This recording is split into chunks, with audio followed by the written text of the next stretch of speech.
Tonight's program is going to be a flamethrower. You have been forewarned. Well, folks, DDG has decided late. He was going to start firing back on Halle Bailey, and boy, did he. He's asked for a restraining order. He has started dropping text messages, not that it matters to the hood ratterati. All the hood rats and hoes are screaming and squealing in absolute anarchy and absolute agony right now. Better late than never, I suppose, although is it too little too late? We will not be sure. What he did was he said, let me go ahead and drop some receipts. So warning graphic images, but he took pictures of himself. He's showing where Halle Bailey done put them claws on him. He was showing that. All that Mr. Nice Guy, all that Mr. Gentlemanly, all that kissing the females' asses, and the females are the ones who raked him over the coals. He thought that he was going to simp his way and just be little mama's little pretty boy. And when that failed spectacularly, now he's decided that he's going to do something a little more sensible. So now he's showing, by the way, hey, this was going on. So what this means is basically he's given up on the idea of reconciling with her. You know, them folks showing up will do that to you. But that's not all. He went to go show people that, yeah, damn Disney's little princess. He just gonna come out with everything. Now this comes to us courtesy or discourtesy of the Shade Room. She says to him, I just thought we'd do what I wanted to do today since it's Mother's Day. So it's just straight bullying going on here. I thought we'd do what we wanted to do because it's Mother's Day. Okay. Now, by the way, if this was a man saying this, what would they say? But if you really want to go, you can. I'll just go home and pack. All right. He didn't say anything else. By the way, if you take a look at those timestamps, he didn't say anything else for a few minutes there. Although he didn't look at it till way later. So he said, if you want to come back here, I'm going to call. If you don't come back here, I'll call the police. I don't want you to do something stupid. I'm going to give you 5 minutes. You have a son. I know you took my gun. What? That gun has no safety. Now, I don't think we even really have too many guns out there that don't have safeties. Might just be a passive one. But who knows? He might have something different. So this is what was going on there. She's running around. She's got his gun. She's threatening to harm herself. Oh, man, this is what he was living with. Then you wonder why he had to break out.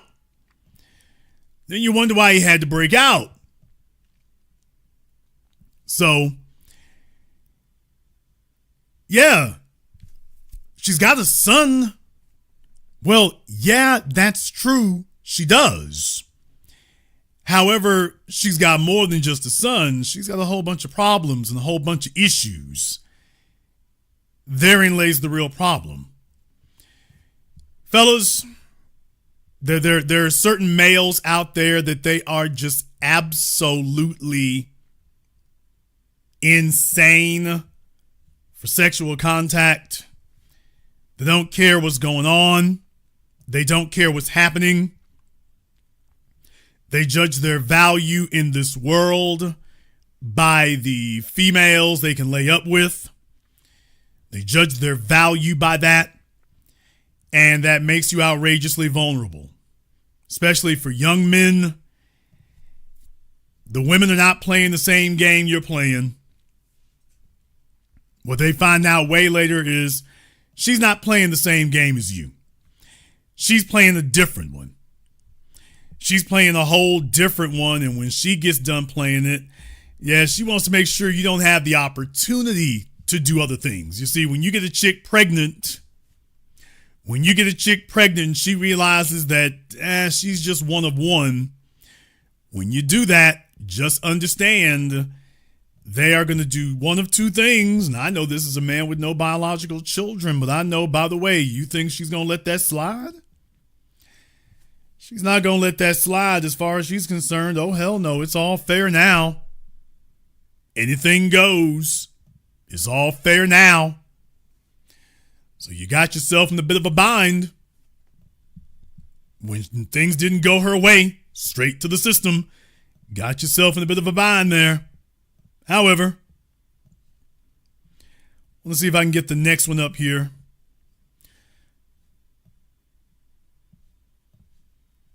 These are the text messages that he finally got around to releasing. Like I say, he finally gave up on the idea it was going to get better. He was telling her, put it down. That's nothing to play with. He sent her a picture of her son.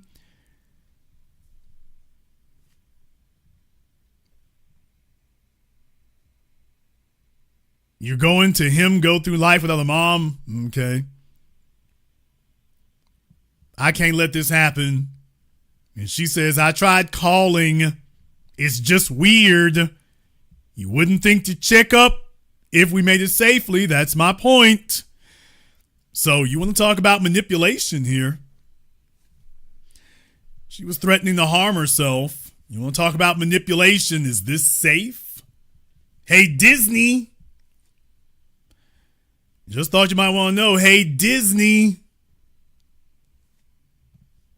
This is what the young man was looking at, and fellas to the parents, they're hot and cold. They're doing crazy stuff.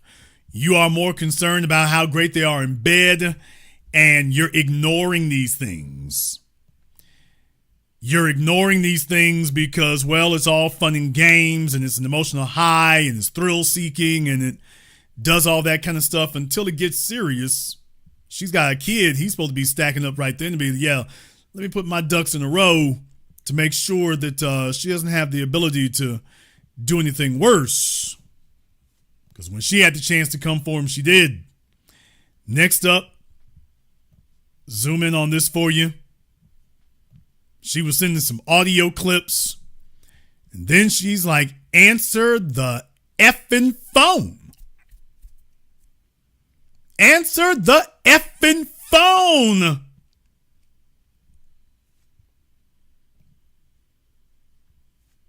Boy, she is going at him.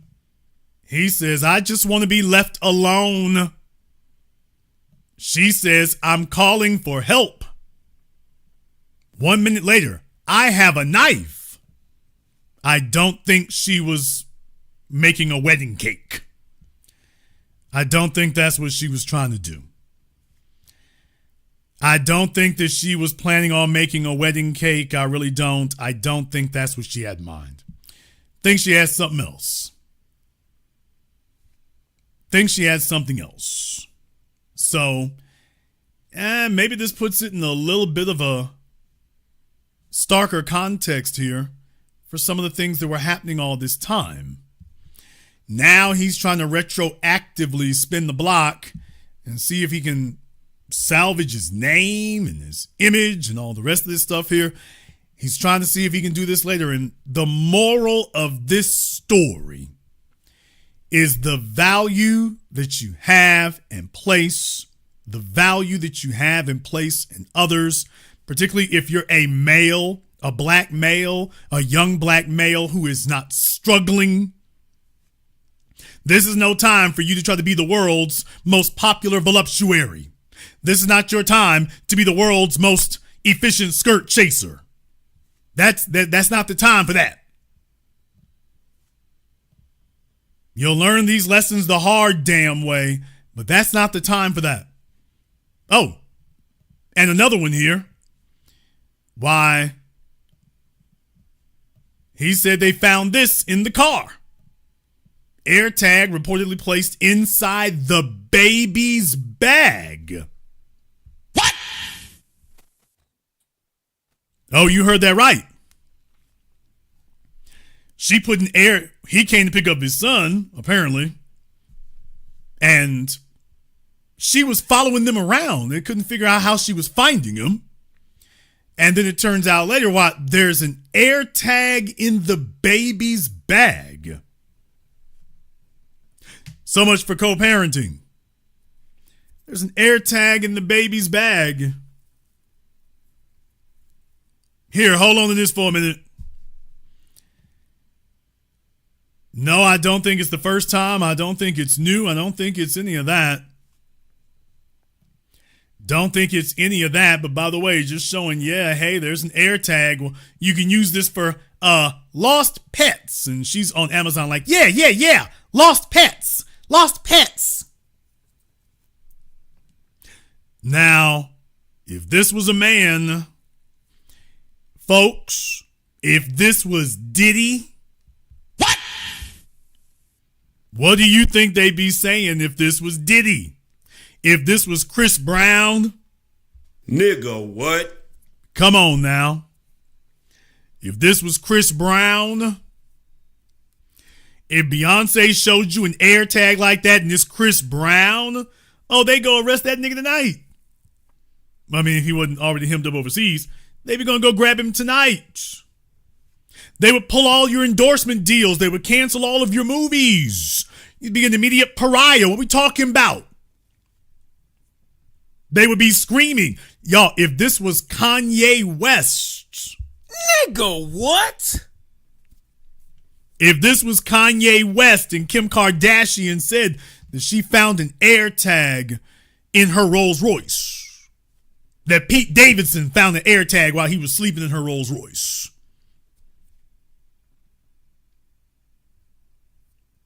Think about that for a few moments.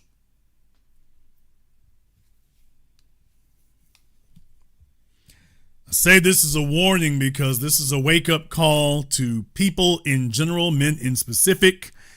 This is exactly what we're dealing with here. That would be a deadly, dangerous situation.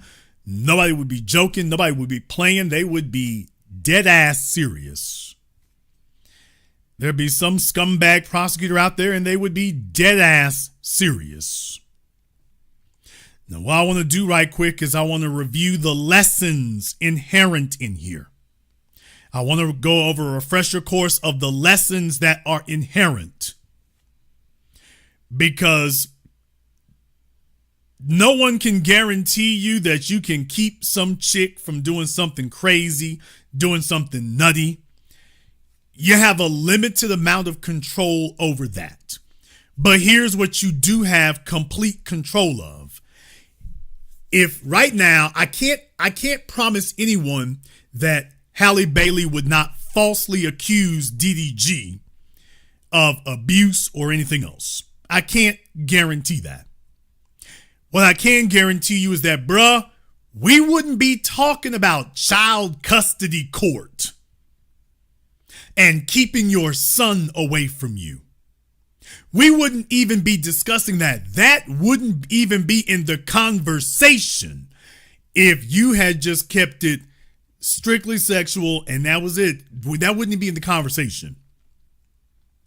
Maybe she might Amber Heard Johnny Depp you, but what she's not going to be able to do is drag you in court for the next 18 years. Because every time you pop up on YouTube with another young, sexy thing, and all she's thinking about is how she can try to ruin that for you, because basically you done spoiled her, even though she asked for it.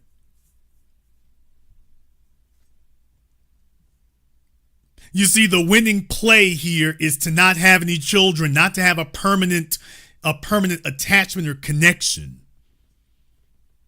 Maybe you can't prevent some of the craziness she did, but you can prevent her from taking your assets, taking your child, going back and forth in court for that. You can just go ahead and slap the restraining order on her and be done. But you can't do that.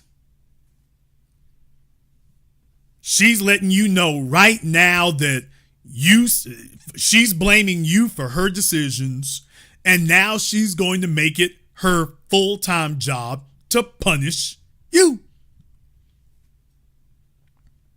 She's going to make it her full-time job now to punish you.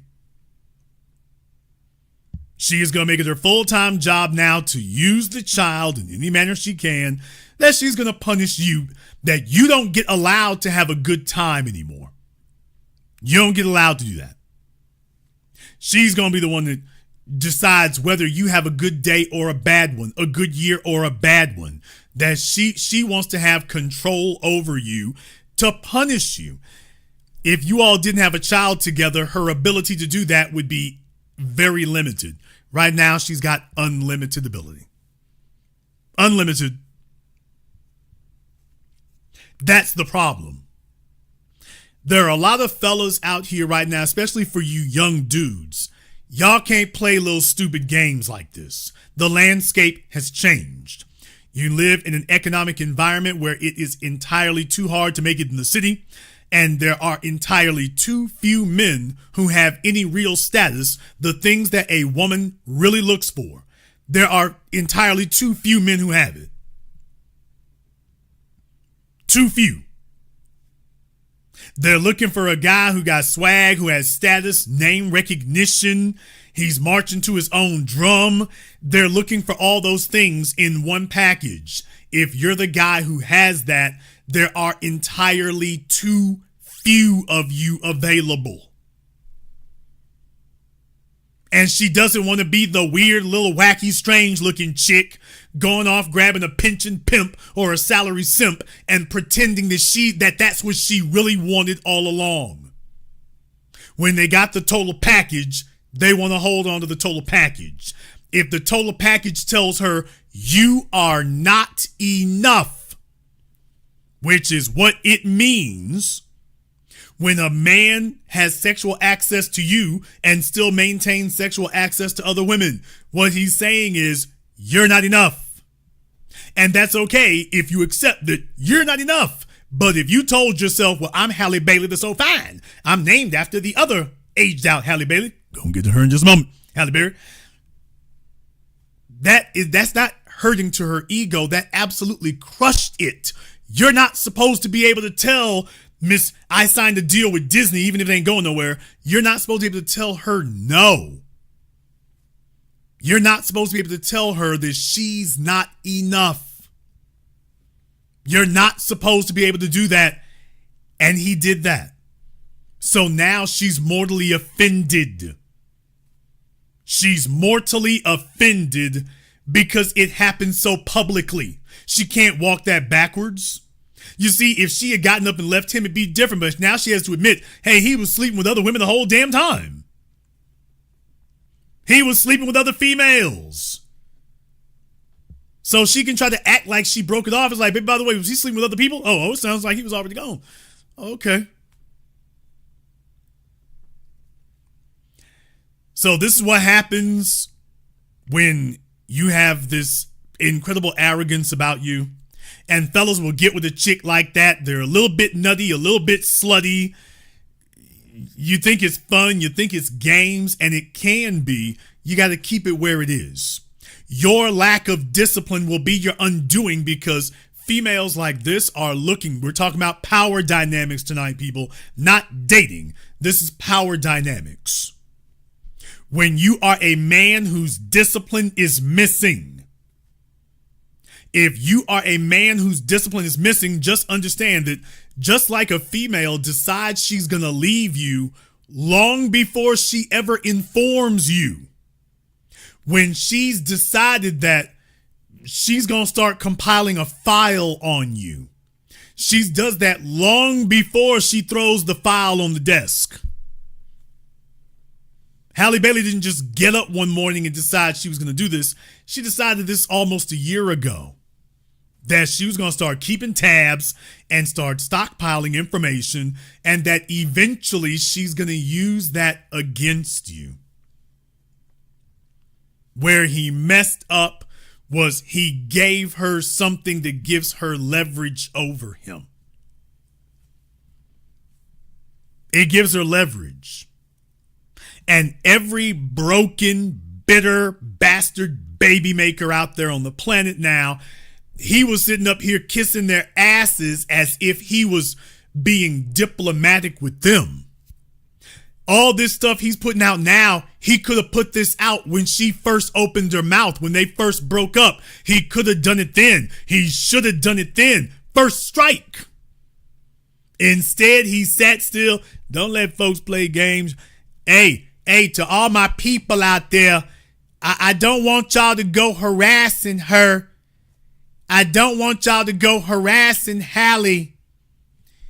I don't want y'all to go doing that. Y'all don't do that to Halle. Don't do that. Don't be insulting hers. Remember?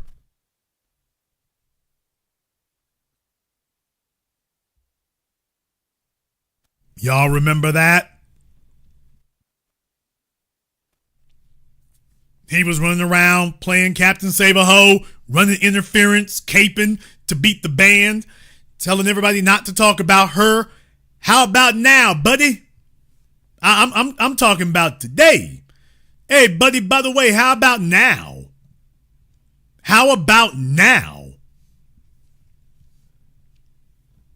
See, here's my problem, folks. My cape is in the laundry. Nigga, please. My cape is in the laundry. Somebody need to tell DDG I can't fly over right now. The cape is in the laundry. You see, when you tell me don't go in on the broad, she going in on you, and then you come tell the rest of us don't go in on her, we gonna stand down. I'm gonna stand down. You're not gonna sit up here and play this mess with me the way you do them broads. You're not gonna pull the chain on another grown man the way you do them broads. If this was the energy you had, you should have had that energy 6 months ago. 4 months ago when she was going in on you. Should have had the energy then, dude. You're not gonna sit up here and jump up now that she wants to go to them people and drag you in court and accuse you of assaulting her. Now you wanna sit up here and rally the troops? Play that game with them little broads. When he thought that it was gonna be a lightweight, low-level warfare, he told everybody fall back and don't be treating her mean and don't be saying insults and don't this, that, and the other. Hey, little nigga, your mama raised you bad if she told you that you can manipulate the rest of us like that. I said this in my original video. I ain't backing down from nothing. Hey, that little mess your mama taught you, where you sit up here and wink at the girls, and you 1 minute you say you like them, the next minute you say you don't, and they chasing behind you the whole damn time. Dude, we ain't gonna chase behind you. You had your chance to rally the troops. You had your chance to do that. You were trying to figure out how to get back in that house and get back on top of her. That's what you were trying to figure out. Either because you wanted sexual access to her or because you wanted things to go smooth with your son. And the bottom line is, when you tell me fall back, I'm falling all the way back. You're not going to say fall back when I say, hey, it's time to charge in. And then when things go bad, okay, we can do it now. No. Nope. If it wasn't legit to charge in before, it's not legit now. So I see you over there, bruh. I see you. And all I'm going to say is it's going to be a rough ass 18 years. It's going to be a rough ass 18 years. I do not put it past Halle Bailey to do a Gabrielle Union. What? I don't put it past her. She's out there in Hollywood with Disney and all those sexual deviants. I do not put it past Halle Bailey to pull a Gabrielle Union and to start raising DDG's son to be some abomination. She can't get at the daddy. She can't punish you. She got a restraining order on her, so she can't whoop your ass no more. So now she's going to be like, I got your damn son. I'm going to make him everything that's not like you. He going to be sissified. He going to be weak. He's going to be effeminate.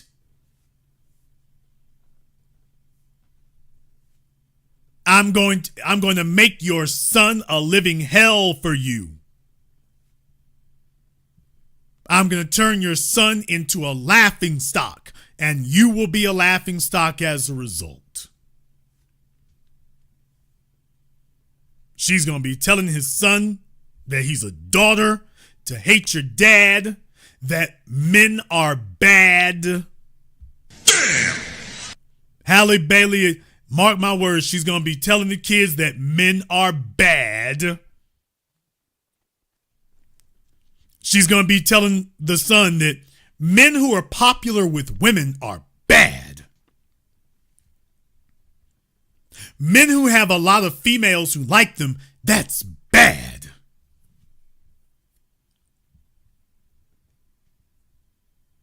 Men who women like and desire you, that's bad. So you need to be a kind of male that women don't really want.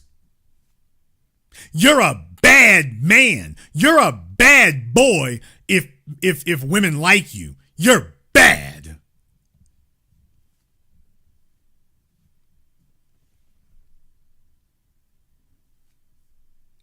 You think it ain't gonna be? Don't you see what the hell she done did? Don't you see what the hell she done did?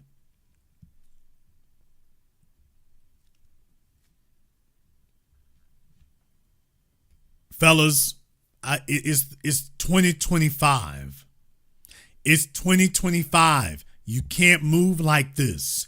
To the young fellas out there, I need you to get some masculinity about you. Stop being some sissified G-string wearing mama's boy. Sitting up here getting slutty broads pregnant or any female. You have power. You have worth. You have value. You sacrifice that when you get a female pregnant or married. Those things cost you. They cost you. If you have not made the absolute correct choice, and the bottom line is, if she's not worth your name, then she's not worth your bloodline. Sitting up here having babies with a chick because you think that's gonna handcuff her. So whenever you want to spin the block and come back around, she'll just be sitting there on the sidelines. Because you're living in some daydream fantasy where you're so valuable that that's just the way chicks gotta move with you. Well, what do you do when you've made the ultimate mistake and now you've given her leverage? Because remember, when you handcuff somebody, you are handcuffed to them. And this is a hell of a spot for him to be in his 20s, staring down the barrel and not getting this hyena off his back until he's in his 40s. That's what he's going to be staring down the barrel of. She's not going to go away. She's not going to stop. This will just become a low-level thing of her constantly picking at him and picking at him. And that's what it's going to be.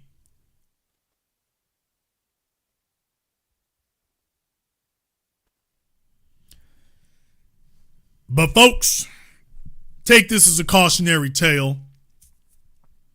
High yellow eyes. By the way, y'all, eyes. I got to talk about the eyes. They're not going to like it. They're not going to like it. But if you don't like it, that's your ass. And deal with it, nigga. I got to talk about the eyes. I got to talk about the eyes. People, a female's eyes. Fellas, stop pretending that don't mean anything. This is not hyperbole. A female's eyes matter. Let me go ahead and zoom on in. Oh, I'm going to go there. I'm going to go there. Take a look at the distance between his eyes and take a look at the distance between hers. Damn! Oh, please. Folks, I'm going to say it. I've been saying it now going on 2 decades. It's still true today. Females with big eyes. Females with wide eyes. If your chick got them crazy eyes, she's got wild eyes, yes, that matters. Oh, Jason, she just hyperthyroid, nigga. She hyper crazy. If you don't stop it, she hyper psycho. She's psychothyroid, not hyperthyroid. Fellas, it's not a game. It's not a joke. You're laughing, but I'm not joking. A female with crazy eyes, big eyes, bug eyes, wide eyes. Oh, that's really, her eyes are really expressive. Dude. You like it because she is lava in bed. Okay, I'm like, well, do what you do, but don't ignore the eyes. Fellas, if a broad got big eyes, wide eyes, recognize it for what it is. By the way, I'm not speaking out of class here. Any psychologist will tell you this. This is one of the things they look for in psychotic tendencies. Folk with big eyes on them, but especially females with big eyes, females with wide eyes, they got a little distance between their eyeballs. This is actually a literal physiological fact. I'm not exaggerating. I'm not making it up. This is a literal physiological fact. It is. Oh, hell, some of my big-eyed gals in here getting upset with me right now. Damn! Ladies, some of y'all be offended here. You've got to let me tell the truth. I gotta save the fellas. Intervention! I gotta save the fellas. The fellas are in denial because men judge a female in 3 dimensions. From the neck up, from the neck down, and then from head to toe. Let me go ahead and say that one more time, since nobody else explained that to you. Men judge females physically in 3 dimensions. From the neck up, from the neck down, and then from head to toe. Those are the 3 dimensions that men consider. So, he can sometimes get lost about them bug eyes if he starts focusing on the other 2 dimensions. He will totally overlook the eyes because he's weighing. Remember, men grade women on a curve, on a range. Men don't have a type, men have a range. Females have a type, men have a range. So then men start discounting things, start compromising. Oh, well, the eyes, she has expressive eyes. Better for the eyeshadow. Nigga, please. Tracy Ellis Ross, Exhibit A. We already went over that. If you got a chick with big bug eyes, nigga, welcome you along for the ride. You're along for the ride. Kalis. We can go down the list. Meg the Stallion. Damn! Nicki Minaj. What? Mariah Carey. Auntie, chill. Is like a who's who of your favorite singers and actresses from the last 40 years. It is what it is. Oh, I'm hurting fellas' feelings tonight. Oh, Jason, don't do it to me. Don't do it to me. But it's true. It's true. If a chick got big eyes, you are taking your risks. You're taking your chance. Y'all, folks talking about Angel Reese. Talking about Angel Reese. Really? That's a good reminder for you.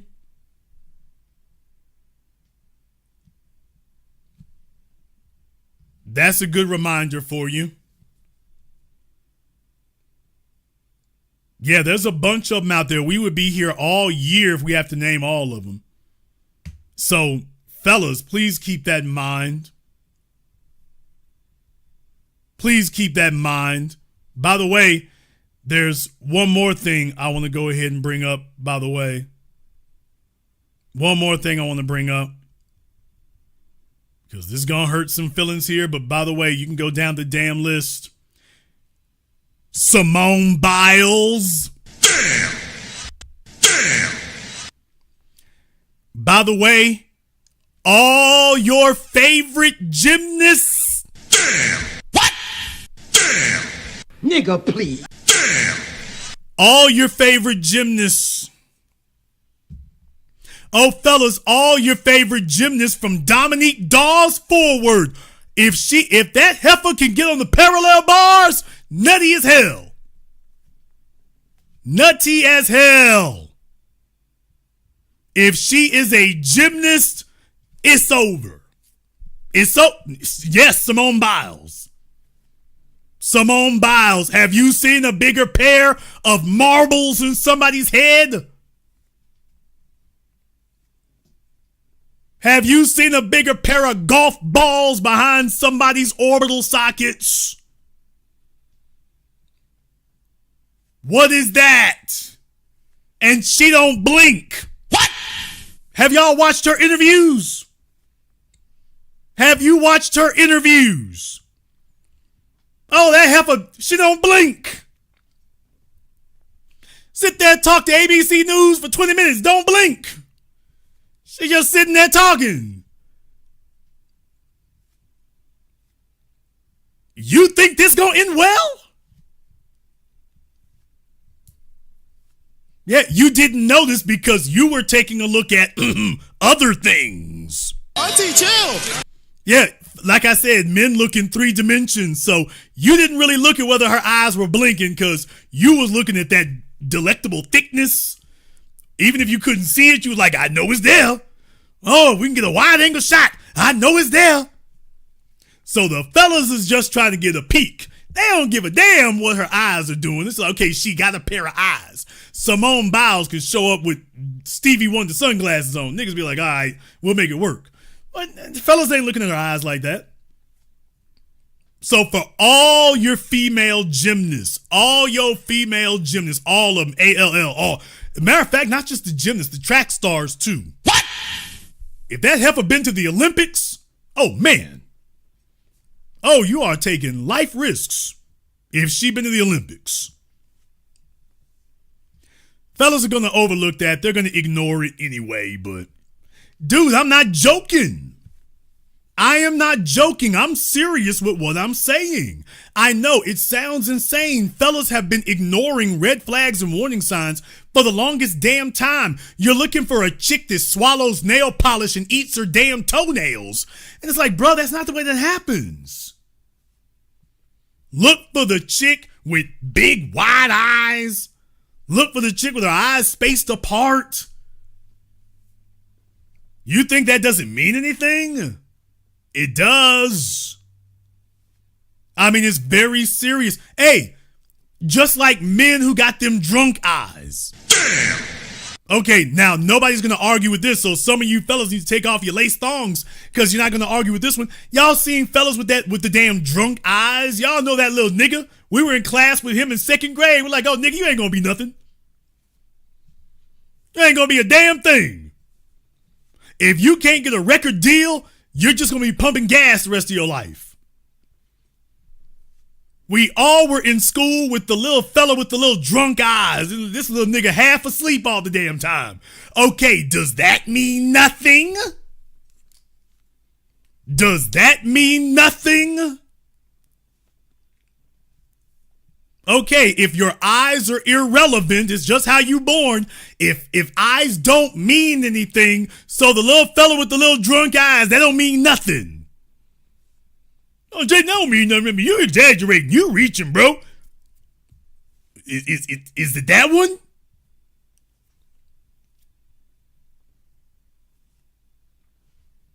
If you ever watched the episode of Lock Up Raw, there's only 2 types of eyes in prison. Wide and crazy and low looking and dull looking. The nigga either watching everybody or he's watching no one. So if eyes don't mean nothing, okay, so that doesn't mean anything either, right? Okay. Hey, how about the kids we grew up with? They look like little bulldogs in the face. Damn. Oh, y'all remember the little bulldog looking kid? Cookie. Nom, nom, nom, oh, nom, nom, nom. Hell, you see them today, as a matter of fact. Y'all know the kids look like the little bulldogs in the face? Not the pit bull, I mean the bulldog. They look like the little bulldogs in the face. Y'all seen them? The family tree ain't got no branches on it. That's the family where nobody calls CPS.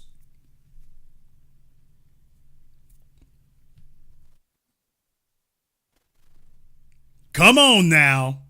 Y'all seen them little fellas? Y'all seen them little girls, the Sharkeishas?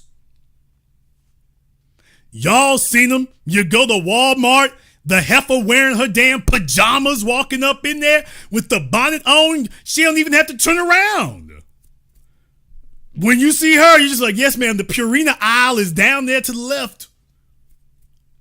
I don't think you should be over here in frozen foods. I think you're looking for the Purina aisle.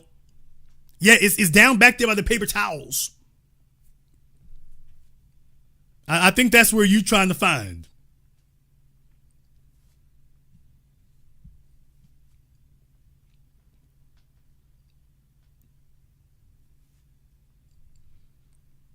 That doesn't mean anything?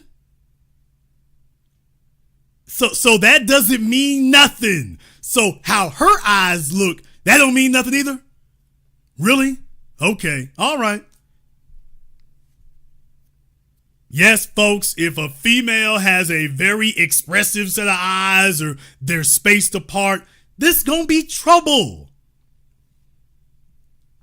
This is gonna be trouble. Let's stop pretending it's something it ain't.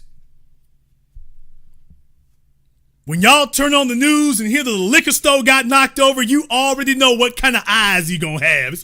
Oh, this nigga gonna be half asleep. No wonder they caught him.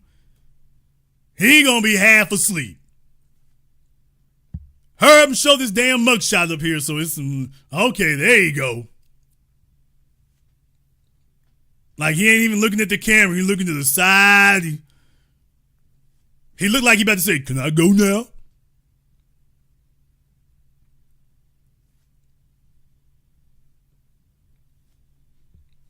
Can I leave after we take this picture? I can go home? No, nigga, no. Believe it or not, though, folks, this was the light work. This was the light work tonight. This wasn't even the heavy. This was the light. Oh, y'all not going to like where I'm going with it. You're not going to like where I'm going. I'm going to try to take it easy, but it's not going to be easy for me. It's not going to be easy for me because tonight, man, oh, man, you older cats kill me. Y'all fellas today, bro, I mean, y'all older cats, man, it's just, what do you expect us to do with you? There's just not a damn thing we can do. I got to talk about this because crazy as hell Halle, the original Halle, is back. The original Halle is back, and folks, strap into your seats. Your other YouTubers ain't said nothing about this. What they are talking about and what people are posting online, they didn't even get to the relevant part. That's the killing thing about it. Now, I already talked about Van Hunt before. Halle Berry had been dating him for years. Now they're talking about he proposed to marry her, but she didn't say yes. So they go around acting like they're milking this for something and, oh, you know, I might do that and, oh, I don't know. We'll have to see how it goes. And she has said that she's been married like 3 times. She's been married 3 times and he's been married once. And I'm like, okay, y'all think this is going to end well? Y'all think that's... I've been married 3 times. Van has been married once. And so, no, we don't feel like we have to get married to validate our love in any way. We don't. So that's her doing all the talking. That's her doing all the talking, folks. It gets worse. It gets worse because, oh, Van, I don't know what the hell he was thinking. I don't know what he thought this was going to be. But dude didn't think this over. He didn't think this over properly at all. If he had, may have gone a little bit different. Because this is the other article that they posted. They went to talking about this one, and this is from a couple weeks ago here. But there's something to it, people. There's something to it. Follow me, follow me, follow me, follow me. Halle Berry shares, quote, intimate video from bed with boyfriend and Diddy. What? About to give it a spin. The actress and musician celebrated Mother's Day by taking things to the bedroom because this is what we need. This is what we need. And by the way, these people are disgusting. They're absolutely disgusting in the media. They are a sick, ridiculous group of individuals, and it's such a good thing that we don't have to rely on them anymore. Such a good thing. Folks, Halle Berry is 58. Auntie, chill. Damn. Oh, please. In case you lost count, Halle Berry is 58. 58. How many of you are still fantasizing about movies she was in 30 years ago? 58. And in the resort of all failed females on social media, attempting to lead and flaunt her sexuality, baby. It went bad this time, people. It went bad. Oh, it went bad, folks. It did. It really, really did. And by the way, this what is Van Hunt? What are we doing, bro? What are we doing? Folks, is he running to be Abe Lincoln? I don't understand it. I do not understand it. He must be running to be Abe Lincoln.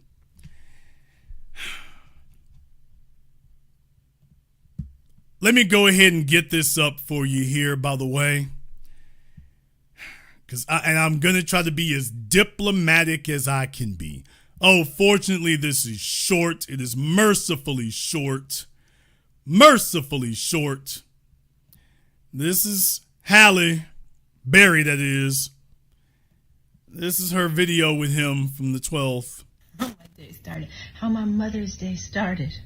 And now, I'm going to tell you about, I'm not going to show you, I'm going to tell you about how my Mother's Day is going to end. Ain't that right, man? Yes. I wish you hurry up, too. First of all... That's not going to age very well, Van. That's not going to age very well. It's going to end. Ain't that right, man? Yes. I wish you hurry up, too. First of all, we got our Let's Spin, because Let's Spin just came out in this cute little travel size. And so since we're in Cannes, France, I traveled with it for the first time. And we're about to give it a spin. You about to can with Van.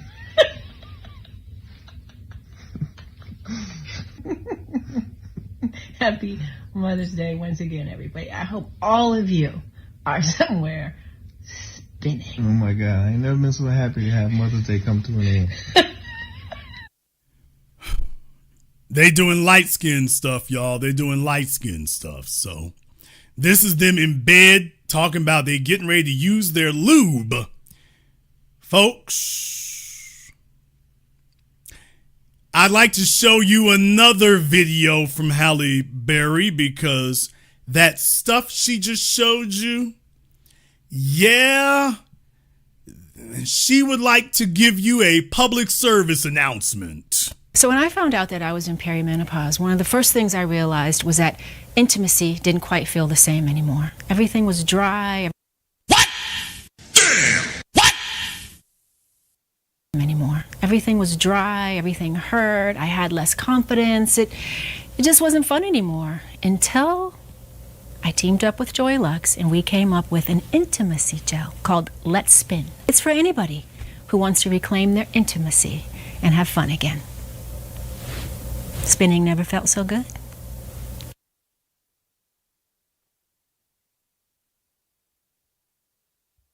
Nigga, what? Nigga, what? Oh, please. Oh, please. Yes, folks, that was not AI. That was not AI. That was not a spoof. That was for any of you fellas holding on to anything, any shreds of attraction from the 90s. You still watching whatever movie she was in back then, from Swordfish on back to Spike Lee. For those of you hanging on by a thread, I just thought you'd like to know that this is, y'all saw how it started. This is how it's going. So when I found out that I was in perimenopause, one of the first things I realized was that intimacy didn't quite feel the same anymore. Everything was dry, everything hurt, I had less confidence. It just wasn't fun anymore until I teamed up with Joy Lux and we came up with an intimacy gel called Let's Spin. It's for anybody who wants to reclaim their intimacy and have fun again. Paging Dr. Diddy!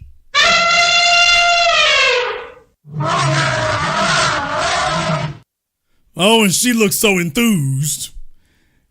She looks so enthused, y'all. Oh, you thought Kamala Harris was the only drunk auntie in the room. I'm trying to figure out, while everybody else was talking about this damn thing about, take a look at them, he wants to propose to her and look how she responded and things. I'm like, man, do you see what the hell else going on out here? Do you see what the hell else they're doing? And just to make it clear,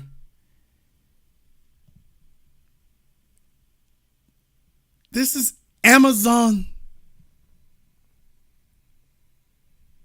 This is Amazon. This is from the Amazon page. What? This is from the Amazon page. $66? Damn. Halle got something to sell. Halle got something to sell at $58. Diddy is in federal court right now for what? They brought that up as an issue in federal court for Diddy. And here's Halle Berry on Amazon. Diddy is somewhere in court like, y'all gotta be kidding me.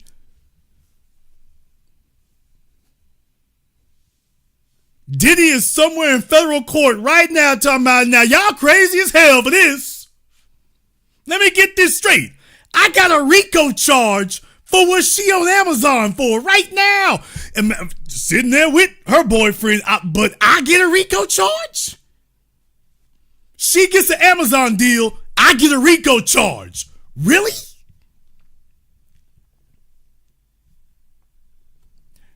I told you. Now, this wasn't going to age terribly well. Told you about that. So let me go ahead and jump on back over here. Because this is the article where old Van Hunt letting y'all know, by the way, I'm the only one who guessed this. Y'all, he been there for 5 years. You thought the Epstein files was rough? Van Hunt, yo chick, took to YouTube to tell everybody, by the way, ever since menopause kicked in, she would like to give you the State of the Vagina Union speech. One of the first things I realized was that intimacy didn't quite feel the same anymore. Everything was dry, everything hurt, I had less confidence. I mean, take a look at that face, y'all. Take a look at that face. Van Hunt waited. Understand something. I need you all to understand the lunacy. Van Hunt waited. He waited till Wesley Snipes, Christopher Williams, what's his name? The little soft crooning fella, Eric Benet, Dave Justice. These are just the ones we know about. We ain't gonna count all the ones we don't know. Then the 2 white dudes she married. Shout out to them because they got paid. She like, damn marriage. And any of the rest of them we don't know. Van Hunt waited until all of them were done. And he's living off straight nostalgia while Halle is telling us, by the way, it's dry, it hurts, I don't have confidence. This fella's getting booed up with a roll of duct tape. Damn! What? Auntie, chill! 58. 58. 58. People, he waited until now. He's talking about marrying her. And I'm like, bruh, for what? Y'all are literally on Twitter talking about we got to take this vagina for a spin.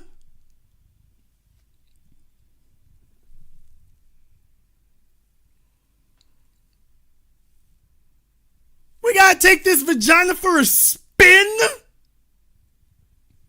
This where we at?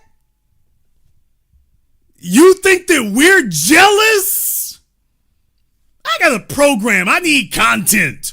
You think we're jealous? You think we're jealous of dry, achy, and unconfident? Damn, I wish I had dry, achy, and unconfident.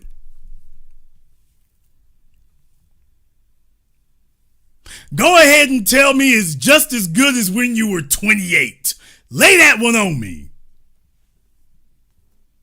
Tell us that it's just as good as it was when you were 28. Tell us you can compete with the 20. When's the last time you saw a 28-year-old with some less spin? What? Damn! I'm just saying. I'm just saying.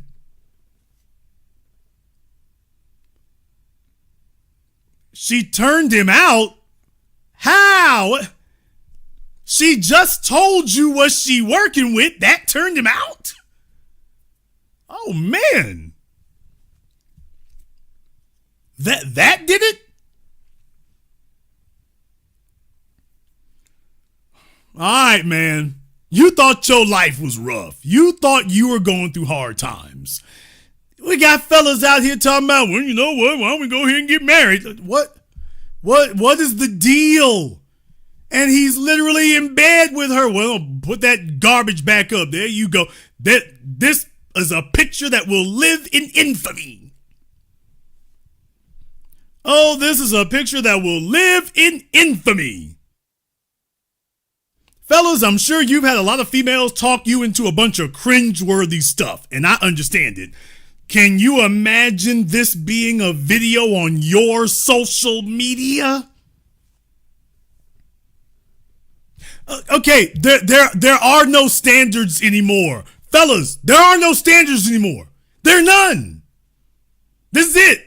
This is going to be my last broadcast night. There's no standards anymore.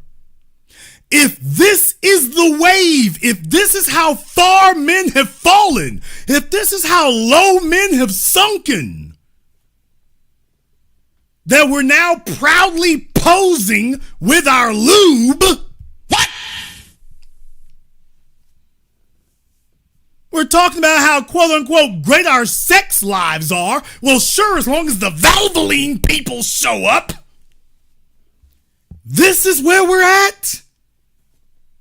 And you want us to have one female? Nigga, what? So the women are telling us we can only have one female. Just one. You talking about the man's lost his sex drive. He don't want to fool with dry and achy. Who the hell dreams about going? You're going to be paranoid going to bed at night. Think about dry and achy. Oh, man. Think about that right there, dude. You're going to get a night job. There's no way in the hell you're going to be eager to go to bed like this. You got to look forward to this? So after a hard day's work or whatever this dude does, after a hard day there, you come home and you got to think about what's coming next. It's like, oh man. Oh, do I even want to broach this subject? Like he just sitting in bed at night, just looking up at the damn ceiling, counting the holes in the ceiling tiles. He on this damn phone all night. Oh, man. Come on now. She's the one put it out there, not me. And he think he's stunting. I mean, he thinks he's stunting. I mean, he's just proud of himself. I'm like, what is going on? What in the world is going on? Somebody said colonial lube. Damn! Colonial Pennzoil. Nigga, what? Not colonial pen, colonial Pennzoil. But yeah, I mean, he is stunting. Oh, man. With Miss Menopause. I'm not beating up on her for menopause. I'm beating up on her for putting up a video acting like you a sex symbol. Baby, grandma's gone wild. Wrap it up. Oh, it's time to pack it in, babe. No, she needs to get together with a bunch of gray-haired little old women from The View or something so y'all can make them damn daytime commercials that come on during the Price is Right. Y'all need to be doing that. This don't make no damn sense. This really doesn't. She doing whole videos about it. We're doing great here. I want to introduce you to Let's Spin. I got together with some people. Got together. And once again, okay, look.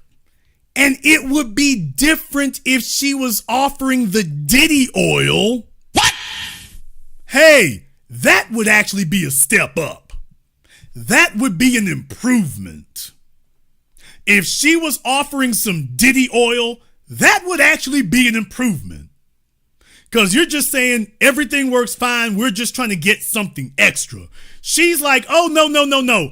We're just trying to get the engine started. We're just trying to get the engine started over here. We're just trying to get back to baseline.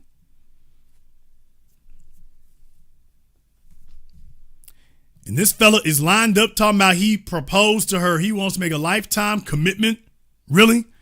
I mean, bro, what are we committing to? What are we doing? What are we doing? People, what are we doing here? This is what men are doing today. You want to know why it is that men are considered a joke today? Because this is what they're doing. And she is so proud and confident. She like, nigga, and you gonna pose next to me while I'm doing it. I mean, for some people, it's like, okay, well, we gonna stick together. It's like in this situation, I'm like, this is make the damn heart grow fonder in this case. Hey, baby, I got a better idea. Instead of us being spokespeople for replacement body oil, why don't we be spokespeople for polygamy? Why don't we be spokespeople for that? Can y'all imagine being Halle Berry today? Oh, Halle, you got to get to work. Halle, I got to give you the work. Can you imagine being Halle Berry today? Oh, man. Thinking you're going to stunt? Oh, can you imagine what it's like? Can you imagine being Halle Berry today telling your man that if he don't act right, you gonna leave him for another man? What? Can you imagine being Halle Berry and telling the man you're with that if he don't like it and if he don't shape up, you gonna leave him for another man? So I can imagine how that fight goes. So another man is gonna get to hear about dry and achy. And that's a threat. You're making a threat to me. You're threatening me with taking dry and achy to somebody else.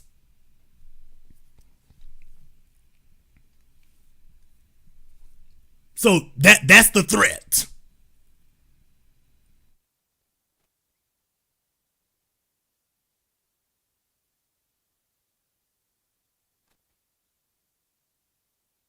Family Business said he looks like the Riddler. What? Actually, he looks like Dammy the Mad Hatter. Nigga, please. Yeah, he don't just look like the Riddler, he looks like the Mad Hatter. 1, 2, 1, 2, and through the vorpal blade went to snake a stack. It left him dead, and with his head went galoofing back. Oh, hast thou killed the Jabberwock? Come to my side, my beamish boy. Oh, fragile day, Kalookalay, he chortled in his joy. Oh, man, he probably paid good money for that damn hat, too. Straight out of Central Casting. So, yeah, not quite the Riddler, more like the Mad Hatter, but boy, Scrooge McDuck. Damn! All right.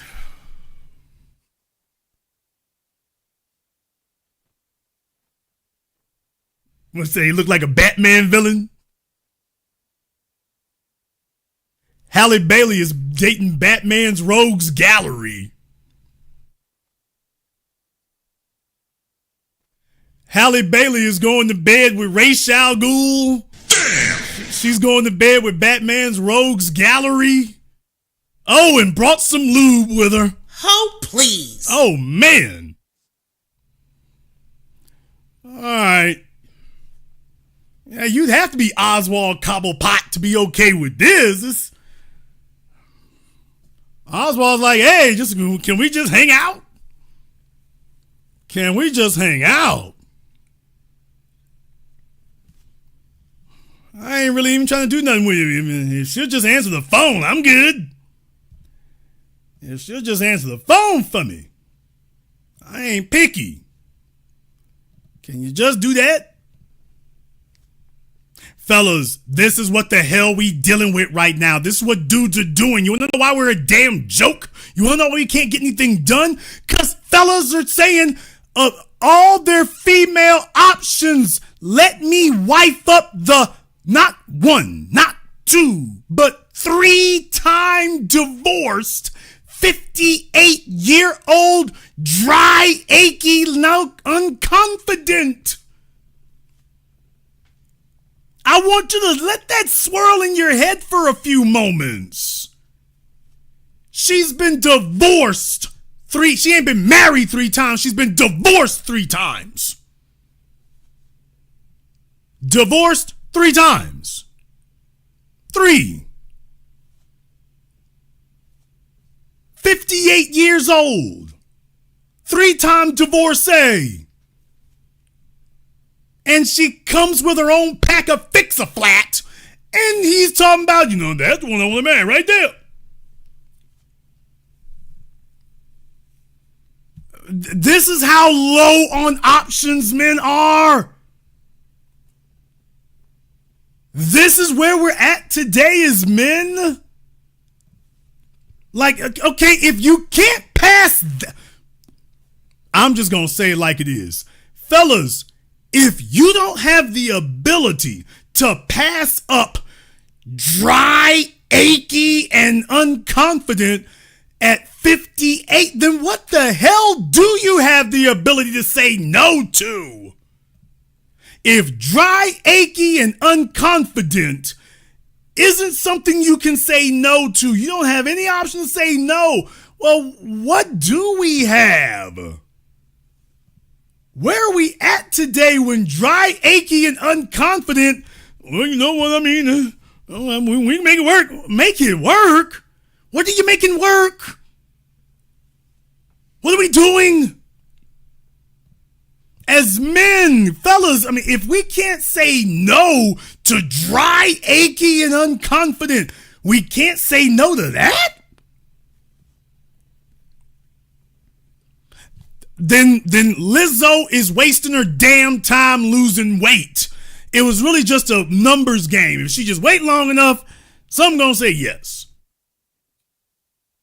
He might have to be a lot older, but these are the options he got. I gotta say it like it is. I gotta say, this is disrespectful. Van Hunt, this is disrespectful. If it's not disrespectful to her, it's disrespectful to yourself. You don't let your chick put you out there and be like, this is how you get down. You don't do this. She been talking about this damn menopause thing now for years. Bro, you don't do this. You don't go out like this. Sitting there smiling and cheesing. Well, what are we cheesing for, man?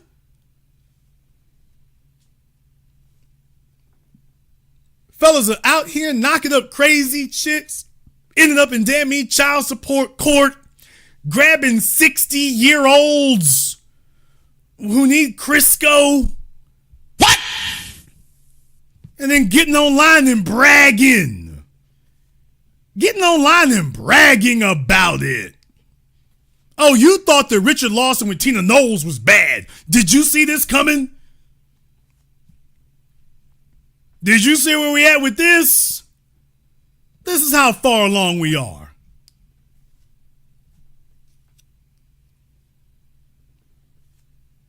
What man gets with a female telling himself that he's gonna have to bring accessories? What man does that? Fellas, we can't be respected when we can be expected to do this. If you can't turn down dry, achy, and unconfident, what can you turn down? No, all them hoes. He say hoes. I damn sure did. And deal with it, nigga. All them hoes from the 90s, man. It's been a wrap. Folk need to quit. It's been a wrap, man. Your video vixens from the 90s, man, they're all pushing 50 now, if not older. They already been run through, clocked out, smeared, spread on a biscuit. They've already had that. All of them are in menopause or streaking towards it like Green Arrow. And got men out here living on nostalgia. All your desperate, your real housewives or whatever in the hell city.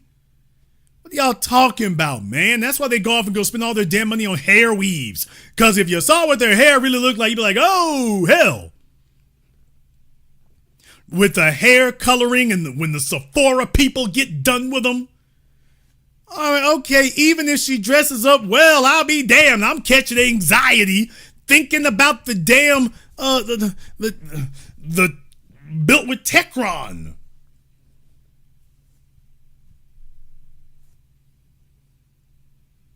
No man is sitting up here talking about, boy, I wish I had a cute chick who needs a bottle of Amsoil. That's what my life has been missing. My life has been missing a 58-year-old who is dry, achy, and unconfident. That's what my life was missing. And yes, I'm going to say it. I don't understand what the hell you're committing to. Unless both of y'all got the same dysfunction, if you do, okay, that's a different matter. Y'all are both knee deep in the struggle. You might as well struggle together. That makes sense. If she got an issue and you got an issue, okay, ain't no need to talk about it. Y'all work it out. All right, that makes sense. But if one of y'all is fine and the other one is really?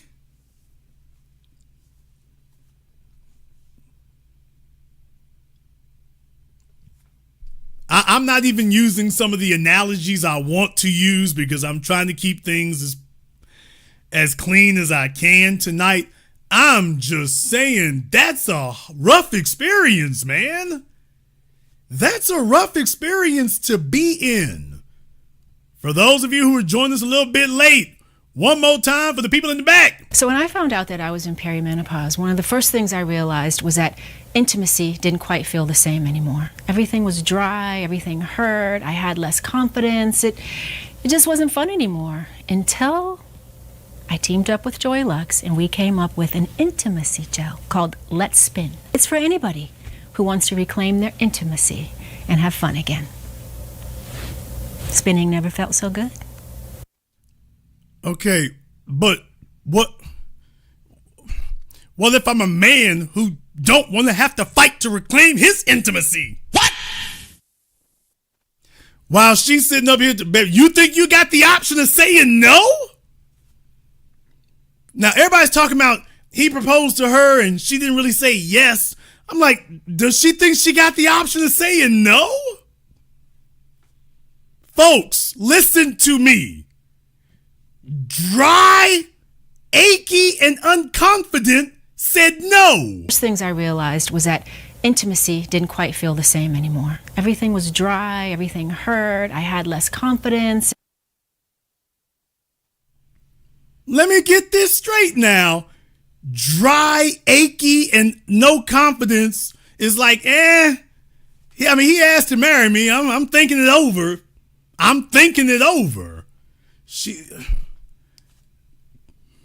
Yeah, nobody put this in this context for y'all. All they did was pass around this article. Didn't say a damn thing about, by the way, Halle is letting you know, if he does win the Halle Berry sweepstakes, this is what he gets for the rest of his days.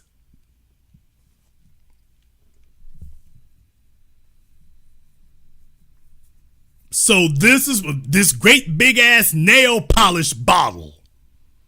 How the hell does that thing work? Does it have like a little spigot on? Okay, I'm asking the wrong. Forget about it. Never mind me, y'all. It's just, never mind me. You might disagree. I know I've offended a lot of damn people tonight, and you might disagree. Therefore, I've gone ahead and posted the link to the Zoom in the chat room there, folks. It's crazy out here today. Men, it's crazy. This is crazy. This is insane. From Halle Berry to Halle Bailey, this is nuts. What men are doing to have something to lay up with. We have the loneliest, saddest, most pathetic generation of males in the history of man. Sex has never been easier to acquire, and the males have never been more desperate. It is an insane world that we're in right now. It's absolute lunacy. The women used to hide their hydrogel. Now they're making damn commercials about it. Got fellas up there, I'd like to marry that right there. I think it's a good idea. Bro, you think that's a good idea?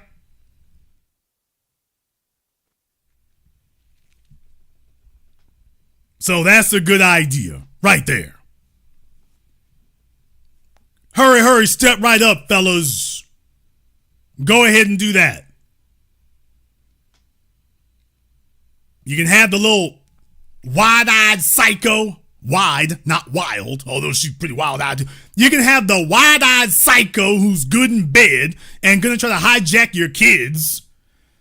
Or you can have Grandma Slip and Slide who's gonna sit up here and she's like, don't worry, we can work around some of these issues. I'm like, baby, at 58, it's time to retire that jersey, ain't it?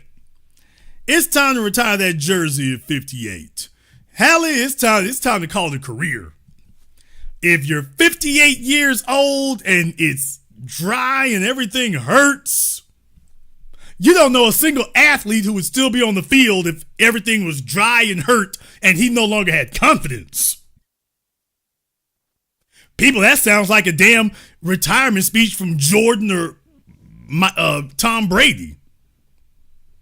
Yeah, it's just I've been playing now for 10, 12, 15 years. And, I want to keep playing. But, I mean, everything's dry and everything hurts. And I just don't feel confident. Y'all, if Michael Jordan said that, you'd be patting him on the back and say, hey, champ, you're the GOAT. You're the best ever. Call it a career.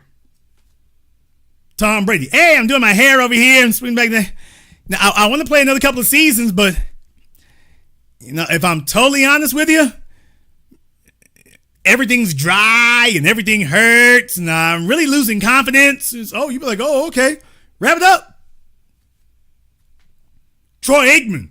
Yeah, I'm down here in Dallas and Barry Switzer, that was really the straw that broke the camel's back. That really was. But on top of that, I'm getting concussions. But that's not the worst part. The worst part is everything's dry and everything hurts and I'm losing confidence. Y'all be like, oh, okay, Troy, we love you. You got to go. You got to go. Everything's dry. Everything hurts. You're losing confidence. Oh, call it a career. Call it a career. People, if LeBron James held a press conference after getting pimp slapped by the Raptors. What? I don't mean a real team. I mean the Raptors. I'm talking about Drake's team. Can y'all imagine if LeBron James lost 106-30? The Lakers made 30 points. The Raptors made 106. LeBron comes backstage and at the press conference, LeBron, brother, what happens? Well, I've been out there. Really, just being totally honest, I've been playing 15, 16 years. And just tonight, everything was dry and everything hurt and I'm losing confidence. Can you imagine that press conference? Can you imagine what you would say at that press conference if that's what he told you? There's not a one of you who'd be like, play through it, champ. Y'all be like, oh, okay. Oh, nigga, it's over. Thanks for the memories, but it's over. There's not a one of you who would have faith in an athlete who told you everything's dry, everything hurts, and they lack confidence. You'd be like, okay, it's time either find a new game or something, but your playing days are over. Thanks for the memories. Halle Berry is letting y'all know she's letting y'all know Jungle Fever or whatever, it's a wrap. She's done. This is what you get. I have some ladies listening to me tonight.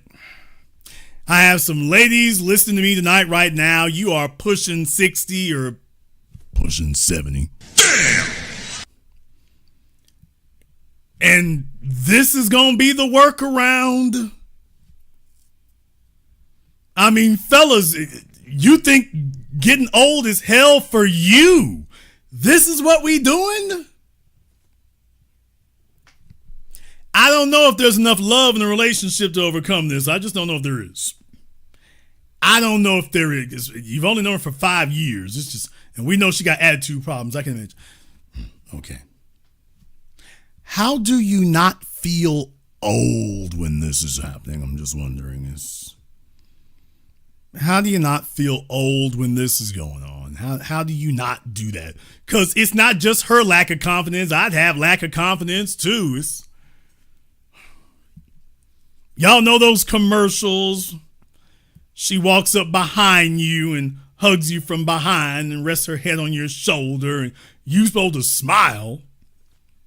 You're supposed to get that devious look like you're Christian Grey. It's not going to happen here.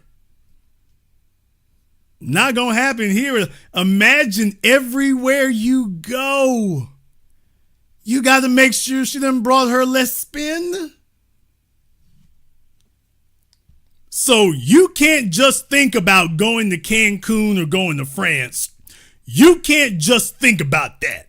You haven't prepared enough. You haven't prepped enough. She's telling you that's not enough. You need more. I need more? All right, I brought clothes. I brought shoes. I got my credit cards. And she's like, no, we ain't got enough. Okay, we'll get shampoo when we get there, taking on airplanes to give you hell about it. Oh, that's not enough. I need perfume, cologne. No. Imagine you could leave without a change of clothes and you'd be okay. as long as you have your let's spin. But if you left with 3 steamer trunks of your belongings, but didn't bring the let's spin, this is just going to be a very unpleasant trip. That's all this is going to be. This is just going to be very unpleasant. And nobody is talking about how badly this is going to go. And that's the reason why I'm bringing it up. I'm like, by the way, did y'all consider this? Did you consider what it's like to be a man in this situation today? When you talk about to men, they want men in their 40s and 50s, and this is what we have to choose from. I'm just trying to figure out, where is the incentive to buy that Bentley? Where is the incentive to do this stuff? She got to pay for stuff. She got to. Halle got to go 50-50. Ladies, if you have a bottle of let's spin, let's just keep it real. You have to go 50-50. You got to go 50-50. You don't get to sit up here and stunt. Ladies, you got to go 50-50. And you better not forget any birthdays or any of his special days. You better not forget none. You got to go 50-50. Yeah, if your relationship is dependent on a bottle of let's spin, to be totally honest, yeah, it really needs to be 70-30. What? Because you're too easy to replace. Oh, you're too easy to replace. Too easy. What the hell is a man supposed to do with this? What do you do with this? No wonder nobody's talking about this. What's the man supposed to do with this?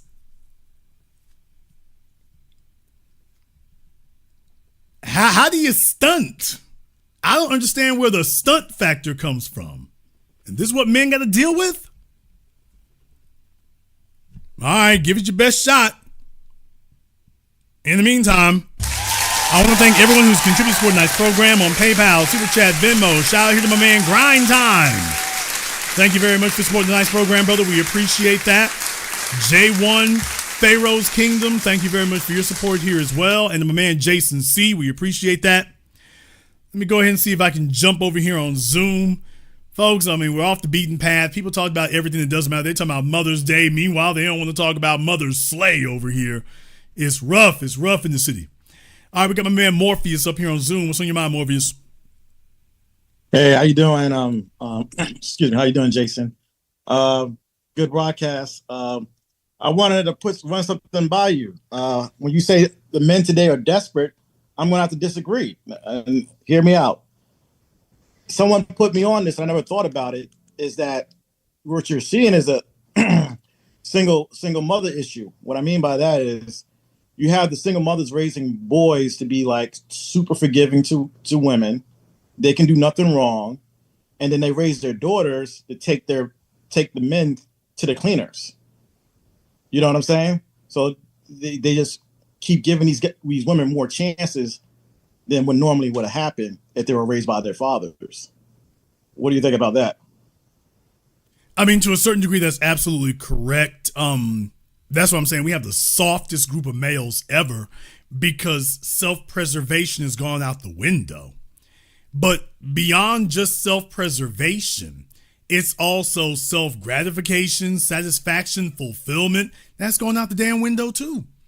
They're just becoming manservants to patch together holes, pardon the expression, but that's what they're spending their life doing. So certainly that's a factor to it. I think that's certainly a factor to it. However, by the same token, men are wired for survival. So there is a certain amount of acceptance I got to put at the men's feet. If you don't enjoy something, if you're not getting any enjoyment out of it, you're supposed to slam on the brakes. You're supposed to slam on the brakes, man. You don't sit up here and have a chick telling you that come with me to France so you can enjoy the dry, achy uncomfortableness. That's not supposed to be an issue in your life, man. That really isn't. So A lot of fellas, and I understand your point, brother. I do get it. But here's the reason why I'm slamming on the brakes. Nobody has the perfect home life. No one has the perfect parents. No one. You might really love your parents. You might really think they're groovy. Your parents weren't perfect. I assure you. So some people's parents are worse than others. Nobody gets everything that they need from their parents. And even if they tried, you really don't have it until you experience it yourself. So there are certain things you can learn from other people's experiences, but the things that made your mother, quote unquote, the right woman for your father, that doesn't necessarily make that woman the right one for you. Not the same way it is for your dad. Even if a chick is a model citizen, the thing that made her right for another dude doesn't necessarily make her right for you. So you are responsible for taking care of that final mile. You're the one who has to do that. And if you decide you're just going to settle, it's rough out here. Well, I've been through some experience. I got divorced, so let me go get dry and achy. You know, just let me go ahead and pack it in because I'm more interested not being alone than I am with having something of value. I don't know if I can put that at your mama's feet anymore. I don't know if I can do that. No, I hear what you're saying, but I was actually more talking about the DDG situation. I personally think with the Halle Berry, I think that guy's trying to get some money, to be honest. That's just my opinion. But on the DDG situation, because I'm like, there's a guy who's getting the top of his, charisma. He's really going places in the streaming world. Because if you look, everything for entertainment, especially for young people, they're going to streamers. The streamers are more famous than famous people nowadays. And, like he didn't have to do all of that. She's not the baddest of those, of chicks. Of famous chicks, you know what I mean? And I had to agree with you with the eyes. I don't know if you added this on there, but I always felt that women with light color eyes are crazy. I don't know none that's not crazy with the light color eyes. Yeah. When they got the eyes look like they're faded. Sometimes they say they're green, they ain't green, you just faded eyes. So yeah, you're right. They got that really weird look in their eyes, really weird eye colorings. Well, that's unique. Well, yeah, that's unique. So is cyanide. Cyanide's unique too. As far as DDG is concerned, I explained this before, but of all the females out there that were single and well known, Halle is really at the top of that list. At least she was. Now, that doesn't make her wife material. Damn sure doesn't make her mother material. But of the females that are available, because remember, you can only pick from the options that are available. You can't pick from the options that are not available. DDG has a lot of access to little cute young thoughts on Instagram, but they don't have any status. They're not papered up. They're not mobbed up. They're not household names. They're not internationally known. Halle is. She part of that Disney machine, but no matter how she got it, she got it. So when you compare her to all them other chicks he puts on his little casting couch, she's got more status. She's more of a challenge because she has more status, she ostensibly would have more options. So if he beat out all the rest of the competition, he feel like he's really validated himself. He wanted her because it was a challenge. Same reason why Kanye West chased Kim Kardashian. He wanted to prove he could beat out the competition. And congratulations, you won. What you didn't realize is, you got a low rate trophy. You put $10 million of effort into a $50 trophy. Yeah. And music's not selling like that anyway, but you're right, she does have a lot of status, especially around the Disney era. Yes. But I think her status went down now because people getting tired of the nonsense, And, well, I certainly think that she's put a headwind on herself by doing this.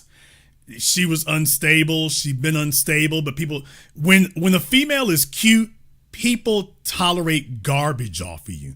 They tolerate absolute insanity and catastrophic stupidity that they simply wouldn't if you were not either pretty or well known.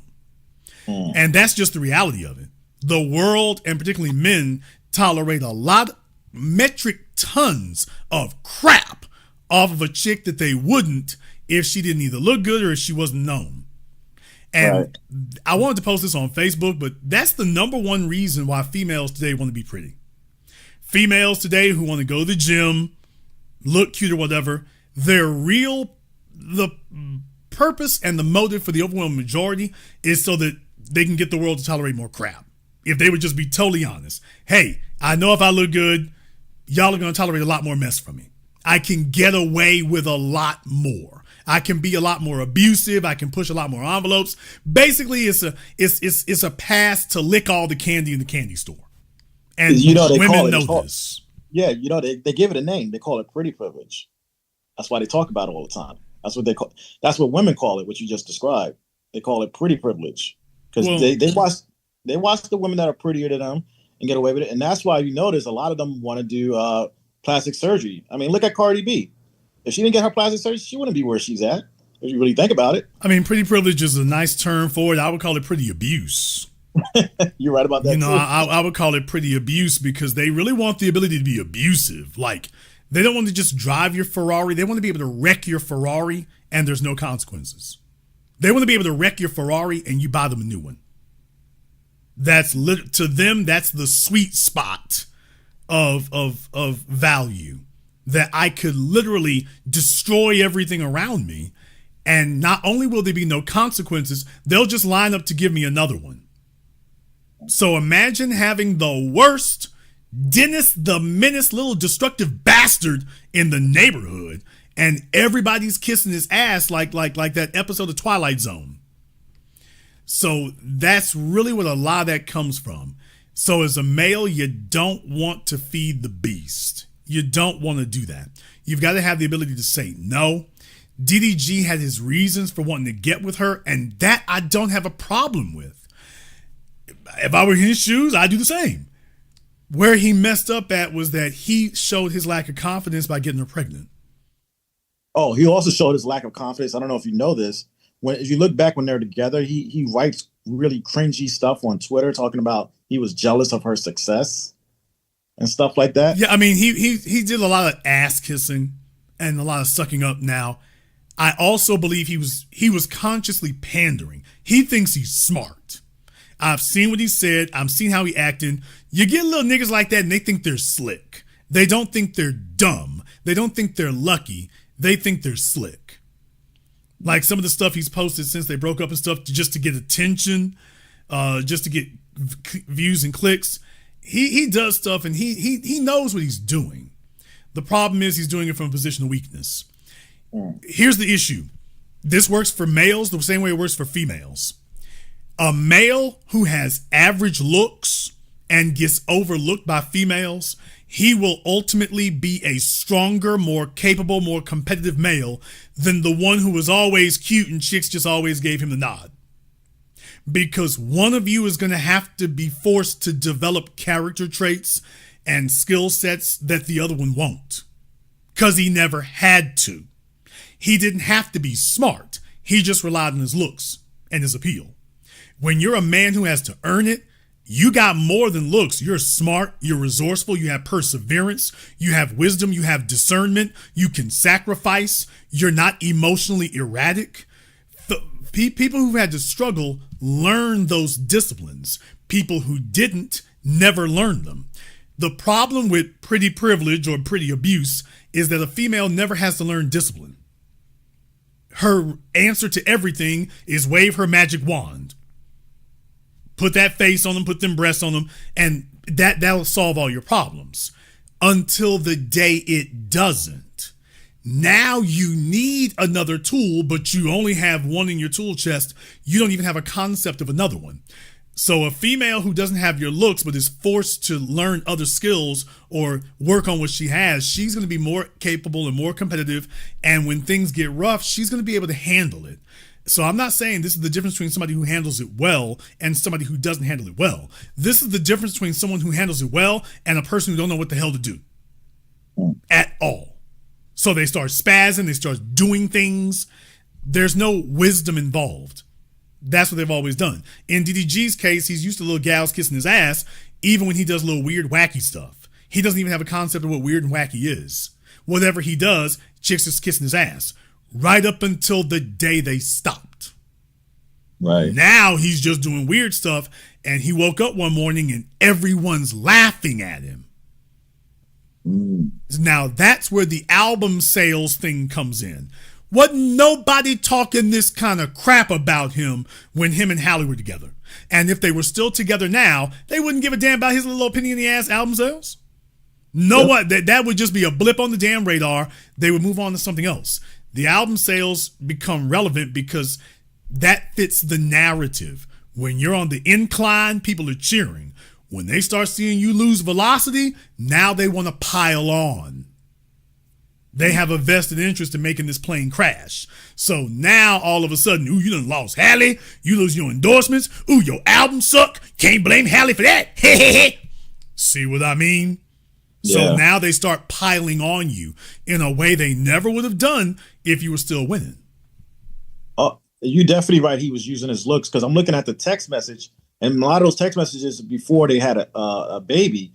And I'm like, those are all red flags. He should have been out of it. He's 28 years old. He should have known by that age, that, oh, I'm dealing with a crazy chick. I understand him hitting it. Let's be real. Okay, but she got his name hot. He didn't have to rely just on Instagram or YouTube or Twitch or whatever. Saying that you with Halle Bailey, they got his name hot. That was another trophy on the shelf to put up there. I'm not just no average dude, bro. I'm not just no average dude. So that was very beneficial for him to say, hey, I deal with baddies. I got Halle Bailey. I can get anything I want. So all that does was increase his resume and his repertoire. That's all it did. No, you know what? You're correct, because I just forgot. He actually, because I know him for streaming, but I forgot that he's originally supposed to be a rapper. And he got into streaming because his rap career, let's be honest, sucked. That's why he keeps trying to go back to it, because he really wants to be a rapper. But the only thing that was popping for him was streaming. So that makes sense what you just said. Because if he's with Halle, I think in his mind that not confirm, but yeah, basically. I think maybe he thought that would help. Yeah. Maybe because she got industry connections or whatever the case may be, or that the industry would be more approving of him if he's with her. Niggas want to sit around and think they're going to recreate Will Smith and Jada, and Will Smith was already a rap, superstar before he ever met her. That was the difference. I think he wanted to do the Jay-Z Beyonce thing, because she's already connected to Beyonce anyway. Well, for a little while she was. The real problem is he ain't Jay-Z. And That's she's correct. not Beyonce either. So he would have to, if that was his goal, he would have had to establish that first, and he never did. He just became a very popular streamer in a very certain niche. Now he just looks like a fella flailing in the water, and it's not good. He's totally off his game now. If he goes live, nobody's thinking about what he's saying. They think about the drama going on. They're not thinking about what he's saying. That's the issue. That's the issue. And there is, I will say this, there is one person I think who has handled these things correctly, but it would be extremely difficult to get the rest of these guys to adopt it. It's risky, but there are two guys, not one, two. Joe Budden and DJ Academics. Oh, yeah. I think that those two guys have shown a blueprint for how to deal with that. They didn't run from it. They leaned into it. Mm-hmm. So, especially in Academics' case, everything he uses is impossible to shame him, because everything he uses is for drama. So, but you have to be versed in doing that. When Eminem made that song dissing Joe Budden, talking about domestic violence, you thought Joe was going to run from it. Joe went to the microphone and he was like, you thought a domestic violence bar was going to get me out of bed? Nigga, this is me. This is me. So he actually leaned into it. I thought that was a very smart thing in that regard. They thought he was going to run from it. He leaned into it. Hell, Chris Brown, when he made Weakest Link, running from it wasn't working. You turn around and face it, I'll be damned, you got a hit song. So DDG, like when things started breaking bad, he should have leaned into it. He's not doing it now. You're not going to smear Halle more than she has you. That's not going to happen. It's a rough spot to be in, man. It's just a rough spot to be in. Thank you very much for giving us a call tonight. Let me go ahead and see if we can get Barrister up here on Zoom. All right, Barrister. What's your lame ass want? Don't say that. I just want to get your opinion because I'm enjoying your broadcast so well. But you raised a great point why is it that Black men have such low dating standards in terms of picking women? Like, why are their standards so low, Black American men in general? Why do they pick low quality women? Like, I'll just go ahead and give you an example. Streamer went ahead and recently did a social experiment. He posted a picture of a white woman who was overweight. And in the description, he said that this white woman, she has 6 kids. This white woman has an STD, and she has a number of mental issues. And the only individuals that messaged her back, and hundreds of messages, were Black men. So why is it that Black American men have such low standards in picking women? Okay, well, you're a Black male in America. What do you think? Well, I mean, I'm a Nigerian Black male. I don't pick those type of women. Black men in general. Oh, okay. So you distinguish yourself from Black men in America. Even though you are a Black male in America, you say, oh, no, I'm not a Black American male. I'm a Nigerian. No. I just want to make sure we're on the record. Why he says, I'm not a Black American male. I'm a Nigerian. So in other words, our conversations between us would have to be separated. We can have any conversation about Black people in America is separate. No. Any conversation about Black people in America is separate from the context of Nigerians. So those would be 2 totally separate conversations. So to anybody who wants to know why I would make that distinction, he's the one who's made it clear that that's the distinction to him when he was just told, well, you're a Black man in America. No, I'm Nigerian. Very glad to hear. Very glad to hear that. Now let's go. Now that we've made that clarification, let's go ahead and deal with your question. First of all, you don't know that. You didn't look at her DMs. You don't actually have. No, that streamer sold. Sir, you do not have access to her DMs, so you don't know what's actually in them. All you know is what's claimed. So you can't actually validate that. So if you're dealing with a suspected white supremacist, they'll just say anything. And then, of course, because low information people go around just spread things because they got their little agendas, then they'll just say nonsense. And if it gets disproven, like so much of the stuff you say is, then they just come back looking silly and well, it didn't mean nothing. So if you don't have access to her DMs, you can't actually confirm the validity of that statement. Interesting. Okay. Well, he showed us, and he made a video, streamed a video. All of those messages, they're all Black males that messaged her back. Let's go ahead. Let's go ahead and take a look at that. First of all, you can go to any trailer park in America and see plenty of white men hugged up with Honey Boo Boo. That's not hard to find. Let's go to the New England states. All your opioid states, which is all of them now. That's nothing to find, bro. That's nothing to find walking down the street. Y'all don't need no DMs for that. You can see that at the mall. You can see that on the streets in Maine, on the streets in New Hampshire, on the streets in upstate New York. You can see that in Philadelphia. You can see that anywhere. So I don't even have to go to some niche like somebody's DMs. You can see that already. Now, now, since the next thing is, let's just call that for what it is. That's a fetish. Any fat white chick who claims to be a model got hella white men talking about she's a queen and beautiful and gorgeous just looking at her big fat piggy feet. Now, that's not new. Damn a DMs. I can show you comment sections of females.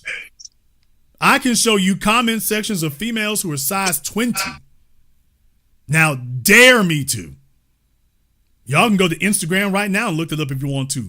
I'll go ahead and throw that bar to y'all. Y'all can go to Instagram right now. There's plenty of size 20 white female models, and you can take a look in their comment section. Damn a DM. Let's throw it public. I can show you plenty of those. By the way, you'll find even more of those on Twitter because Twitter doesn't have a sexual restriction. You can put up triple X-rated stuff on Twitter. There's plenty of fat, BB built white women on Twitter that you can see. Plenty of white men digging them. So what's your point? Okay. You made a great point. However, you cannot dismiss the fact that Black men tend to have very low standards in regards to picking women. You just brought up a huge point with how that man dating Halle Berry, and she's well past her prime. and she's 58 years old. It's on and on again. It's well known. Women of all other races, they know 100% that if they could be 300 plus pounds, have a whole bunch of issues, a whole bunch of red flags, and there will be some Black man out there willing to accept her for the way she is. So why is that? You haven't answered that question. Why is it in Black American culture? Why are Black men so compelled to pick low value women in general? I don't see anybody who's doing that right now. You have, that. Excuse me, sir, the front cover of Sports Illustrated. Hello? I haven't seen the front cover. The entire point of the red pill movement is that was started by white men. That was not started by Black men. The manosphere was started by white men, not Black men. The whole point of that was that they were unhappy about the standards of white men. That was their whole point of it. So for you to try to compartmentalize that, you got of course he has a little pointy-headed agenda. But by the way, what you're being is factually wrong, deliberately so. But you're just being factually inaccurate. So why are you trying to compartmentalize that to one group when you know that it's a global issue? It is a global in general. As I said, in general, Black men tend to have very low standards. In general, men have low standards. Not necessarily, as I said before. You don't see a bunch of Asian men willing to go ahead and date and wipe up single mothers. It's more of a Black male thing. Like basically, I read a statistic that the majority of stepfathers in America tend to be Black men. So I'm glad you brought up Asian men. By the way, according to several studies, who are the most undesired men on the planet? Asian men. However, you just talked as if that was a choice. Asian men are not. Now you just talked about Asian men's choices as if that's a choice they're making. Well, they actually have integrity. They're refusing to be. Okay, you just but if you're not being chosen, you're calling that integrity? Lack of options. They don't have a voluntary lack of options. I'm pretty sure that they do have options. They just want quality options. They're not. No, sir. They do not have the option. Anybody can go to any Asian forum on Facebook, YouTube, Reddit. We've been talking about this now for over a decade. Asian men from either the Orient or India, by the way, so just Asia, period, have been complaining now for going on 2 decades that they do not get quality females, that the white men get first pick at them because Asian women are, these are their words, too materialistic, too shallow. They want too much. Now in China, it's in full-blown gender war in China right now. Full-blown gender war. So, sir, as I said, that's not a local issue or a Black issue. That's a global issue. I can show you this exact same dynamic everywhere.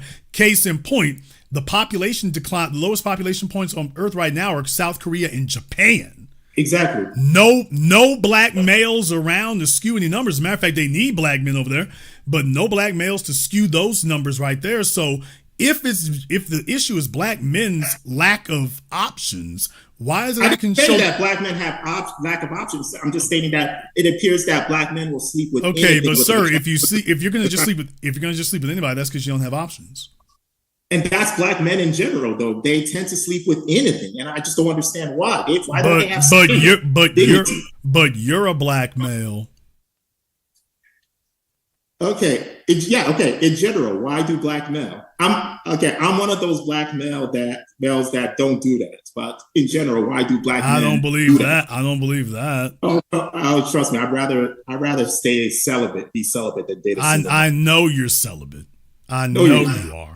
Yeah, I know you are. You really think so? I don't think anything. I know you are. You are wrong. In general, basically. Put your girlfriend on the phone. I will one day. You're lying. Put your girlfriend on the phone. I'll give you $50. Put your girlfriend on the phone. Okay, I'll probably greet her next week. Okay. You lying ass. Put your girlfriend on Zoom. She's not here. I'm alone right now. She's Zoom connect the world. I'll give you 100. You're lying. I'll give you $100. Put your girlfriend on the phone. Okay. Put your girlfriend on Zoom. He just hung up, y'all. You're a lying ass. Put your girlfriend on Zoom. Y'all know me. You do not want that to be an issue. No, if you got options like that, I does not believe it. Put that broad on up here so we can see what that is. I want to see her right now. Now, if she sits up here cross-eyed looking like Shanae, I'm like, okay. Okay.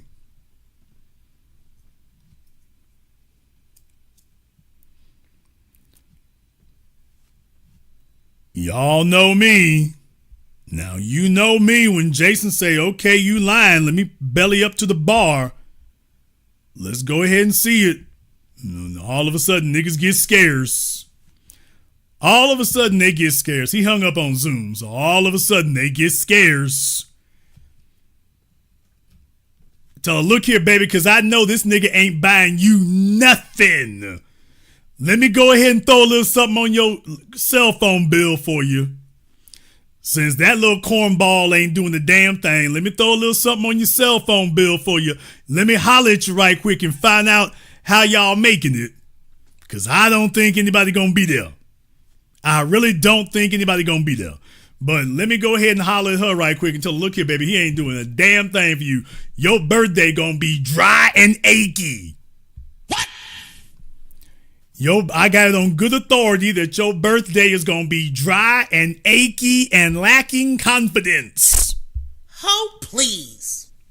So let me see if I can put a little something on your books for you, because I know you in purgatory.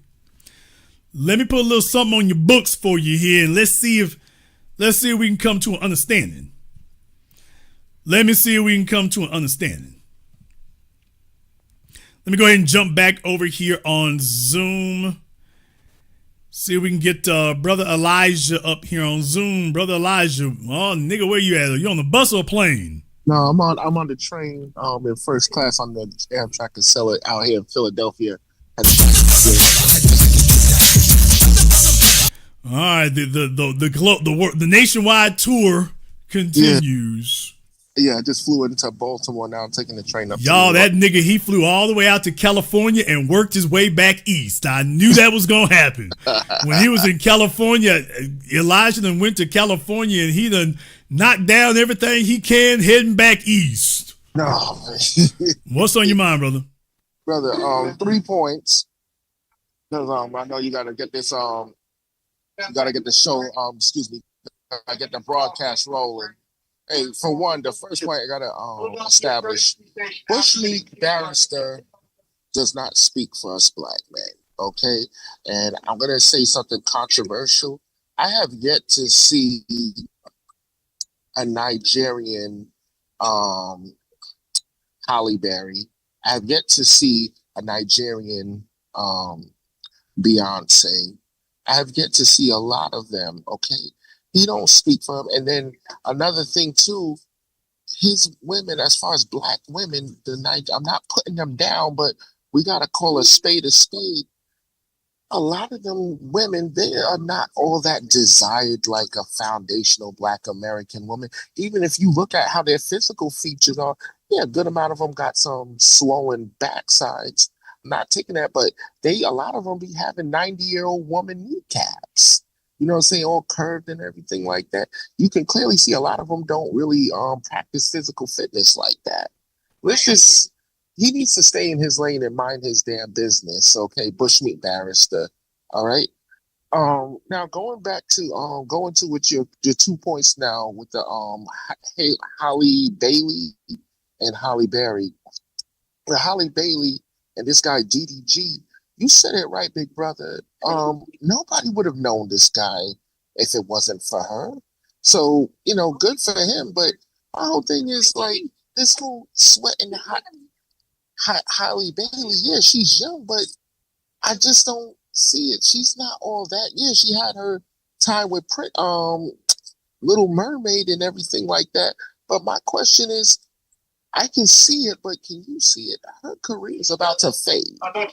Or is it already faded already? Yeah, I mean, pretty much she was already there. It was over for her when she chose this jackalope. It was over right then. What she showed is that you're not mature enough, you're not smart enough, and you're not wise enough to be able to handle a career. You don't have it. And she's acting like every gutter rapper female she's ever seen. Right. And you can't be a leading lady, and that's the way you're moving. Come on. And then my whole thing is, look, you gotta, you always teach us every Saturday about choices, wise choices. You always teach us. My whole thing is, hey, if that ain't, I get it. You grew up in Atlanta, but you dealing with a different corporate conglomerate. Disney, you ain't gotta try to appeal to a certain crowd, like to the hood rat crowd, and show I'm just as hood rat as you. That's very stupid. And then you're giving your own self less of a world than what you had, and everything like that. And if you want to be technical, I think her oldest sister, I don't hear nothing about her, and I think she's far more attractive as far as I'm concerned than Halle Bailey, but that's just me. But this sister, she's acting stupid, and then the brother DDG, you talked about him months ago, and I said, hey, he showed this lack of confidence. I said, hey, if you're gonna do all this, if you're gonna impregnate this woman and she's at the height of her career, why didn't he just excuse my language, why didn't he just marry her? Okay, you would have not had all these because problems. He's not husband material and she's not wife material. So just like two single parents don't want to marry each other because they know it's nothing but mess and drama, a single mother doesn't want to date a man with children because she knows there's a reason you're a man with children. Right. So he's not husband material and she's not wife material. They're sex buddy material and they're get lit material and social media magnet material, but that's it. And you shouldn't confuse that for being compatible in a productive relationship. Right. They're both two drama queens, and they respect each other's profession, but they don't respect each other. Wow.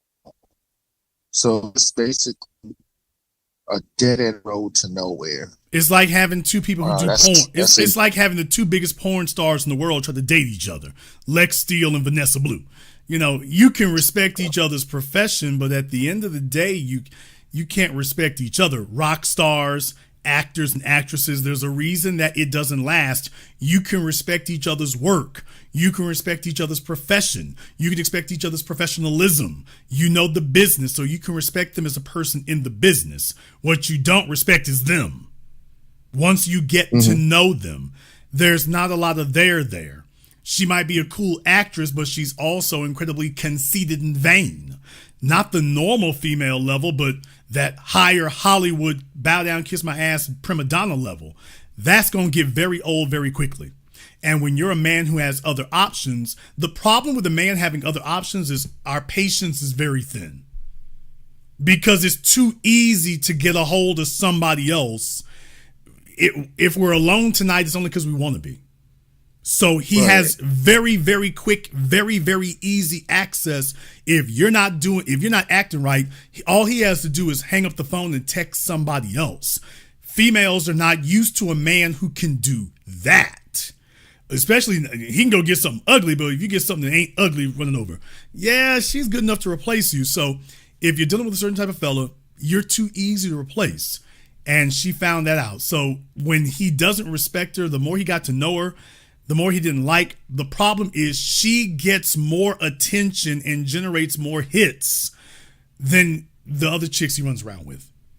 And at the end of the day, at a certain level, it's not about who's the baddest. It's about who gives you the most status. Especially if you're somebody like him who's selling your name. The one who brings the most eyeballs, that's going to be the one you find yourself being around more. Because you're in the business of getting eyeballs, and you get more eyeballs when she's around. So Yeah, there's of badder course. chicks, there's cuter ones, there may be friendlier ones, yeah, but y'all don't get the number of eyeballs she does. She is good for business. I'm in business and she's good for business on a level the rest of you aren't. And when you get wrapped up in that, it's off and going. Big brother, a caller, before Bushmeat Barrister, a caller was talking about Cardi B and her plastic surgery.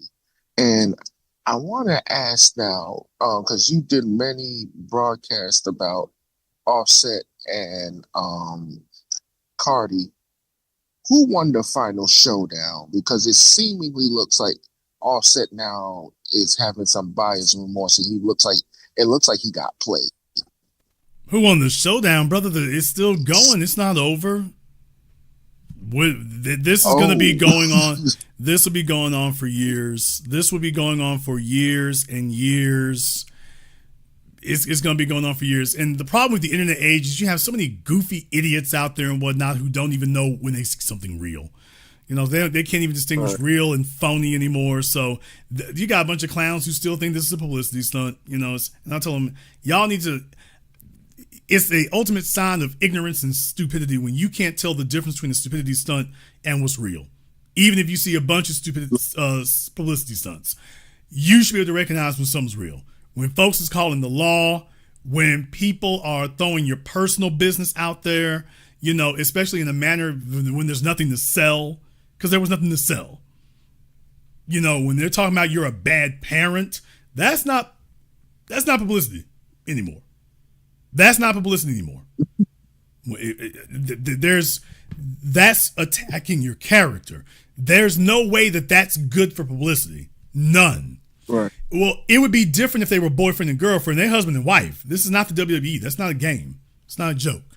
So it's just like, yeah, these two got together. And too many people, they live their lives looking at a cell phone screen and not getting in touch with the real world. Mm-hmm. Dude, you married a stripper. At the end of the day, you married a stripper who got a record deal. But she's still a stripper, man. It's just, that's what it is. So if you're not ready for that and everything to come with it, it's going to be great hot sex for the first year or two. And women know if they keep their legs wrapped around you long enough, you'll start to forget yourself. Which is what males tend to do. If she keeps her legs wrapped around you long enough, you'll start telling yourself, you know, I can make a life here. And on top of that, and she drives a hard bargain. I got to tell you right now, a chick throw me a Lambo, I'm going to be tempted. I'm not going to lie to you, bro. I mean, brother, a chick who can buy, because it's one thing for you to buy her an exotic, she can buy you one or two. Oh, that's a hard bargain, bro. I can't lie to you. That's a hard bargain. I don't know if I want to trade that one in. Wait a minute now. We got a broad can buy me a Ferrari F90? Oh, wait a minute. I might got to stick around for a minute. I might have to do this. The rest of y'all hoes can't keep up. I might have to stick around for a minute. She is treating the nigga nice. So, but what I'm saying is that she's dating material, not wife material. And even if she has deluded herself into thinking she's wife material, your job is to understand that this thing goes one of two ways. It's either going to end in a handshake or it's going to end in an insult, but it's going to end. Yes. And a man needs to understand that so he can move accordingly.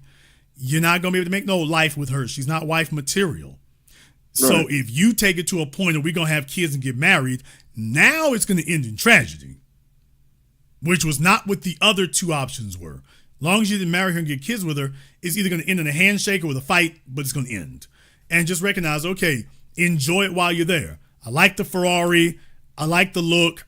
I like the clothes, the trip to the mall. Cute little broad. Okay. But there's going to be an end date.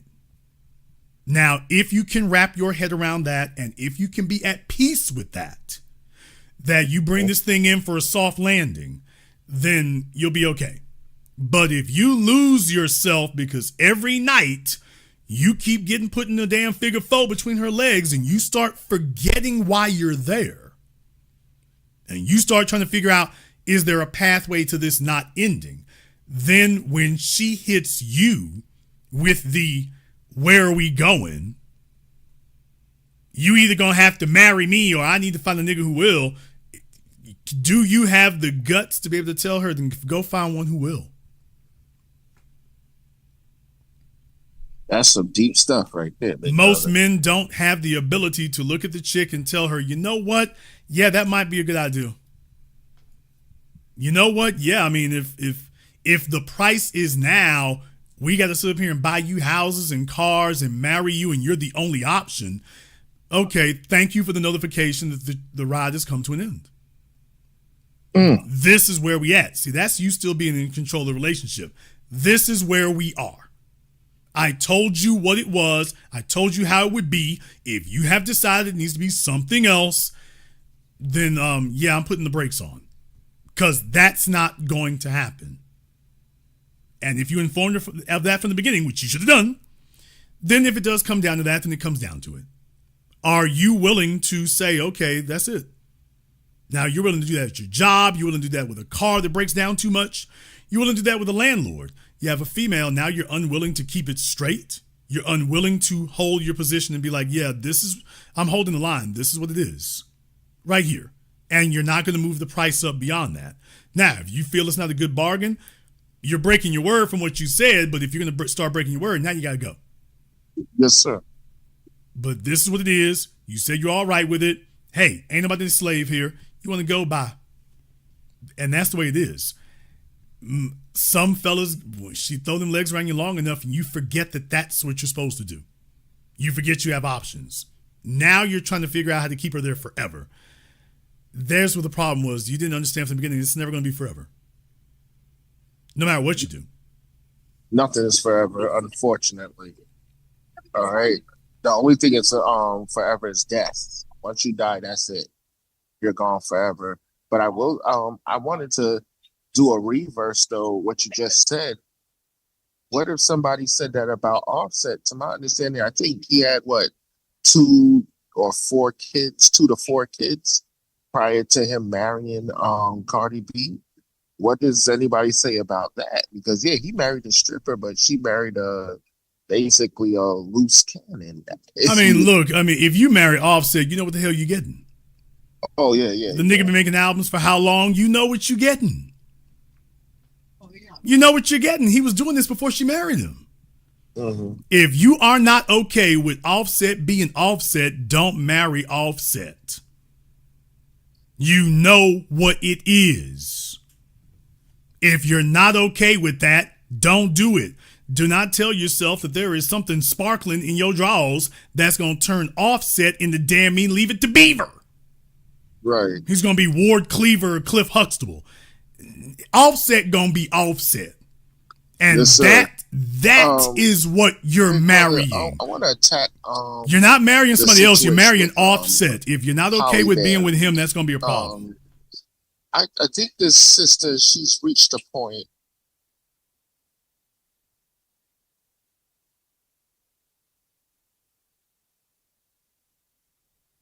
Okay, I think Elijah's signal's gotten bad there, but then again, he's trying to travel across the damn U.S.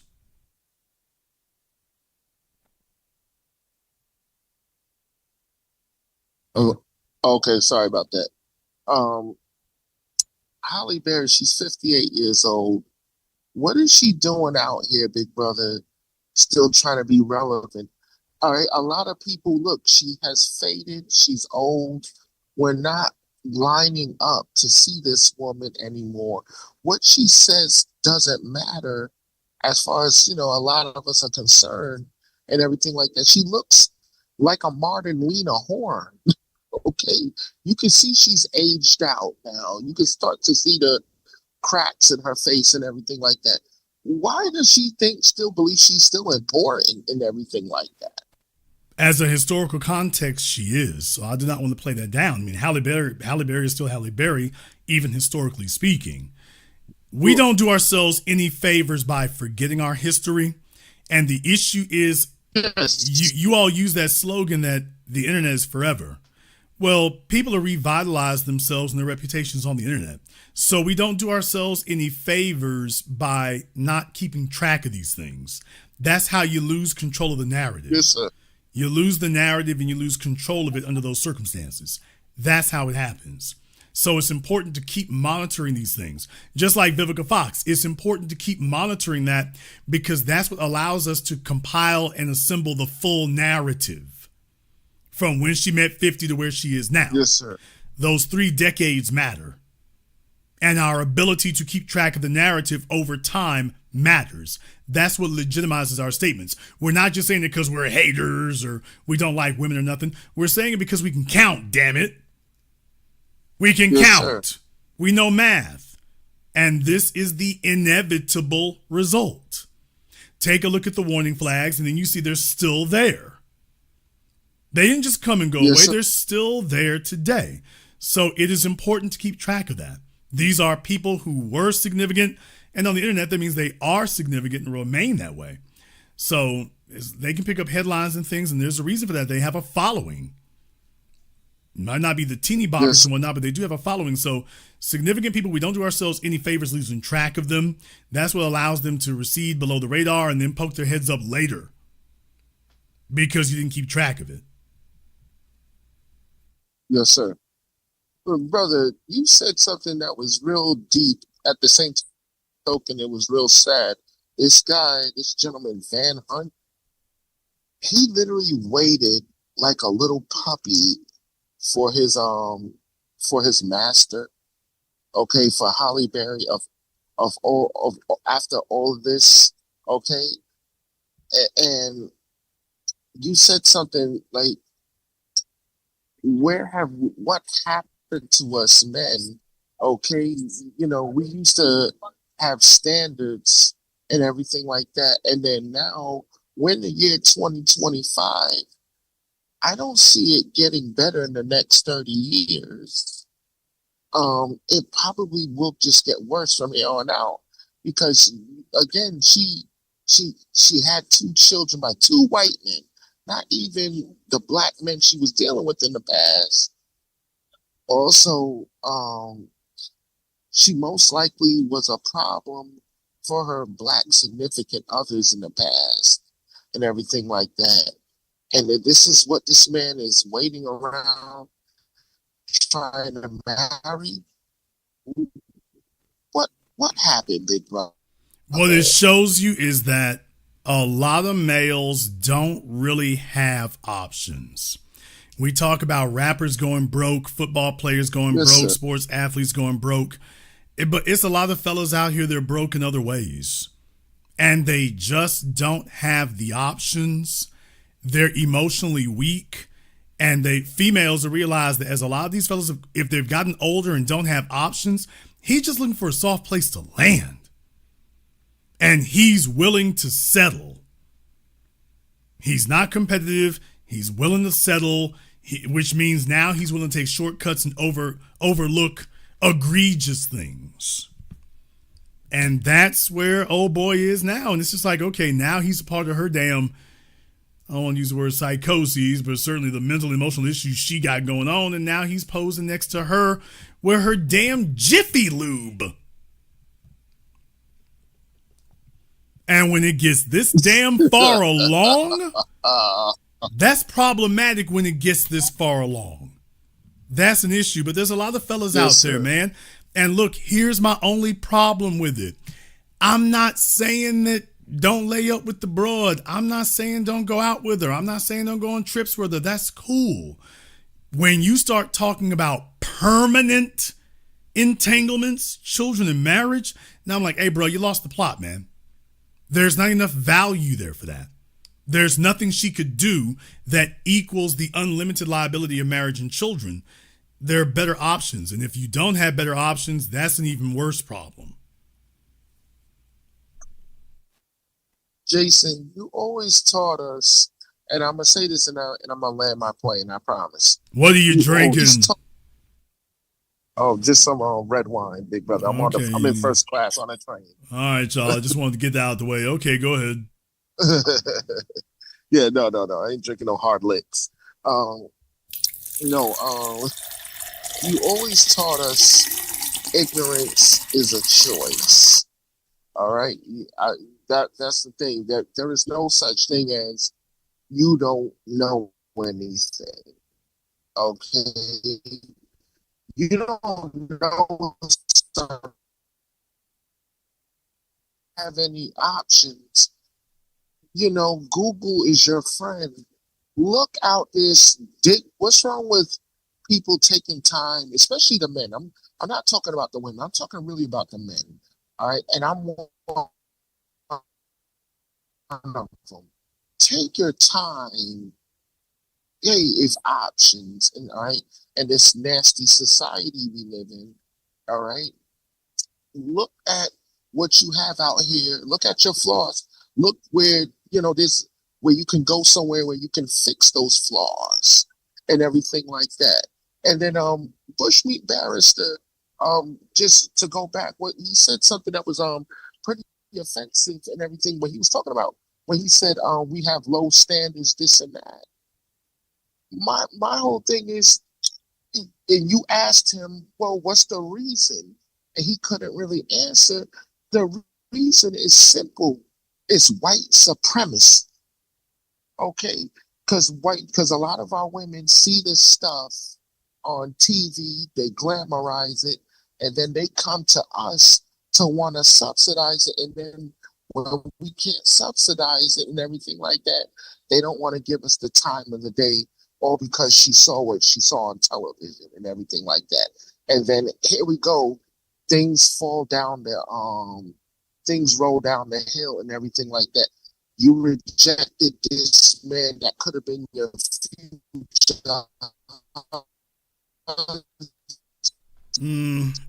I don't put a lot of stock in that, though. I think that's problematic. He's going through a bad signal area there, so thank you very much for your call tonight. I don't think that has a lot of value, folks. That's a nice slogan that gets thrown around. You're rejecting this man who could be your future husband. I need the world to stop, to take its head out of its collective rumps. People, you're not gonna like when I say this. I'm just gonna throw it on you. People, it didn't work. It failed. You're making idle threats and they're not hidden.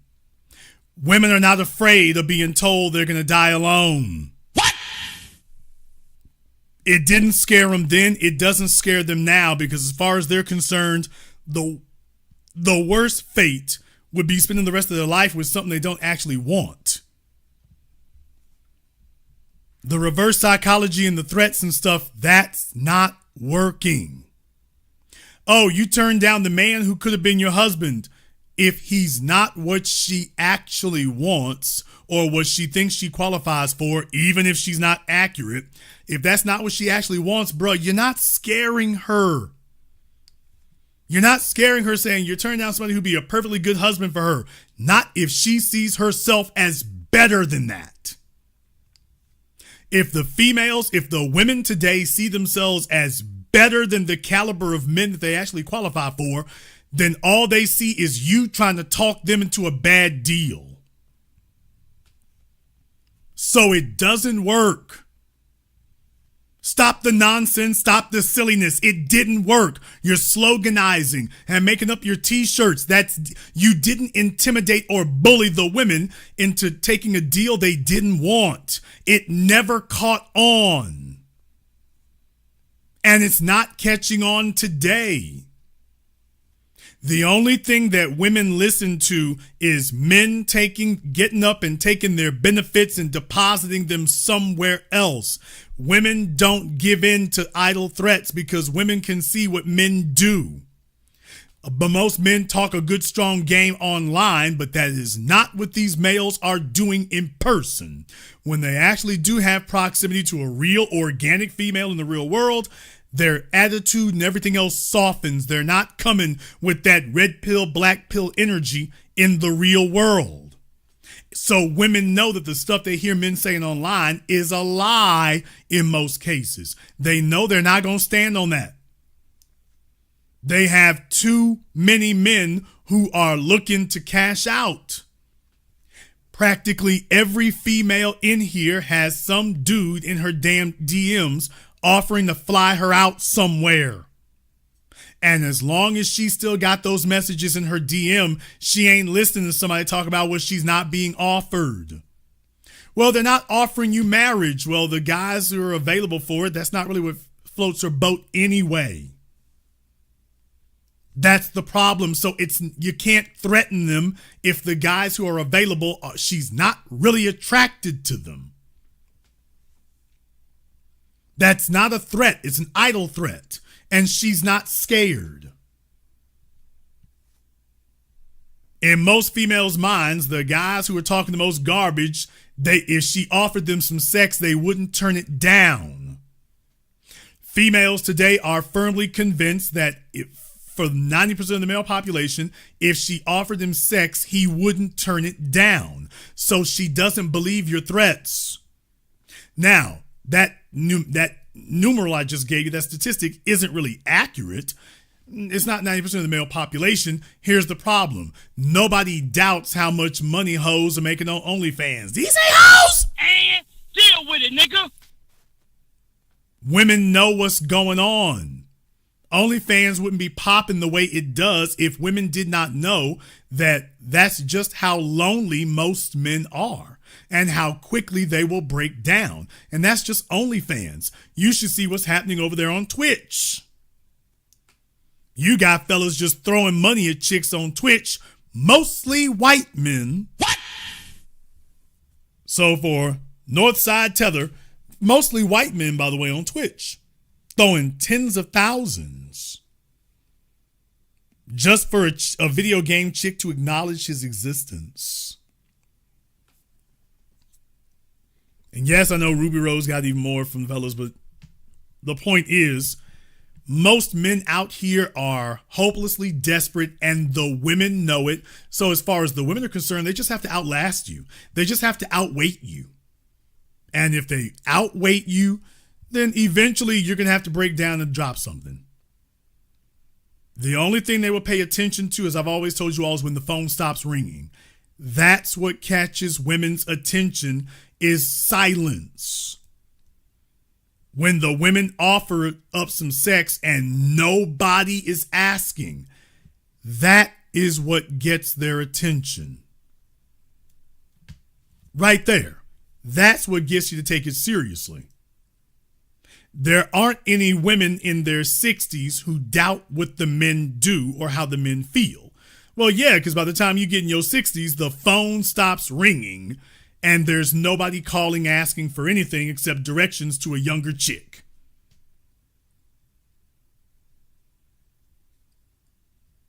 That's it.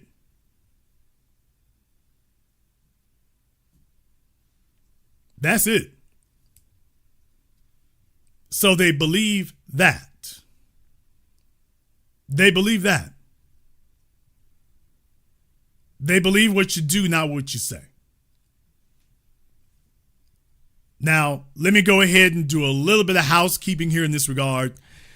Now, I let folks call up. I don't believe that I can deal with fallacies unless people articulate them or say them. So for that reason, I let people express themselves, and once they've said their piece, because you can't take issue with half of what somebody says. You can only take issue with when you've heard the totality of the context of what they say.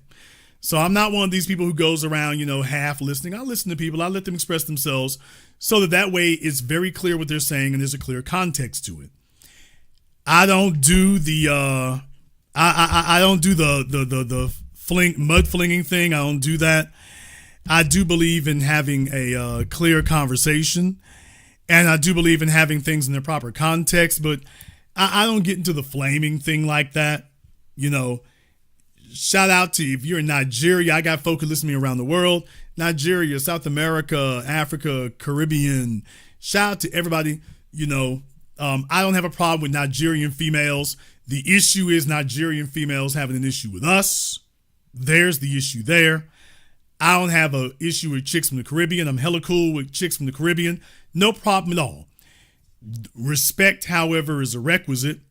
And it would be hella helpful If you really want to deal with stuff, if you're in Nigeria and you're from Africa, dudes like him, y'all need to be checking them. We shouldn't have to be saying that. Y'all need to be checking them. Now, you all notice he wanted to talk about black men in America. He didn't want to talk about black men in Nigeria. He didn't want to talk about all the ones and what they do just to get a green card. What? And I didn't want to sit up here and take it to the flow. I could have done that. I could have gone, and y'all know I've done that to him before. I've done that to him before, but I could have gone ahead and done that, but I wanted to go in a different direction here to make a point about something. Nigerian females ain't coming up on Nigerian men. Nigerian females got to come over here to America and deal with us, but they're not making out good in Nigeria. That's not what it is. That's why you over in Chicago calling me talking silly. But if Nigerian men, if you want something to brag on, have the females either going back to Nigeria or better yet, they stay over there, not coming over here. Then you got the ability to lecture us. Then you have the ability to lecture us, bro. You can't lecture us and Nigerian females are laying up under the first white man or anybody else they can get and coming over here. You can't lecture us. You got to get that straightened out. You got to get that straightened out right there. You want to talk about no standards? We could do that all day long. But I want to do this on a different note, though, because I think that's important. I want to do that on a different note because I think it's important that we have folk together. I think it's important that we have, a commonality and understanding. I don't want people sitting up here having the idea, because lineage is important. Certainly it is. But I don't want folk having a misconception that there's a panacea or a nirvana anywhere, because that's nonsense. That's nonsense. I had a doctor call me up from South Africa. He got a girlfriend and she wants a G-Wagon. What? Got the video of the call here on the program. He got a girlfriend, she wants a G-Wagon. And she lives out in the damn rural area. They used to call it the bush, but the rural area. Okay, they don't have phone service, but she wants a G-Wagon. It's not America, man. That's global. That's global. So I don't want people recharacterizing these things or trying to reframe them as if it's better in one place than another, because that's not true. It's not true, man. Female nature is global. The situation is global. Stop telling the lie that somehow you got it popping somewhere. If things were going so great, they wouldn't be on planes coming up over here to get next to us. That's not the way that works. Sitting up here lying as if you're going to make yourself feel better about your messed up situation. That's the problem right now. Folk trying to pretend that everything's okay as opposed to actually being okay. That's the problem. Stop pretending that things are okay and actually be okay.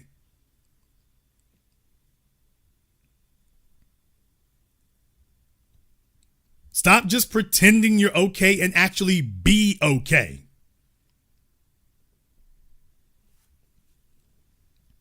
You're not flexing. You're not flexing.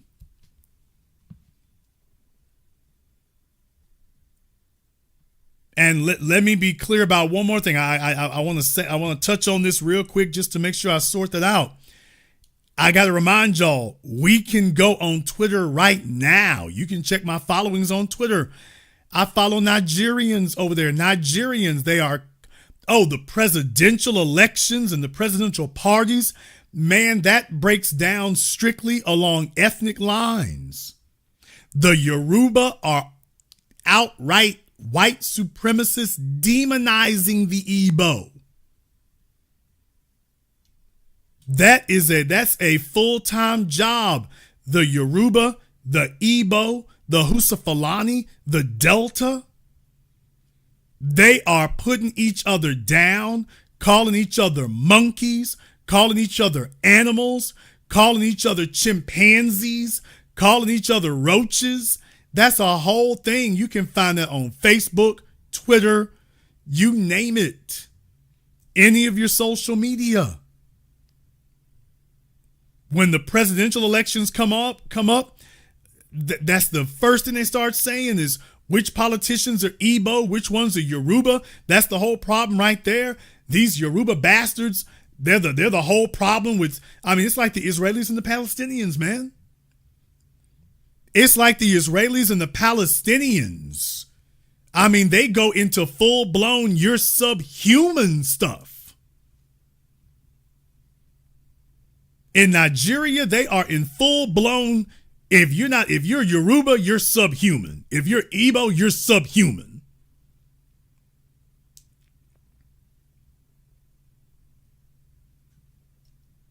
So, dude, don't make a clown out of yourself trying to pretend about that, bro. If things were popping, you'd be where things are popping, and you wouldn't be saying nothing to us. You're calling me because this is where it's popping.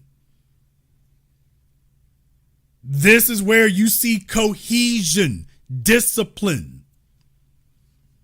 I'm not going on a rant right now. I want to make sure I tie this together for you all to let you know firmly where I stand. I got love for the Caribbean. I told y'all about that. Jamaica, you know, that these are some of the most beautiful places on this planet. They are some of the most beautiful places on this planet, bar none.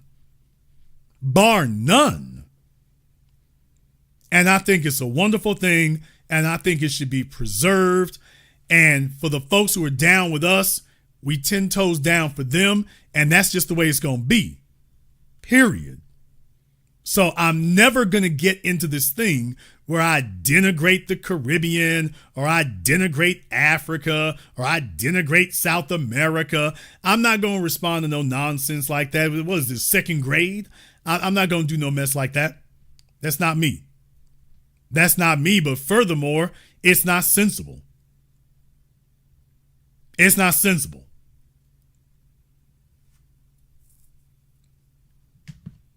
But by the same token, I'm not going to claim anybody who doesn't claim me either. I'm not going to fight to claim somebody who doesn't fight to claim me.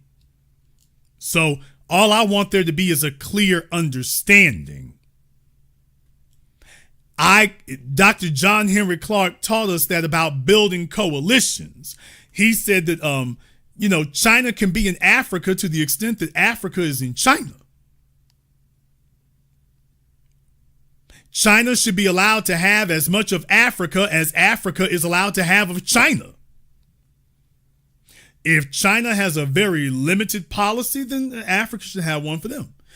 We should, if Asians have a very limited policy for us, we should have a very limited policy for them. If they have a very generous policy for us, we should have a generous policy for them. Assuming, of course, it's not a bait and switch. So if folks have a generous policy for us, I am all in favor of reciprocation. That doesn't bother me. That's only right. That's the only way you can maintain something like that. So I got no problem with that.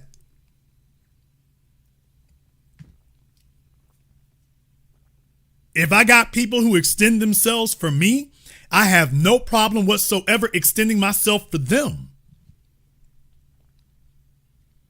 I just don't believe in extending myself for somebody or a people who have contempt for me. So there's where the breakdown comes in. The breakdown comes in from there. But I have no issue with that. I got folks from the Caribbean. I got folks from Africa. I got folks from New Zealand, Australia, South America, Asia, you name it. And everything's good. Everything is good in that regard. I just want them to understand that there's been a lot of off-code behavior going on. And if I identify that, it's necessary to point it out. But you notice I don't even do a whole bunch of that. I really, really don't. I really, really don't.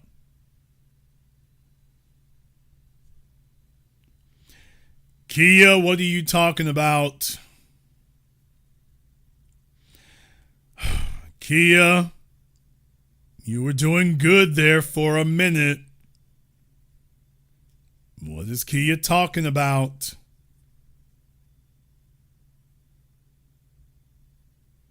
What are you talking about?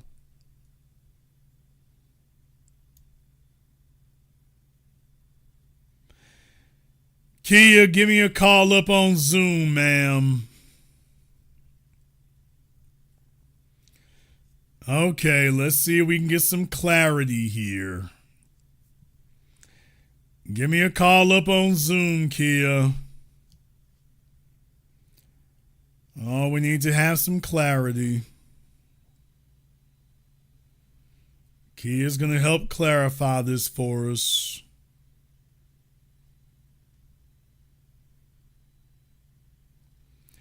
Yes, ma'am.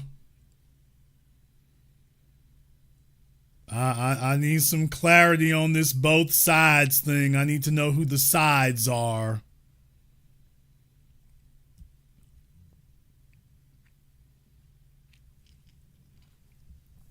Oh, I need to know who the sides are. Sometimes some folks forget themselves. And I gotta know who the sides are. Yeah, it's Kia again. She was doing so good for a while, too.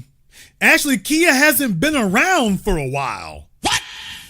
Oh, man, Kia ain't been around for a while. Y'all know how it is. Whenever the females get them a boo thing, I know she married. When things are going good, they don't show up. Oh, man. If they get lonely or something going sideways, then all of a sudden they show up again. When females got a boyfriend, they don't show up anymore. When they're in the dry spell, they're in my chat room. I know when they got a man because not in the chat room anymore. It's like, okay, you up under somebody. All right. When they got a man, they don't show up. But as soon as they got one, it's like, all right, they disappeared. As soon as they got one, they disappeared. If a relationship's going good, they don't show up. Relationship get a little bit lonely, so next thing you know, they're in the chat room. So, all right. But in any case here, I want y'all to keep that straight about that too. I want you to have a clear understanding about things. You know, don't let folks sit up here and lull you off into nonsensical conversations. But also, on the other hand, we also want to make sure we lead on these things. That's very, very important. Whether it's Belize gal or whoever, you know, I got folk here, if they solid, that's the most important thing. But you don't want to get into flaming territory. You really don't want to do that because, you know, that's not really a game that you win in that regard. Maybe one-on-one conversation or whatever. And even then, you only want to clarify things.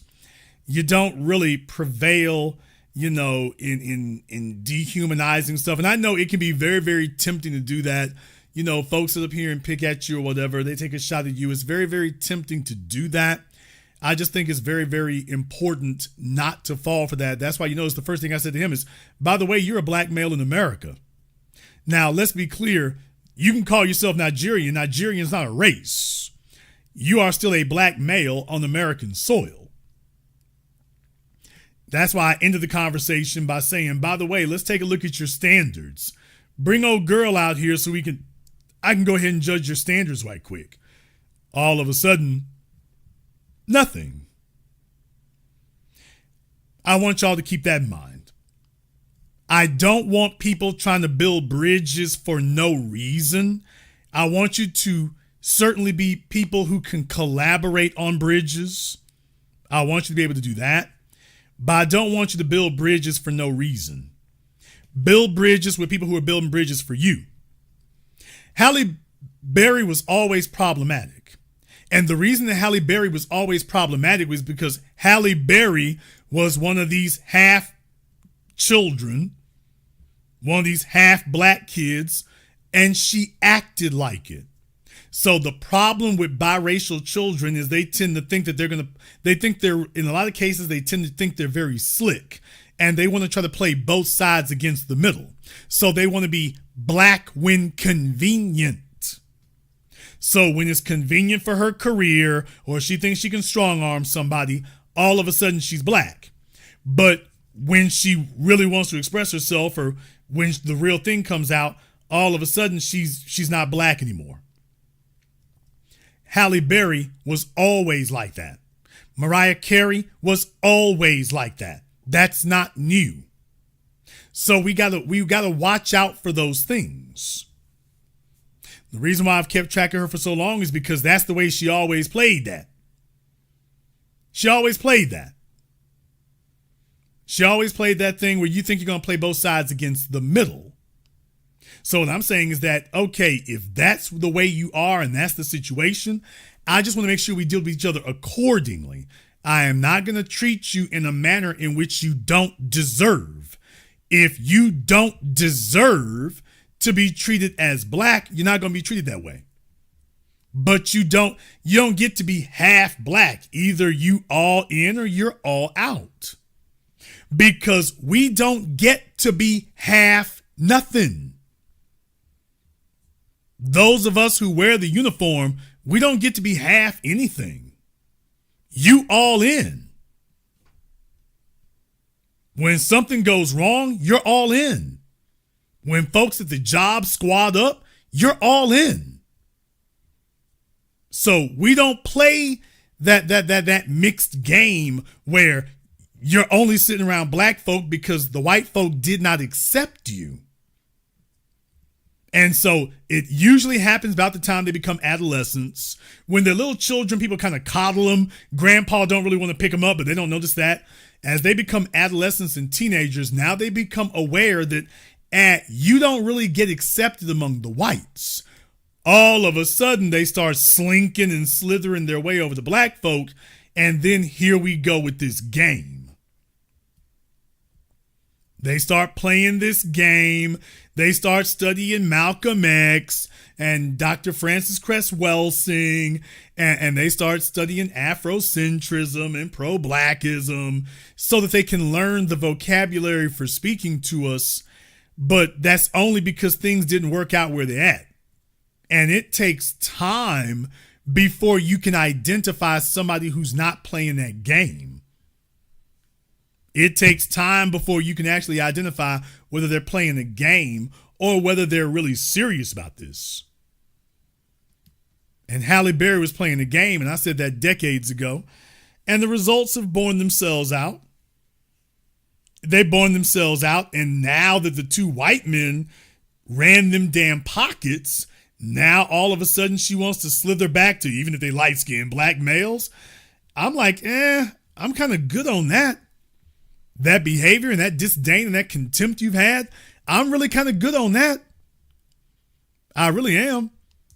Because this is not a suit that we put on to take off. This is our lives. This is our life right here. We don't get to put it on and take it off.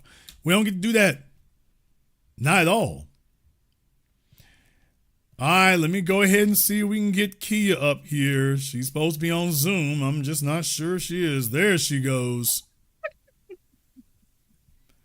Hi, Jason. She got a whole new pair of glasses. All right, man. No, they're blue light glasses to protect my eyes from like the brightness of the screen. Oh, she is so fragile. She is so fragile, I don't y'all. want a migraine. Okay, I don't have migraines, but I'll take your word for it. All right, Miss Fragile. Kia, what's on your mind? No, I was responding to someone in the chat, and I was saying that there's xenophobia on both sides. Both sides of what? Like, I guess culturally, African Americans versus continental Africans versus Afro-Hispanics versus Caribbeans. We don't have xenophobia, ma'am. That's a lie. Well, I have personally never experienced xenophobia. I know you haven't. At least you have not from us, because understand something, we're the majority. If we were xenophobic, then you'd have the situation that we as black folk do with white supremacy. You'd have that kind of situation.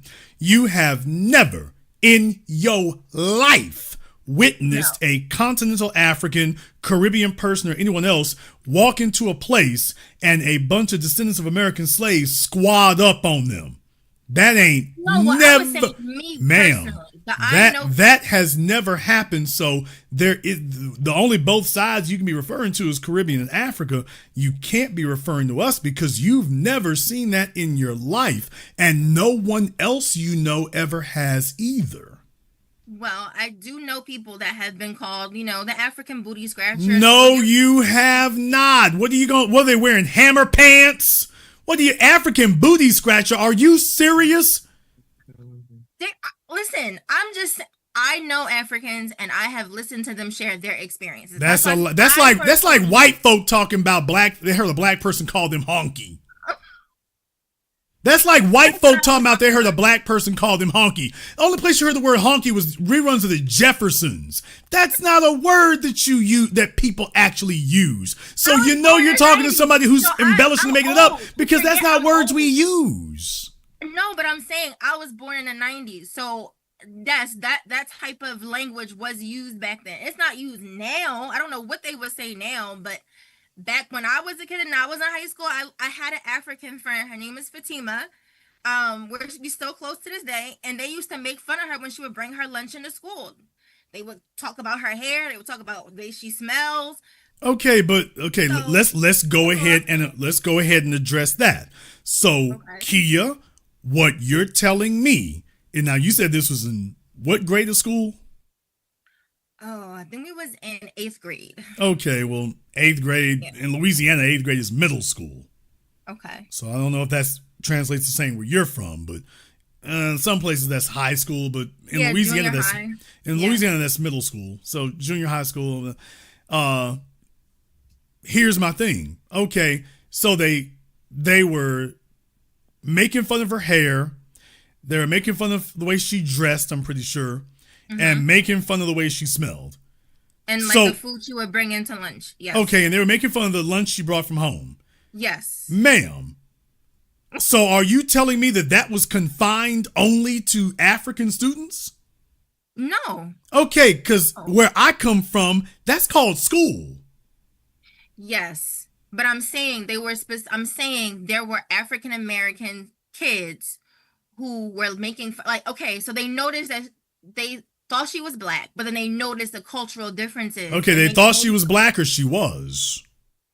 Well, I'm saying, yes, she was black, but I'm saying they thought she was African American like them. But my point is that's called school.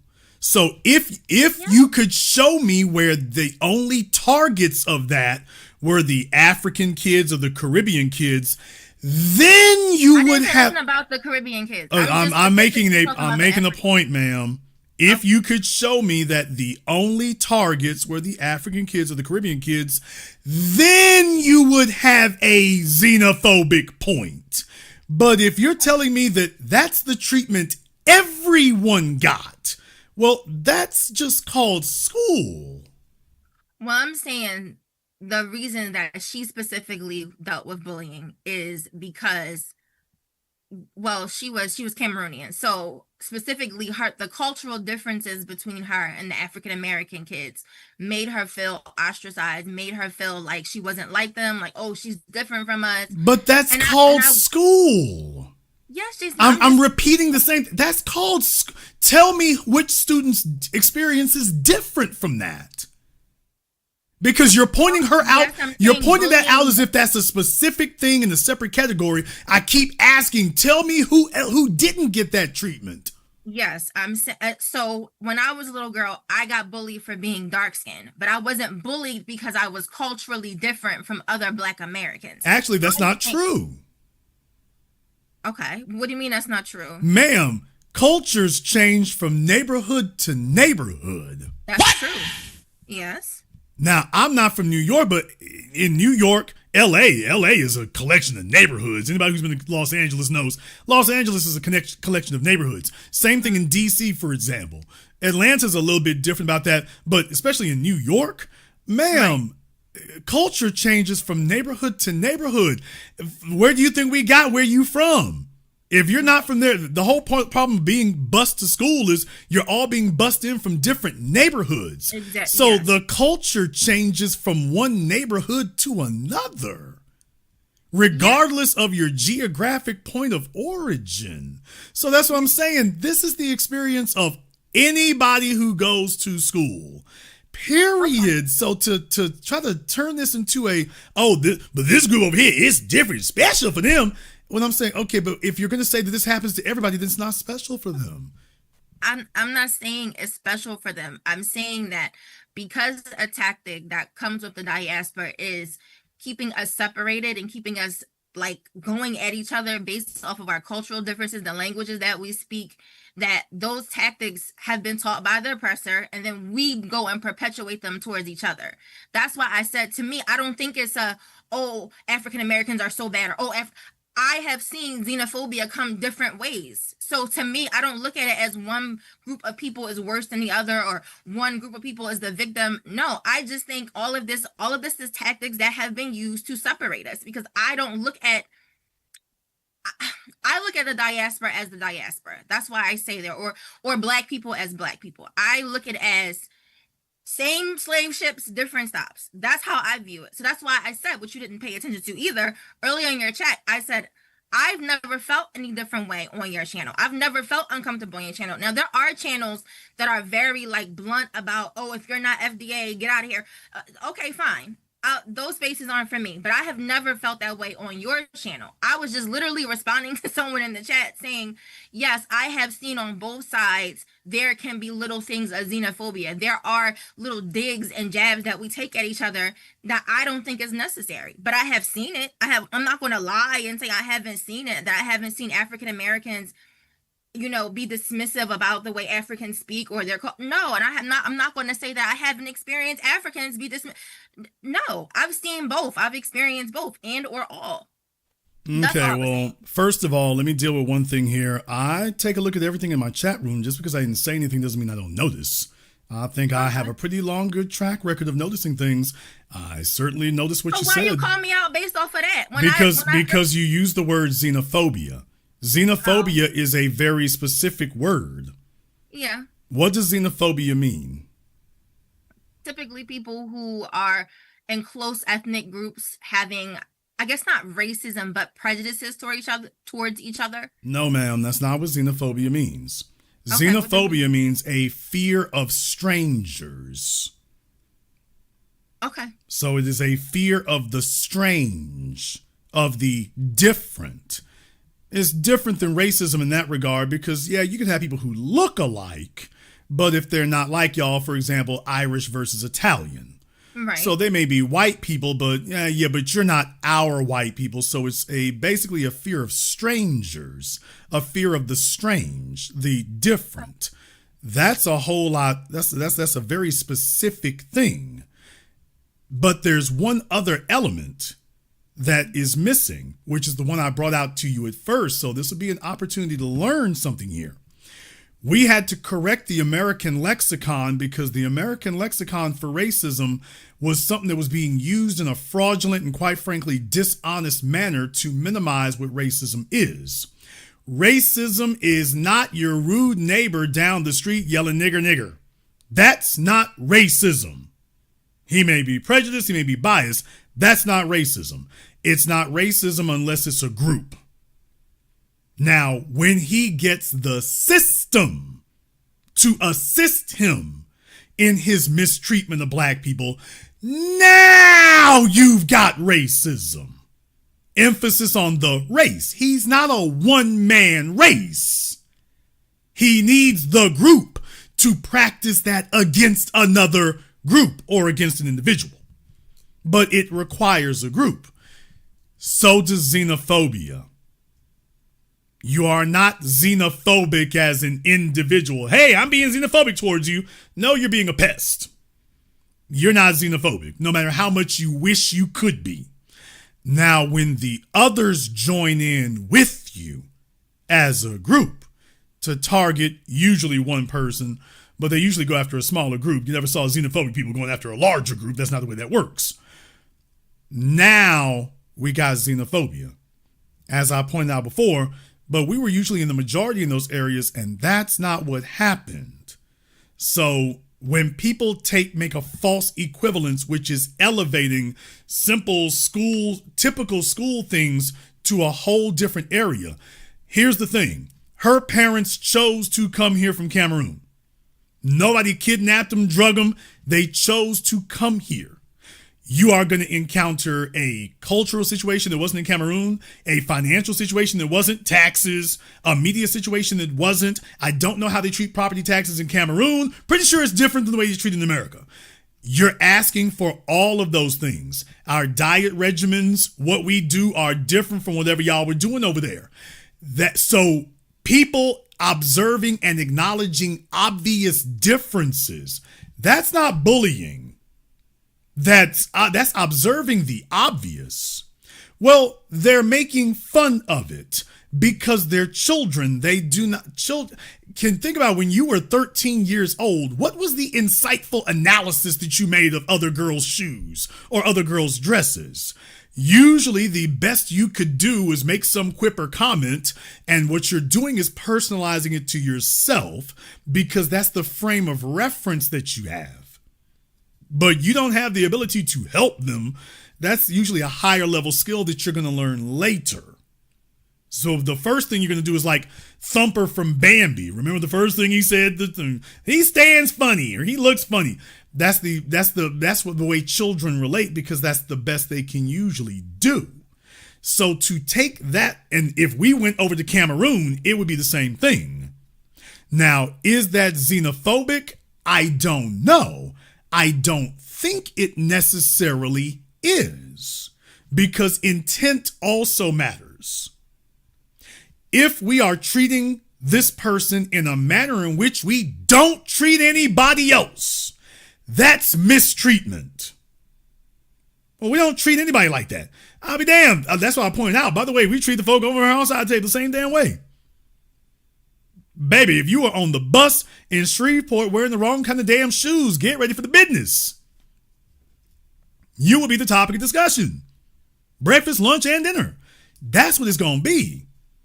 And we didn't have any African students. I mean, we might have one hiding out somewhere, but we didn't have any African students. That was it. So if you come to this school, that's the get down. Whether you were ready for it or not. The African booty scratcher thing, that's an exaggeration that folks need to, because here's the thing. If that were actually legitimate, you would have some variation of it. There would be some sort of updated variation that has carried on after that. Because xenophobia doesn't come and go. Xenophobia stays. Just like racism. So if somebody tells you that xenophobia came and then it went, and that's not the way xenophobia works. Well, I think a lot of that like transferred to some of like, do you remember like back when Twitter was like new and people would like use Twitter to just say wild things? Like they would, the most racist. You mean like they do now? Well, yes, but I'm saying like before like the wokeness really took over, like Twitter used to be the wild, wild west. Like people would say, and then I remember it was like not tick. Before the wokeness took over, what do you mean? So like now when people say certain things, you can get canceled or people will like come like send their followers to you. Like back in the early 2000s, it wasn't like that. Like you could say like really wild stuff and basically nothing would happen. That's why people always have to go back and delete their tweets, because you were able to say and get away with stuff in a way that you necessarily can't now, depending on how much attention you get. So I think that's what transferred, like a lot of the bullying that we would say to each other verbally, like my age, it just transferred to like social media and like people making like parodies, like pretend, like putting blackface on, but it was just a different time on the internet, like where people would openly make up stereotypes and say nasty things about other people's race. Now, I won't say that's xenophobia because people were making fun of Asian people, so that's just how it was back then. But I just wanted to mention that the internet did kind of come in and replace, what I guess the dozens conversations that people used to have in person. People just bully people online now. I'm going to say this as diplomatically as I can, and I'm going to take this as a teaching moment because I understand your background and I have a lot of experience witnessing this. Typically speaking, folks whose background, especially is Black folk who may have some Hispanic lineage, a lot of them have a lot of exposure to right-wingers. the online, Fox News, in print and media, and they pick up a lot of those aesthetics. They pick up a lot of those. They pick up a lot of those distinctions, and they also pick up their vocabulary. So it's a dead giveaway of where they spend their time at. Twitter's never been a woke place, but furthermore, that's not a bad thing either. People should be aware of what they're watching or what they're seeing. But for a black person to use the word wokeness, that's like a black person using the word conservative. Dr. Claude Anderson asked, what is it about America you wish to conserve? If I'm white, I understand that. If you're black, you're using a word that only other people would use because it has a specific significance to them.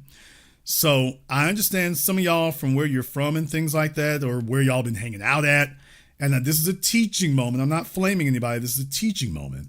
I want you to be aware of what you're saying. That's the reason I'm pointing it out. I want you to be aware of it. You may not have been aware before. Folks spend an inordinate amount of time online.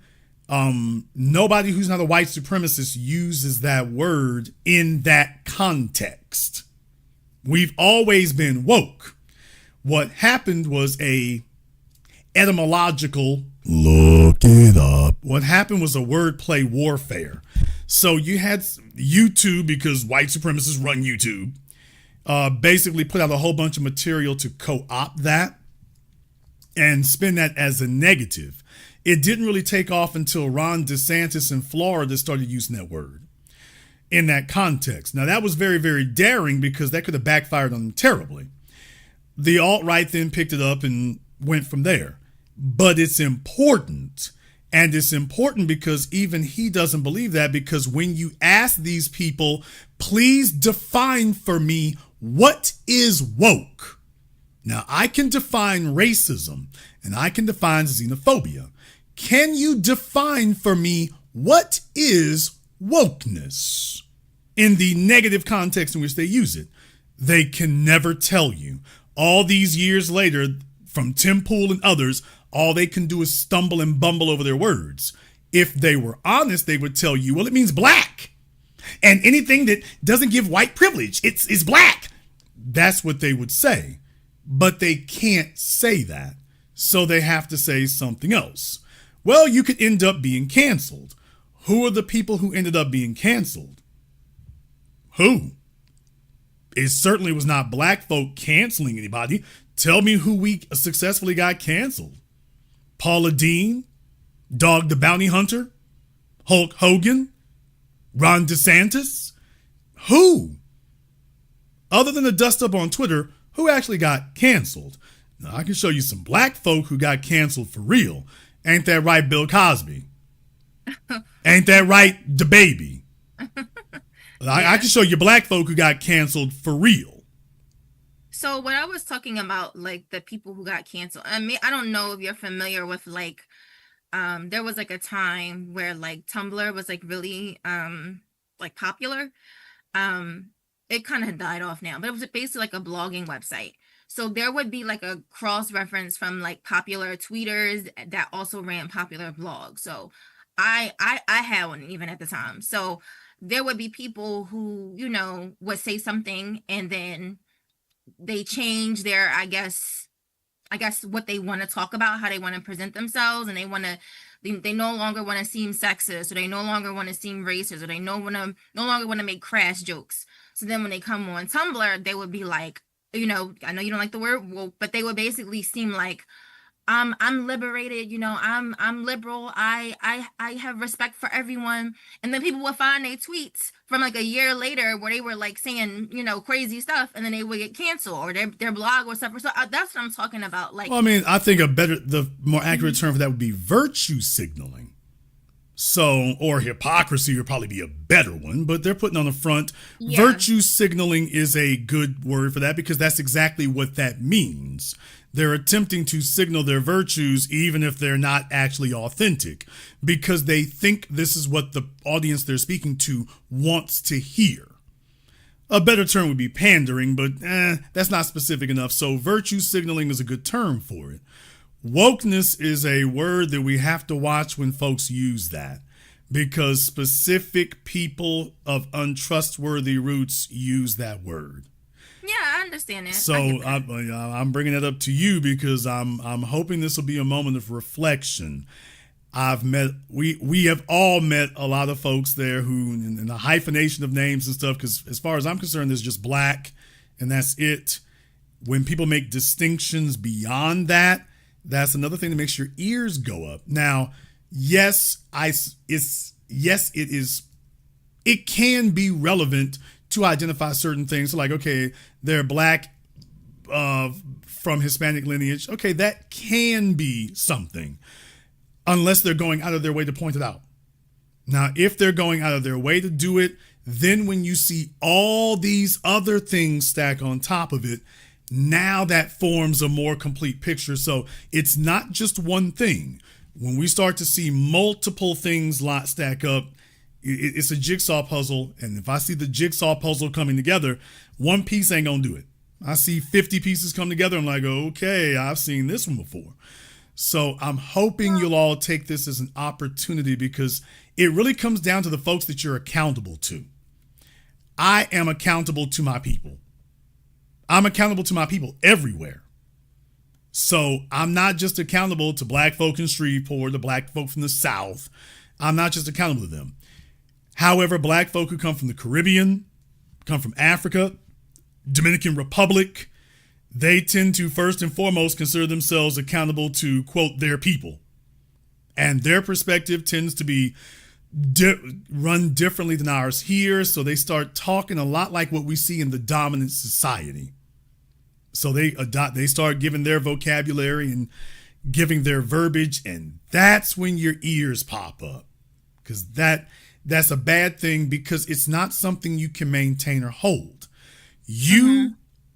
No matter how much ideologically you think you understand the usage of that term wokeness, you will never mean it the way Ron DeSantis does. No, you will never mean it the way the white folk using it do. So therefore, that's all the more reason that you shouldn't.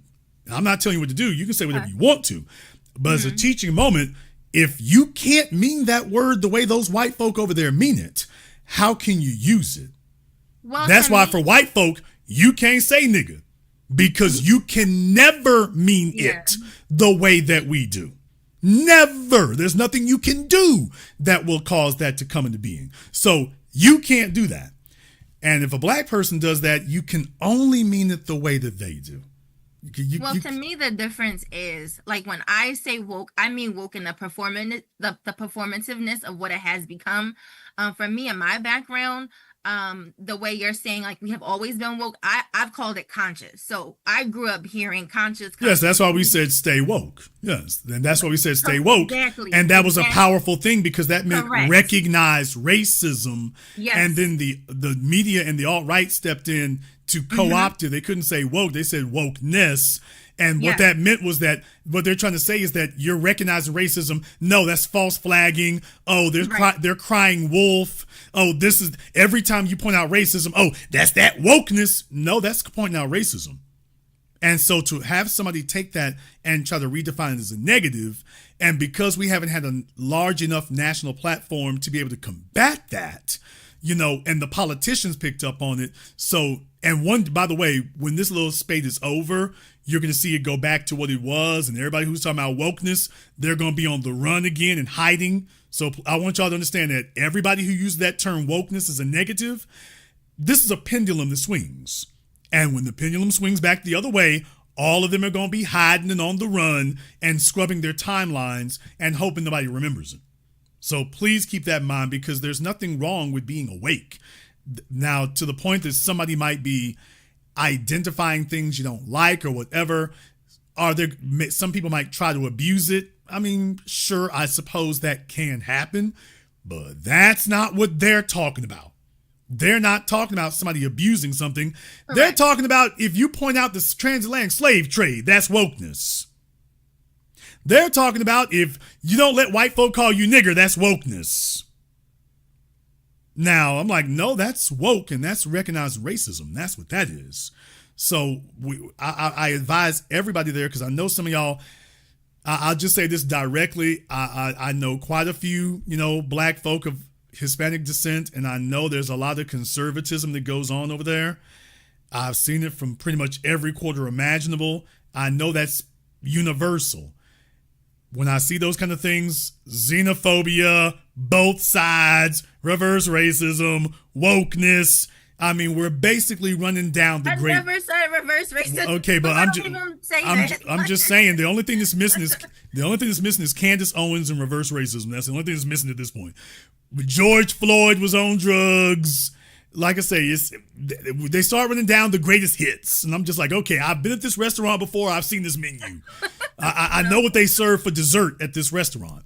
So what I'm saying is that it's not just one thing. I heard several things. And if you were not aware of it, I'm bringing it to your attention. Hey, we heard that. And this might be an opportunity to have some pause and some reflection. Hey, is Jason just being an ass?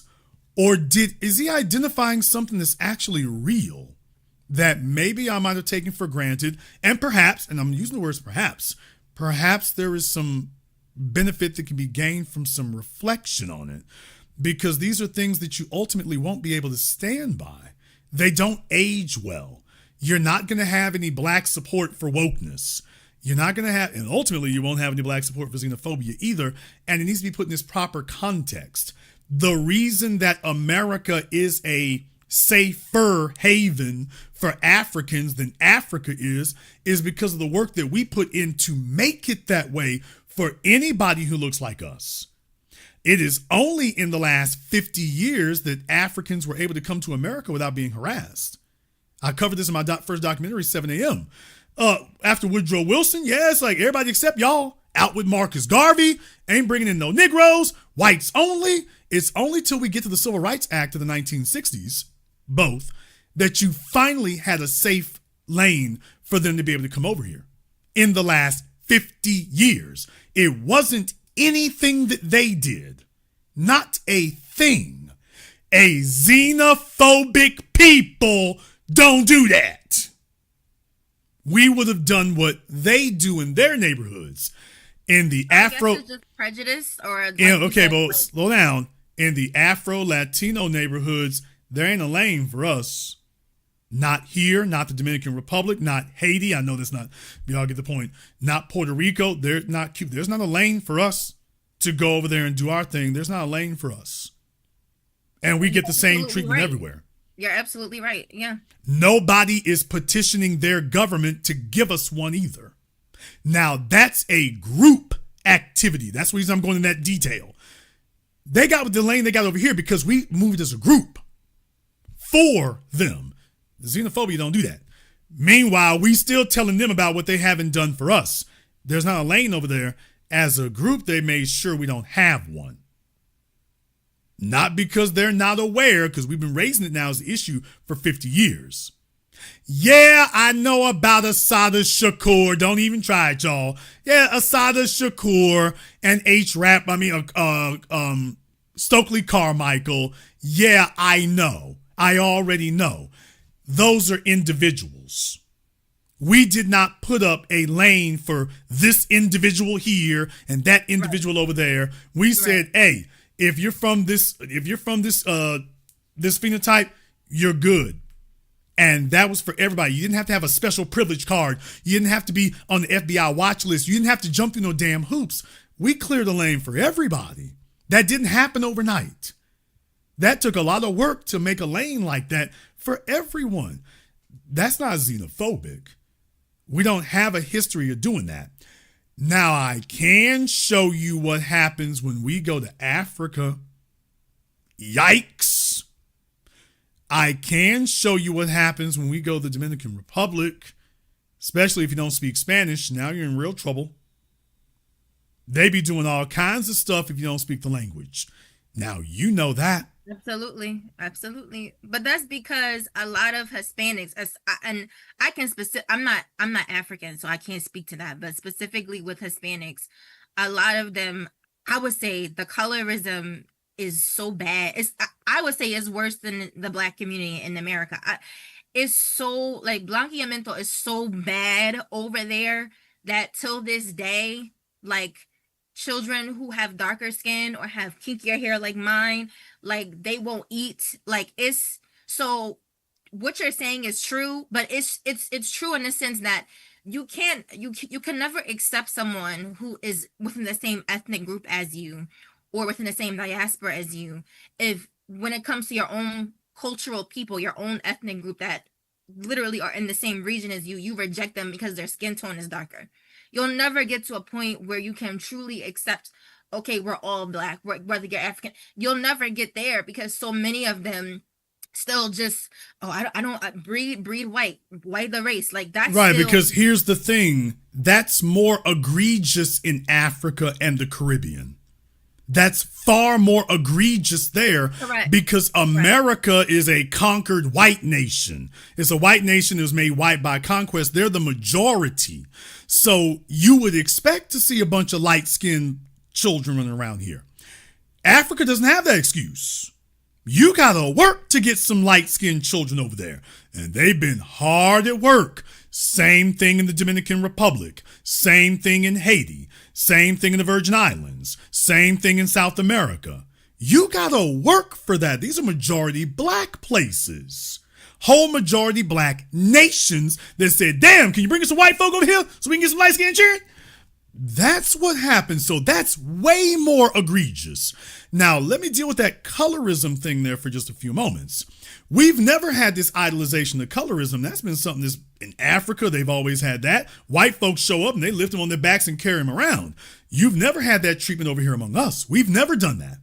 But let's talk about colorism within the group. Colorism was something that was foisted onto us. After antebellum slavery, we saw the significance of not ostracizing the light-skinned children because after slavery, we wanted to make it clear that we were not holding the sins of the slave owners against them. But we also had something different. The light-skinned children after antebellum slavery were working their hardest to prove they were one of us. So they put in more work to do that. And we can go down the damn list. We really, really can. I won't do it right now. Y'all can go down the list from your congressman to Malcolm X to... They went out of their way to prove they were members of the group. That meant something. The Thurgood Marshalls, that meant something. That was what we had. And we're the ones who made the phrase, I'm Black and I'm proud. There is no equivalent among any Black folk anywhere on this planet. They've been suffering under white supremacy and still do not say they're Black and they're proud. Still don't say it. So our thing was to be inclusive of everyone, of everybody. Well, I think that was the purpose of Pan-Africanism, like, and it's like most, I guess, innocent, like, attempt. That but once again, who was practicing Pan-Africanism and who isn't? Yeah. Show me the Dominicans that practice Pan-Africanism. Oh, no. Especially not the Dominicans. Show me the Dominicans. Show me the Haitians. Show me the Barbados. Show me Turks and Caicos. Show me the people who are practicing Pan-Africanism outside of North America. You might find some in Britain. Not in large numbers, no. Mm-mm. So once again, baby, there ain't no xenophobia here. Never has been. Everything that you're pointing out was inclusion, made a lane for folks. We learned about their history. I dare you to get them to tell you they can turn about ours. We learned about theirs. We can talk about Patrice Lumumba, Haile Selassie. We can go all the way back to Shaka Zulu, and even before that, Sesostris. We can go back to that. Tell me they can tell us about ours. They can tell you about Tupac. They might be able to say Malcolm X because they watched the movie. Show me somebody who didn't have a movie. So we were the ones stomping for Nelson Mandela. He was in prison. North America got that man freed. North America. Now, if we got time to be xenophobic, what the hell we worry about Nelson Mandela for? What did we gain from that? Getting Nelson Mandela free. What did we gain from that by leading the charge against apartheid here from North America? How did that benefit me in Louisiana? What did I get from that? What I got from it was our long-held tradition of resistance and fighting white supremacy. That was Pan-Africanism. Other than Julius Malema, we don't have a friend in South Africa today. Other than Julius Malema, peace be upon him, we don't have a friend in South Africa today. After all we did from the 70s through the 80s, clear up to the 90s, to get Mandela out and to end apartheid, all we ended up with was Mandela out of prison. Peace to Winnie Mandela. But other than that, we don't have a friend in South Africa today. That was the payoff for doing that. Matter of fact, they told us they don't want us to come over there because we make too much trouble. Why y'all are going to speak badly about the Boers? Those are the black politicians and that black Speaker of the House, whoever the hell she is. That was them. That is them. So if we want to talk about xenophobia, now that I've defined it, and that's the only definition that counts, I'm like, I'm not talking about just one person. I'm talking about when you go to South Africa, that's what you're going to smack into like a bug on a windshield. So your highfalutin ideals about what it should be are about to meet reality from the group who ain't rocking on what you rocking on. Okay, so I guess it wouldn't be called xenophobia. Just like I said earlier, it would just be prejudices, like, or misunderstandings of different. I can't call it prejudices either. I don't think I can do that either. Let me explain why. Do you have nieces and nephews? Yes. I mean, you Latina, of course you do. You got 20 or 30 of them. You got 20 or 30 of them. So absolutely. They're falling out the ceiling. Do you consider your nieces and nephews tease each other? Sometimes you gotta stop them from doing that. Mm-hmm. Okay, because I know I had to stop mine. Do you consider that to be prejudiced? No, but I do consider it colorism when it's about like skin tone stuff. Okay, that has to be, well, that can be something that they observe, but if it's given social significance, that has to be taught. So yes, you can observe that maybe some of your siblings or nieces or nephews have a different skin tone than you. Well, that's just having eyeballs to see. So of course you can identify differences. That's survival. You're not blind. There's nothing wrong with being able to having working eyeballs that can see a difference in skin tone. That's not a problem. When you now extend that difference in skin tone to some sort of social status, now that's different. Somebody must be rewarding you for that. That's the only way that would work. Hispanic communities, like I said, till this day, that is absolutely a thing. Like, the lighter you are, the better. The more white, the more closer to white, like a white Hispanic that you look, the better. So yes, absolutely. I was fortunate to grow up in a community where a lot of my family members were like within my skin tone and darker, so that really wasn't like a huge issue. So I was like my grandmom's favorite. But I, of course, as generations have gone on, different people marry different people or have kids with different people. So yeah, that has to come along later. As far as a social significance, one is just an observation, those are social significance. I want to go back to your Cameroonian friend, though. You were talking about what she eats, for example. So you're talking about the average 8th grader. Their favorite cuisine is chicken nuggets and hamburgers. So that, as far as they're concerned, that's a well-rounded menu right there. Anything other than that is going to be remarkable, noteworthy, something to make fun of because it's different. They don't know anything about that. Now, I think you're also old enough to know that, let's just say that they're 13 years old. By the time they get to 23 years old, they're not going to be eating at McDonald's anymore. Hopefully they've expanded beyond that. They're going to be trying cuisine from a bunch of other different places. So they haven't had enough experiences especially they don't have an African spot to go to, a Caribbean spot to go to. As they get older, that they'll get introduced to that later. But that's not something they're going to be introduced to in 8th grade. So, of course, they've never seen this before. And, of course, their reaction is going to be very predictable. What in the world is that? You're going to eat that? Okay, but they said they're going to say the same damn thing about okra and broccoli and squash. They're going to say the same thing about that. So what I'm saying is to take something that is normal for teenagers and adolescents and to extrapolate that and say that this is some special case or xenophobic, that's really defending something else. Now, you ain't heard African booty scratcher in your life. If you did, you just heard it on a greeting card somewhere. You still hear Akata to this day. You still hear those American Negroes to this day. You hear that to this day while they're sitting over here with the space we made for them. Who taught them that? Who told them that that was okay to do as a group? Who told them that after everything that's been done for them, that that's the proper response?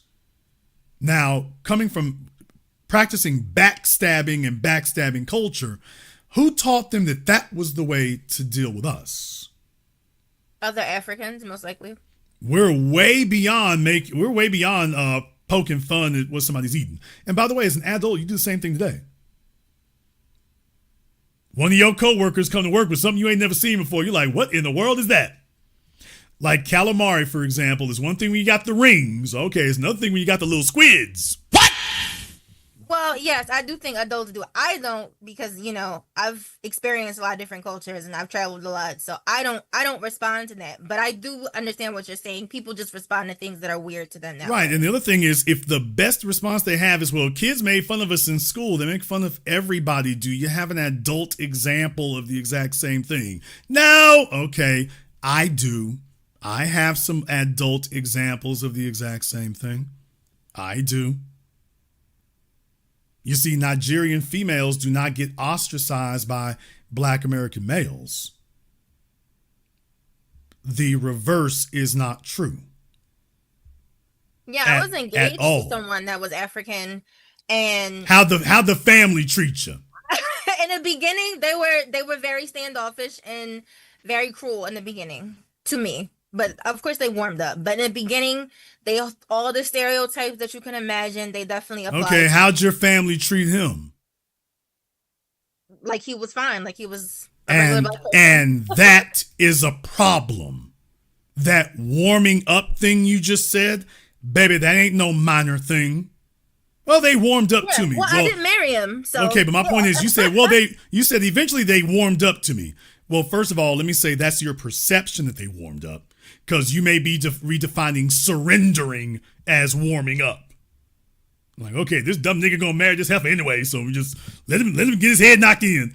That's most likely where they were coming down. And you're talking about, well, they warmed up. No, they might have just been surrendering. But my whole point is, why the hell do they got to warm up to you? If you're not coming up to them with no bushika mess going on and talking to them crazy, and you sound intelligent and presentable, and you're not in a bunch of damn garbage, what the hell is there to, quote, warm up to? What's wrong with her that we ain't already okay? What does she got to warm up for? What are these damn extra hoops? Because I wasn't African. And that is the problem. And it wasn't just one person.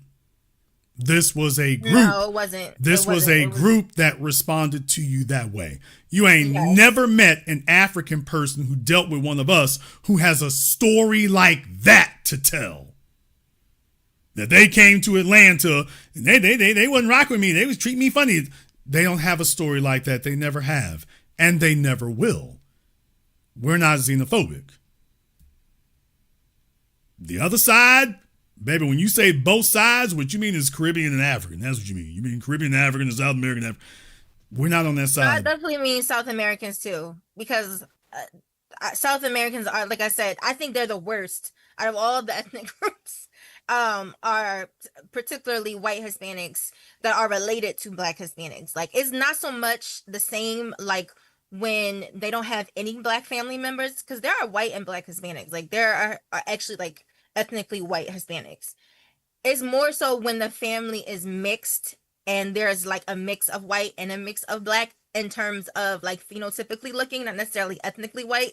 That's where colorism, that's where the true racism comes out, because it's like, I'm in close proximity, so because I'm close to you, I can use whatever privileges that I have in our community. Right, but the other thing is what they desire.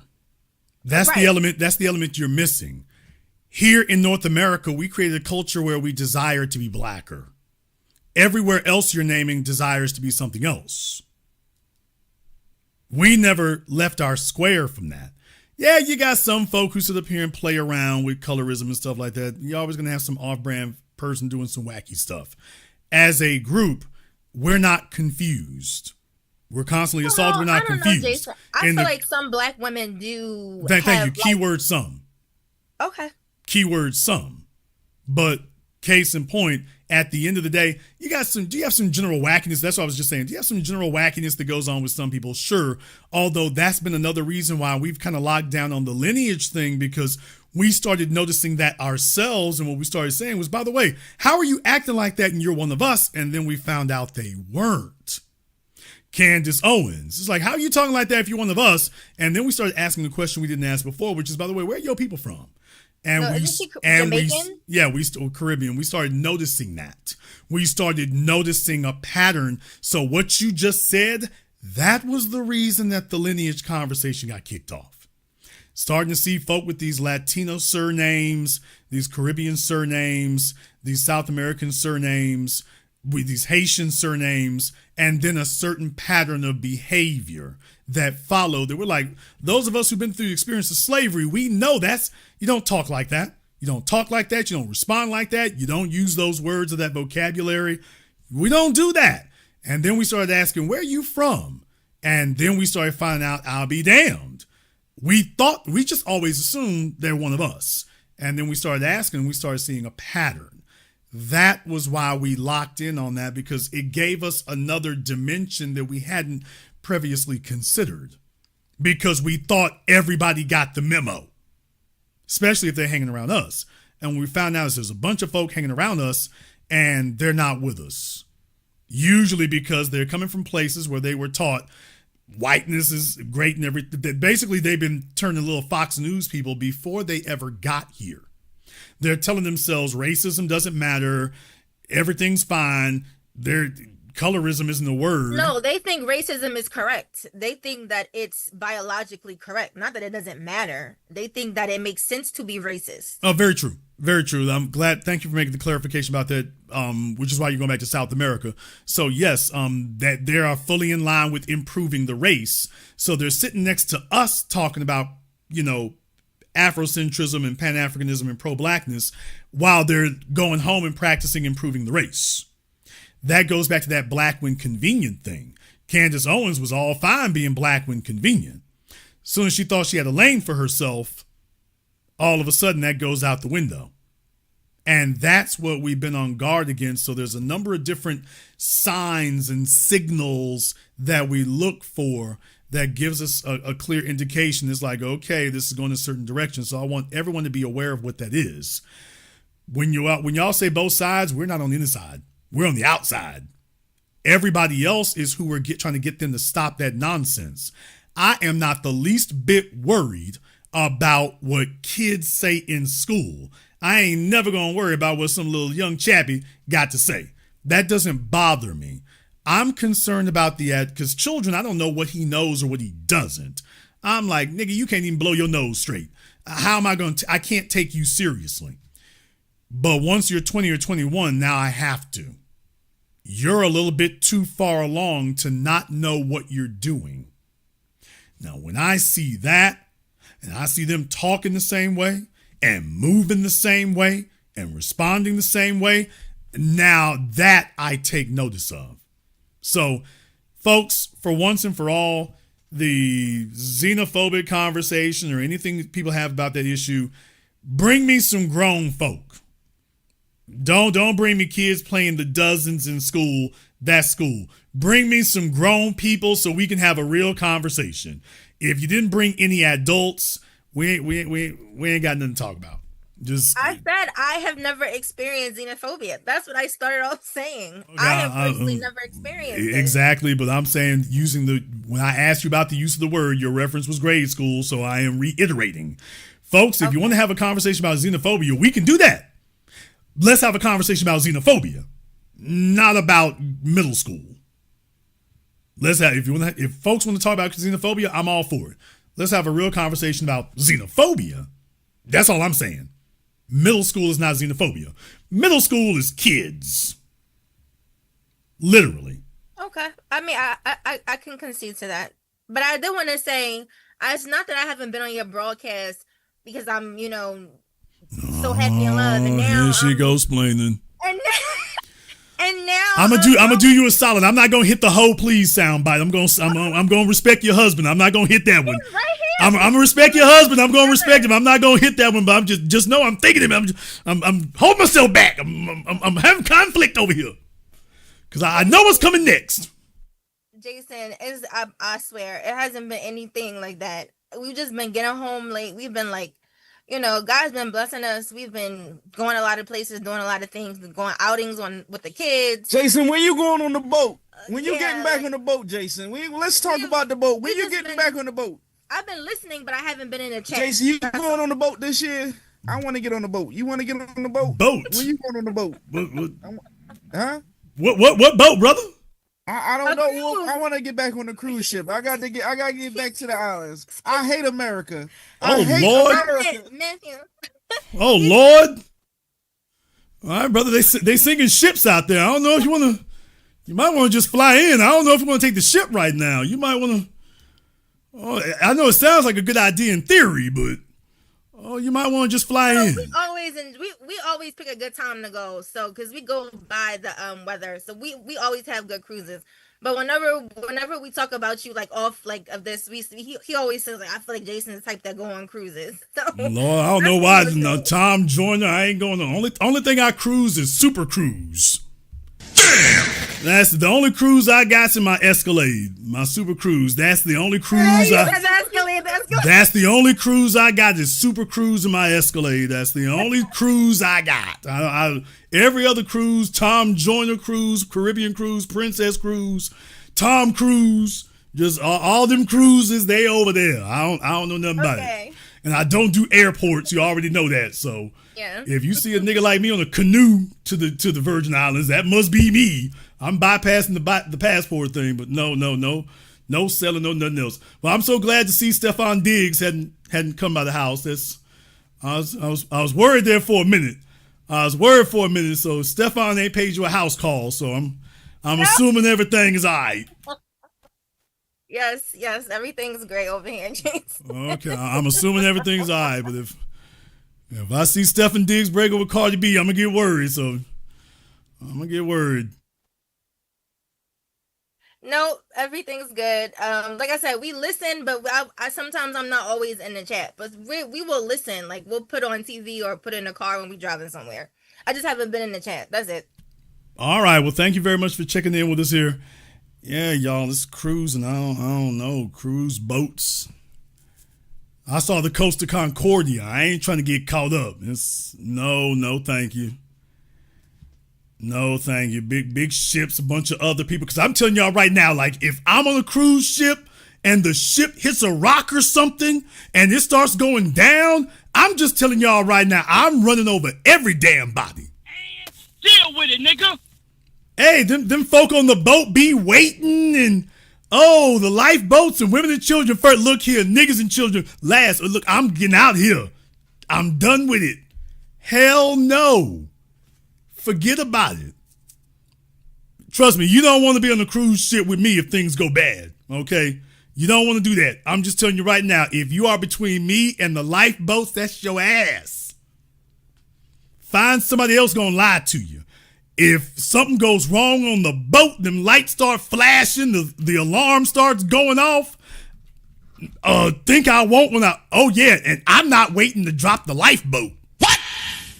Y'all know them folk who wait till they fill up the lifeboat? Fill up me ass. I'm jumping in it. I'm whipping the tarp off of it. I'm gonna start working the winch and putting it down. Hey, you can't do that. Watch me.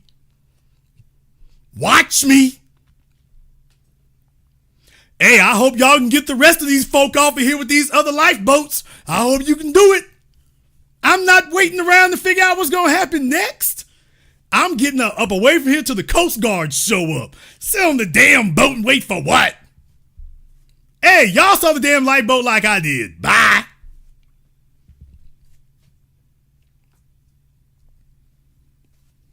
Talking about a cruise. I'll be damned. And don't have me near the buffet neither. What? All right, let me go ahead and grab this drumstick. We might be out here for a minute. Let me grab this drumstick before I get in this lifeboat. Think I'm gonna wait? I wish your grandmama would be in front of me. I wish your grandmama would be in front of me. I'll be damned. Some of y'all are nice people. I'm gonna wait. Be polite, nigga. This is not the time to be polite. You be polite in the line at Kroger's. You can be, quote, polite in the line at Kroger's. You can practice chivalry in the line at Kroger's. I'm practicing survival. I'll be damned. Y'all can show all the TikTok videos. Oh, that's such a shame. I'm going to be sitting at home with my people talking about your damn videos. Oh, this is it. Look at this video here. This is so ungentlemanly. Isn't this a shame? I'm sitting at home safe. I'm like, yeah, boy, I'm telling you. They can say whatever the hell they want to. They making salt at me at home. I'm not sitting in the middle of the Pacific with folk talking about he's a great guy drowning out there. Oh, look at him. He's a stand-up dude. Oh, he's so gentlemanly drowning. Man, get the hell up out of here. Gentlemanly drowning my ass.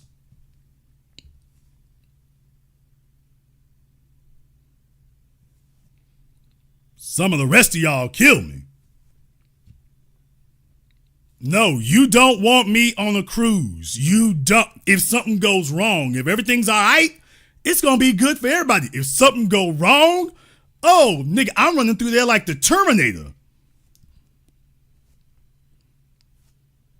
Don't ask, hey, you want to know how your grandmama got that footprint in the middle of her face? That heifer was between me and the lifeboat. I told her to move her ass. Y'all know how it is. You go through them little old tiny hallways on the cruise ship. You can't fit but one person through the hallway. Watch me run through that bastard. Watch me. They're going to be falling down like dominoes. I'm coming from behind them. Y'all can move as slow as you want to right after I get past you. Once I get past you, you can move your ass as slow as you want to.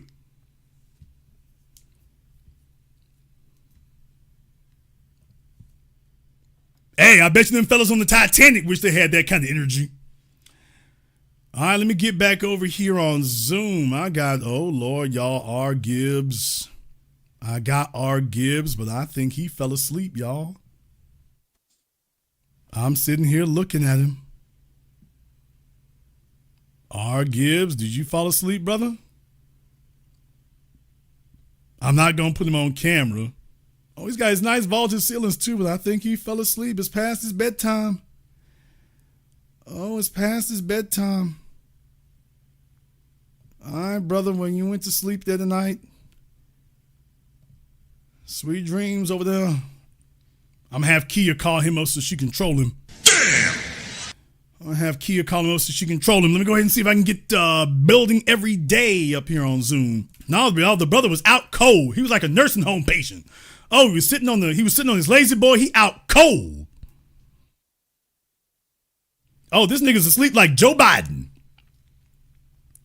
He's asleep like Joe Biden here. Okay, building every day. Make sure you have your camera and your microphone turned on for me, just to make sure we don't have any trolling issues.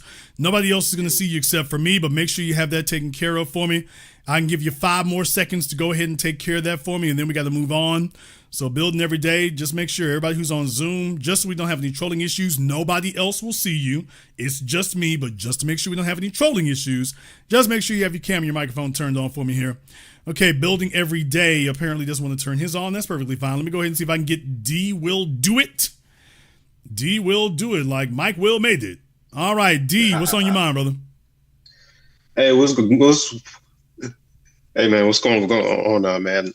I gotta say that you foul, bro. Man, you're not gonna let the kids out on the boat, man. That's crazy. Nigga, what? The kids can get out right after me. What are you talking about? Brother, look here, they got parents, don't they? If they heard the alarms like me, what the hell they waiting around for? All right. Brother, you know the old rule. If you are in a store, if you hear some pops and you see some black folk running, don't ask what it is. Run. Don't even ask what it is. If you see a bunch of black folk running, nigga, run.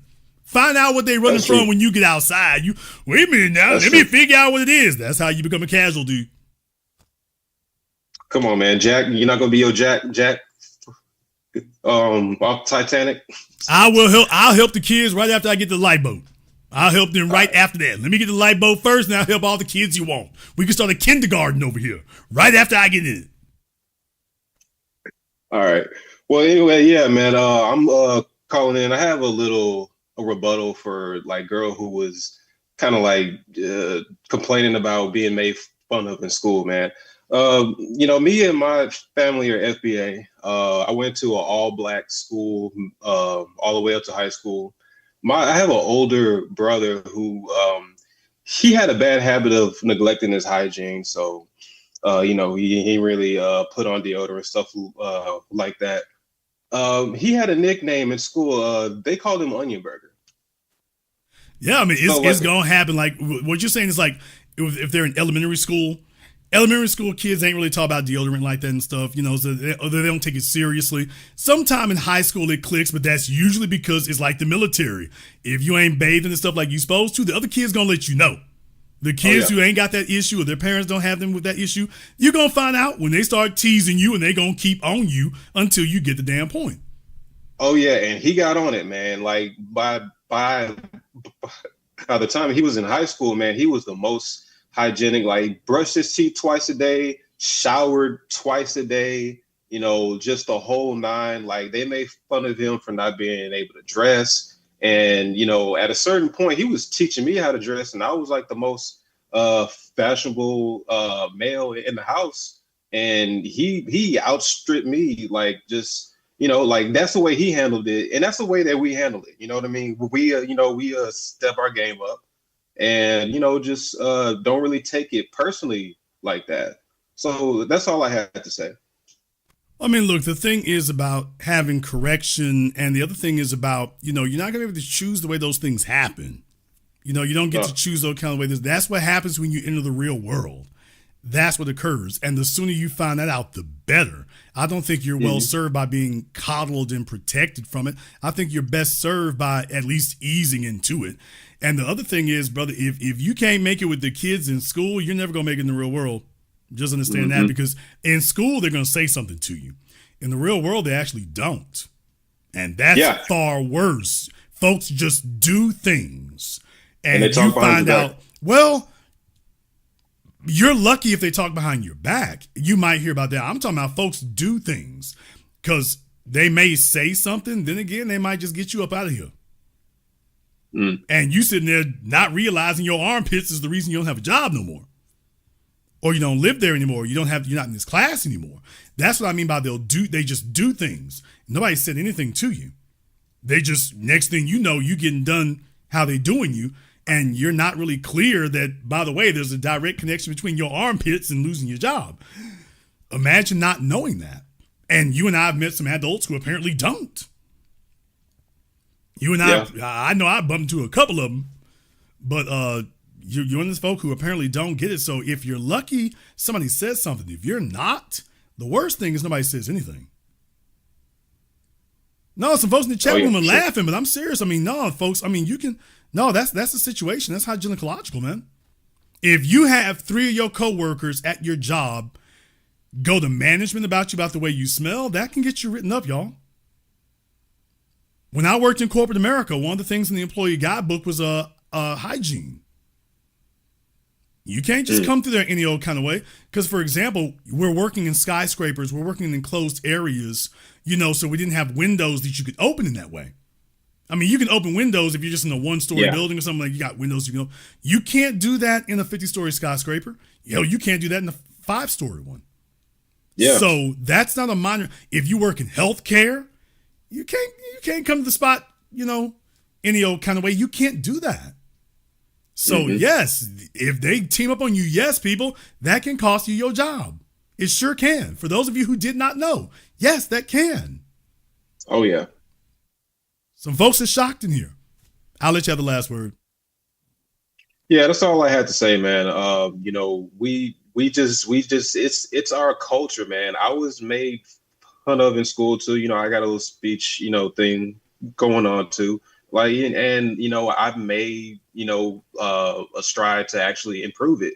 You know what I mean? So that's how we just handle it. And I would just say, just don't take things personally. That's what I would tell people who are not from our culture, man. Just it's not personal. That's all I have to say. Thank you very much for giving us a call tonight. Yeah, y'all, look, if you're an athlete, for my athletes and stuff, hey, y'all, I'm from a football town. I'm from a football state. You can't be on the damn team bus just smelling any old kind of way. That's why they got showers. You can't be funky and smelly and make it to the NFL. It doesn't work that way.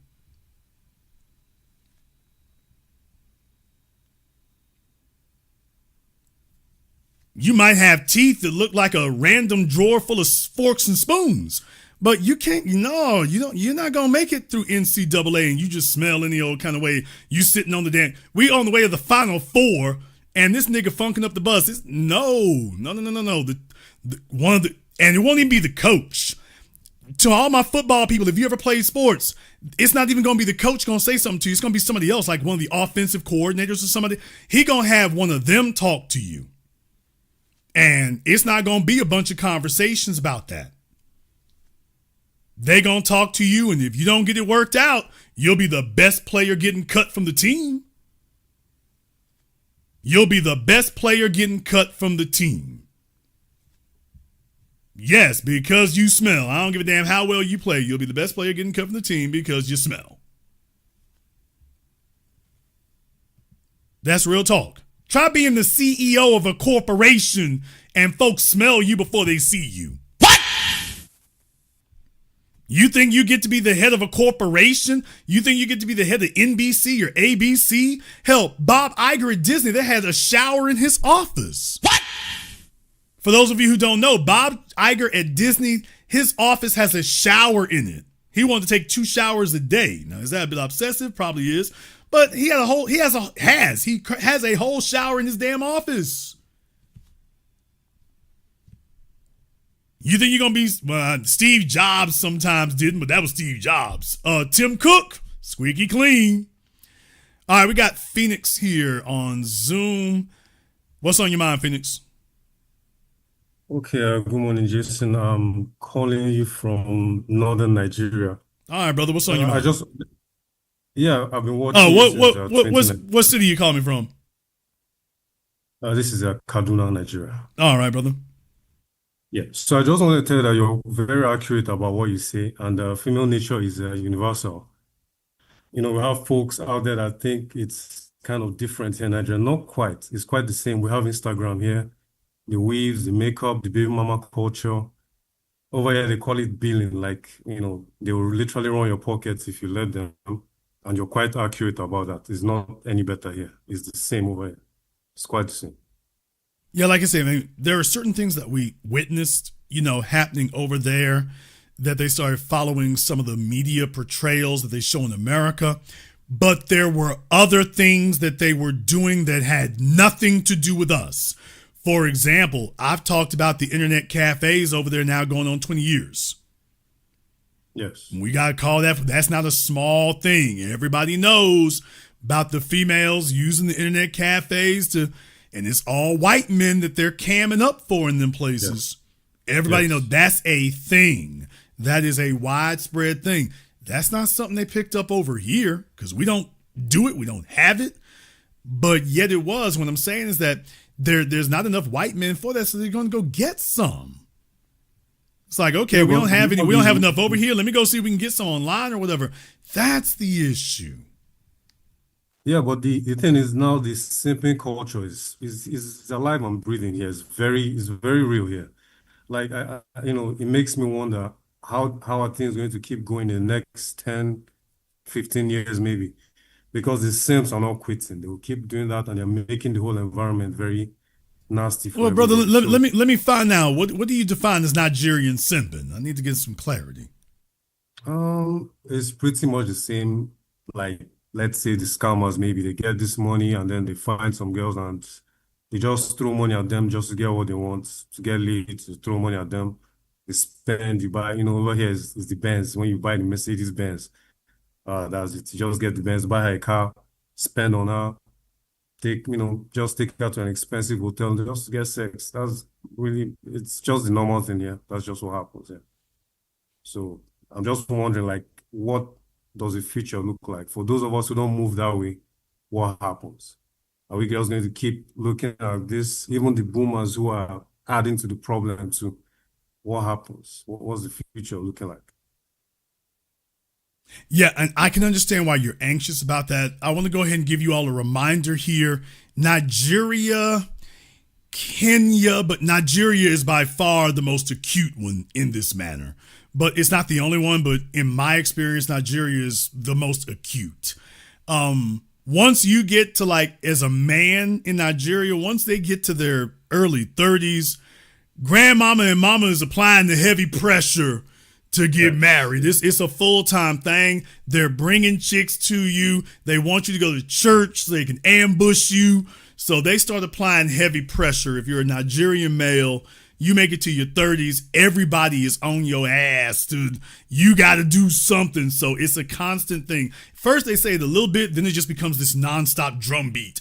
They stop answering their phones because they tired of these old women in the family nagging them about this. So that's a real thing that they do. It's not like Asia. Asia's a little more subtle. Nigeria, they don't play around. They straight up, if you make your 30s, okay, when you gonna do this? So, and that just becomes the constant conversation. So that's why that conversation is kind of important. What they don't understand, and see, this is where I got to represent for y'all. Your grandmamas and your mamas don't understand the Nigerian females today are not the ones they had 20, 30 years ago. Yes. It's not a bunch of Nigerian women like your mama and your grandmama running around right now.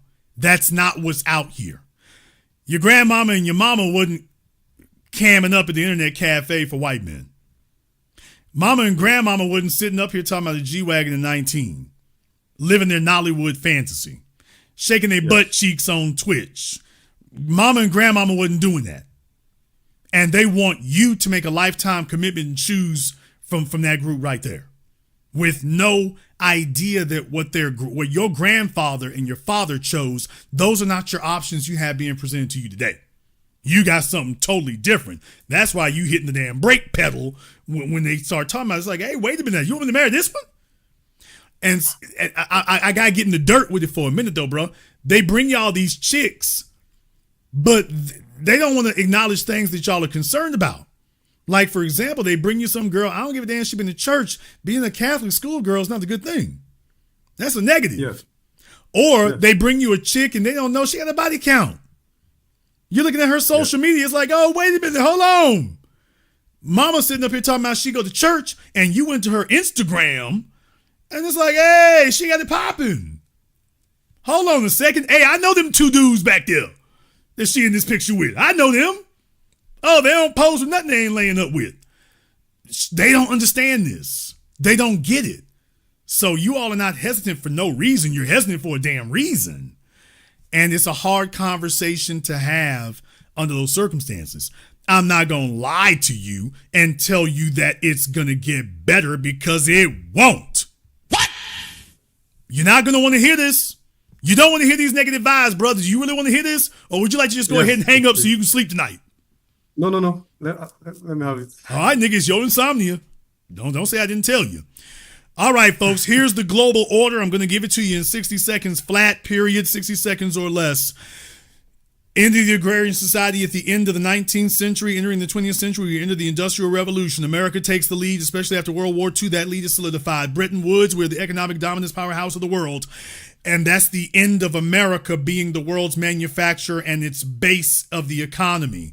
Entry-level jobs and things like that. We exited that and we offshored it to other places, primarily south to Mexico, east to Asia. They have been spending the last 40 years getting their weight up in that regard because we outsourced that to them. That gave them an economic foundation to build off of. They've been continuing since then. China has since caught up in many ways, but not totally in that regard because they devalued their currencies. So what has happened is now that's begun offshoring from China. to other places. India, Vietnam, Thailand. So that's where the capital is going now. Because of certain global political, social issues, Africa has deliberately been placed at the bottom of the socioeconomic order. They have deliberately avoided using Africa for anything except raw resources. It's not accidental. They are now beginning the process of employing African labor in Africa. It'll still be a long time before it catches up to Asia and these other places, but that process has begun now. The economic cultivation and fertilization of Africa. As that continues, you will see the formation of a real middle class, relatively speaking, in Africa. And that is going to increase what the females expect. It is not going to just increase how much they expect, it's going to increase how soon they expect it. If they see it on Instagram, they are going to expect to get what they see their American and Asian counterparts getting. As far as they're concerned, they think everybody getting a G-Wagon is 16 years old. And that's not reality. But at the very least, they're going to figure that whatever the average 25-year-old American is getting, she should be getting that. Whatever they're doing for the average 25-year-old American here, you need to be doing that for her. And they're going to also learn the other thing I taught y'all. She's going to hit you with her ceiling, not her floor. Yes. So she might be willing to settle for a Buick, but that's not what she's going to approach you demanding. She's going to approach you. Over there in Africa, y'all, they grabbed the Mercedes C-Class. They grabbed the C-Class and put that AMG sticker on them like, y'all stop, please quit it. Just please quit. Just let that CLA live. Let that CLA live. But that she's not going to hit you with the Buick. She's going to hit you with the Mercedes. That's what she expects, even if she doesn't qualify for it. So she's hitting you with her ceiling. Now, she's willing to accept the Buick, but that's not what she's going to approach you with. She's going to approach you with that Mercedes first. And that's going to become the culture. Right there. It's already on its way. You all don't have the amenities that we have here yet. They're trying to get their way together there. Like I say, Echo City, don't hold your breath, y'all. But all things remaining equal, over the course of the next 20, 30 years, that's going to just become the norm. So that what they expect is going to increase. And that's going to just what it's going to be. What we got going on here, what you're now seeing happen in China, they're hitting the males up for that over there. What you see in the Middle East, you're about to get a full-fledged taste of it. You ain't seen nothing yet. All you've seen is females hoping and wishing. You haven't seen the economic foundation cultivated there yet. It will. You're already starting it now, as you're going to start seeing manufacturing onshored in Africa. So you all will be the workforce that China was, because your labor is cheaper, because the Chinese labor has gotten too expensive. That's why you see so much manufacturing moving to India and Vietnam, because ironically enough, Chinese labor has become more expensive. You all are still at the bottom where the labor pool is, but once you become less expensive than Vietnam, or at least when you become as capable as Vietnam but still costing less, that's when it starts flooding your way. And when that occurs, it'll all move very quickly. It started already, but you're not going to see a major wave probably for another 10, 20 years. However, the culture changes faster than the economy does, because they have access to the visuals. They got social media. They got Instagram. If they can see it, they expect it, even if it's not realistic. So that's the bad news. Here's the good news. Women are still women. Damn. No, I meant that. Okay. Women are still women. Y'all, he's looking at me crazy over here. He's giving me that look. Can you feel me? He's like, I don't get it. Brother, women ain't trying to figure out how to work 50 hours a week. True. They're not trying to figure out how to work 80 hours a week. Yeah, she wants a G-Wagon. She has no intention of buying it herself. Not at all. So if there's a man she can wrap them legs around, he gonna do that. A woman is not trying to figure out how to do all that. She wants it, but she's not trying to do that kind of work. So your ability to outwork and outproduce, that's going to be what does it. Right there. That's what gives you the edge. but only if you use it. Now, if you get that and then you just start throwing money all over the damn place like nigga claws, well, now we got problems. And you're always going to have fellas who think that's a fast track or that that's a cheat code. And what's going to happen is these hoes going to break them off. These ain't hoes! I sure did. They're just going to break them off, bro, because you can see they're already treacherous over there. They're already slick. They're already emptying dudes' pockets. They're already doing it. Like that Nigerian actress or whatever with the Rolls Royces, dating the dude with the Rolls Royces. Like I say, they're already doing it, bro. It's already a thing. This is already a thing over there. So what's going to happen, brother, is you're going to see a lot of dudes getting broke. You're going to see a lot of dudes getting broke, a lot of dudes getting fleeced. Your job is make sure you ain't one of them. Yeah. That's what's going to be. So keep your production up, keep your productivity up, keep your competitiveness up, but don't get desperate. It feels like it's a losing game at this point, No, it's a harder game. It's a harder game. It's not.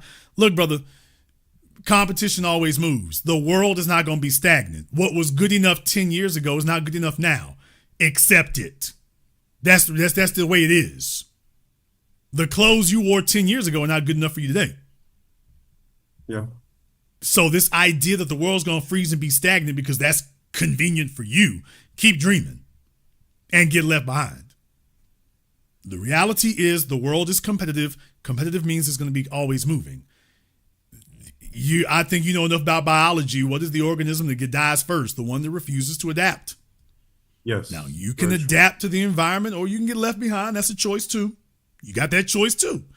If you decide it's just not worth it, hey, there's a lot of fellas out there who do.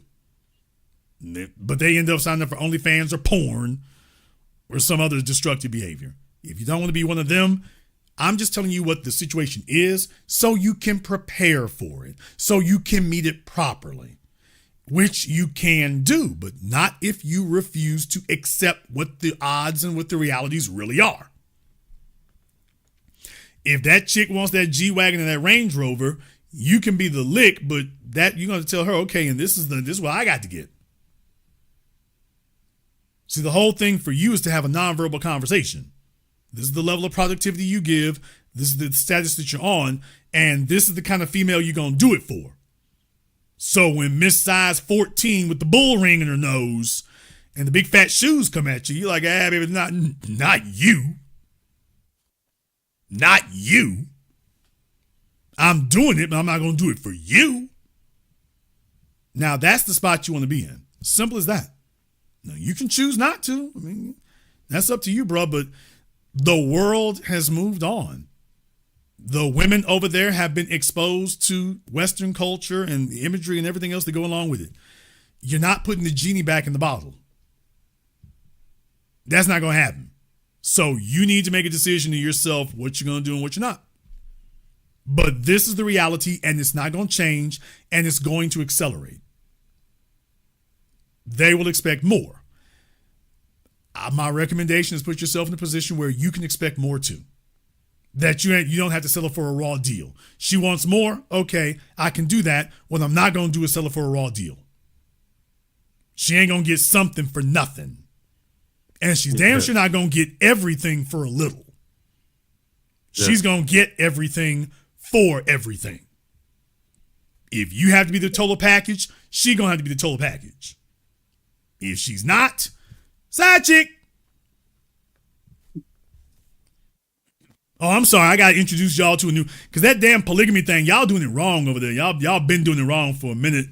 Y'all got to get that straightened out. They've been doing it wrong for a minute.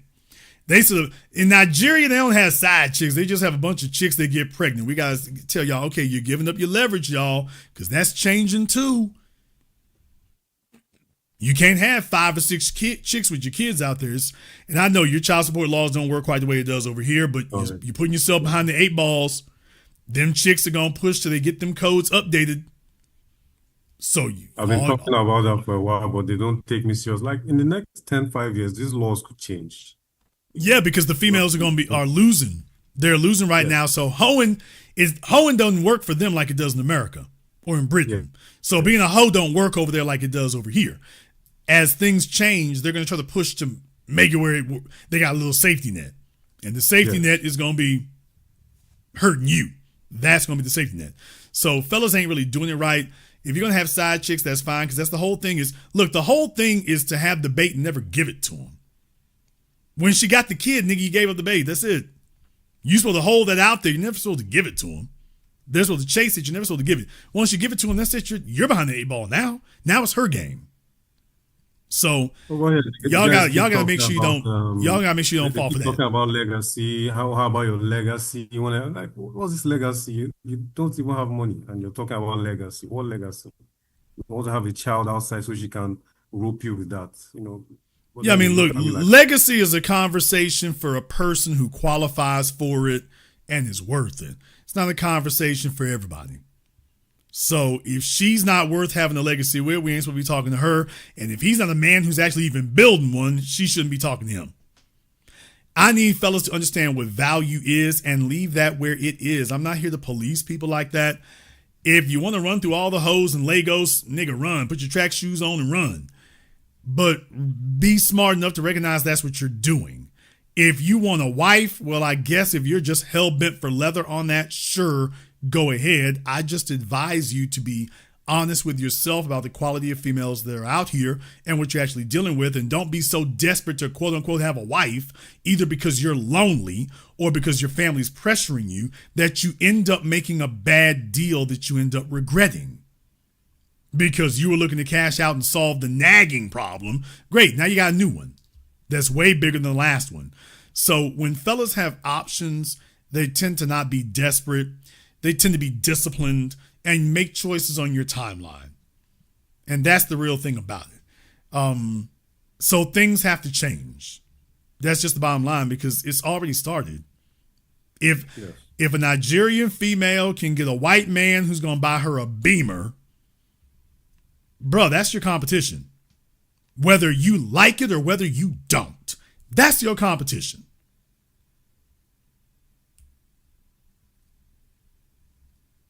And she's not giving up her options.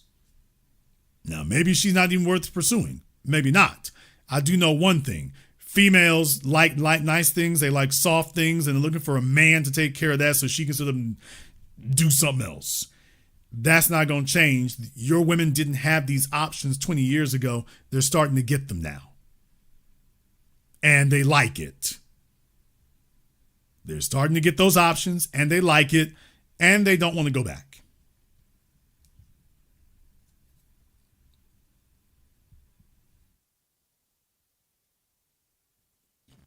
Well, Jason, this is my first time calling. I thank you for taking my call. I didn't really think you'd take the call, but I appreciate it. This is my first time calling, and I've been listening to you for some years now.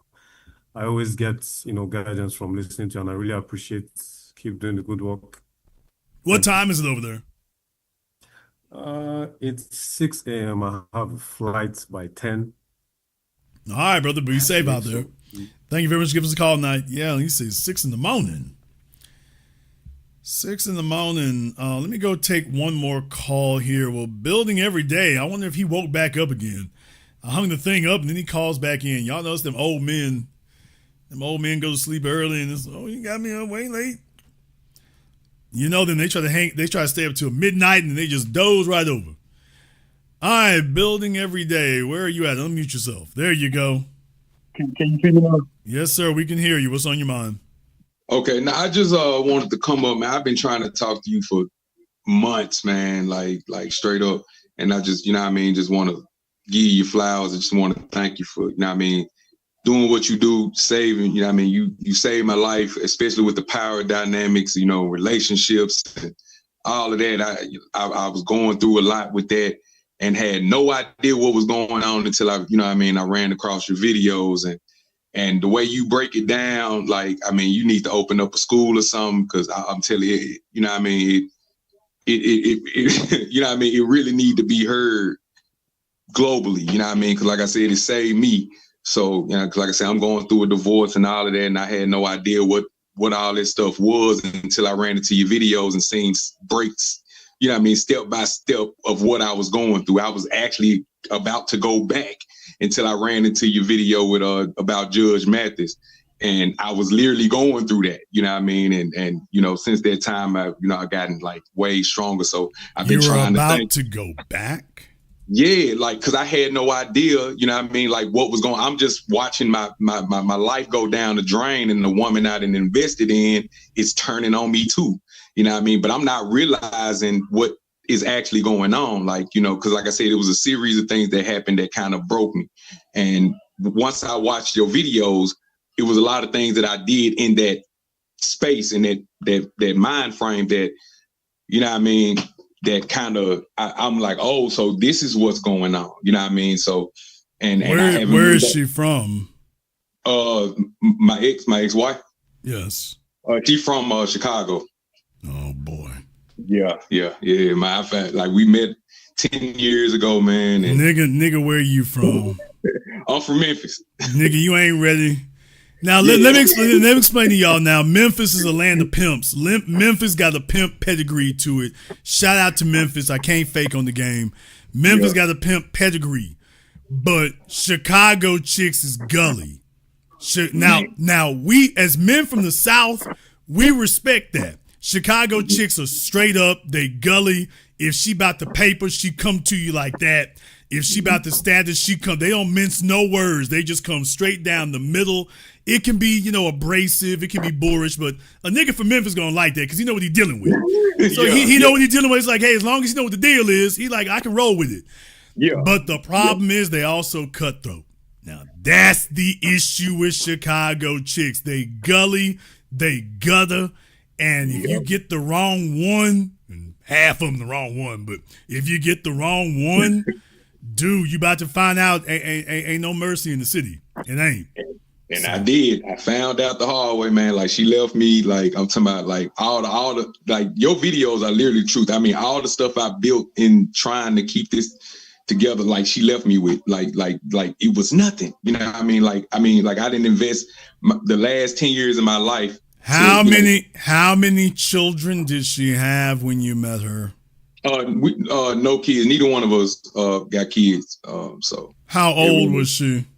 When I met her, she was 23 and I was 25. Something's not right here. Her people originally from Chicago? Yeah. From my understanding, yeah, they all from Chicago. Yeah. I mean, I heard talk that they had family in the South, you know what I mean? Like, but I never really dug much into it, but for the most part, yeah. What's she do for a living? She was a nurse when I met her, and she moved here with me, and I took care of her. You know what I mean? I was going to school, I was working, you know what? I mean?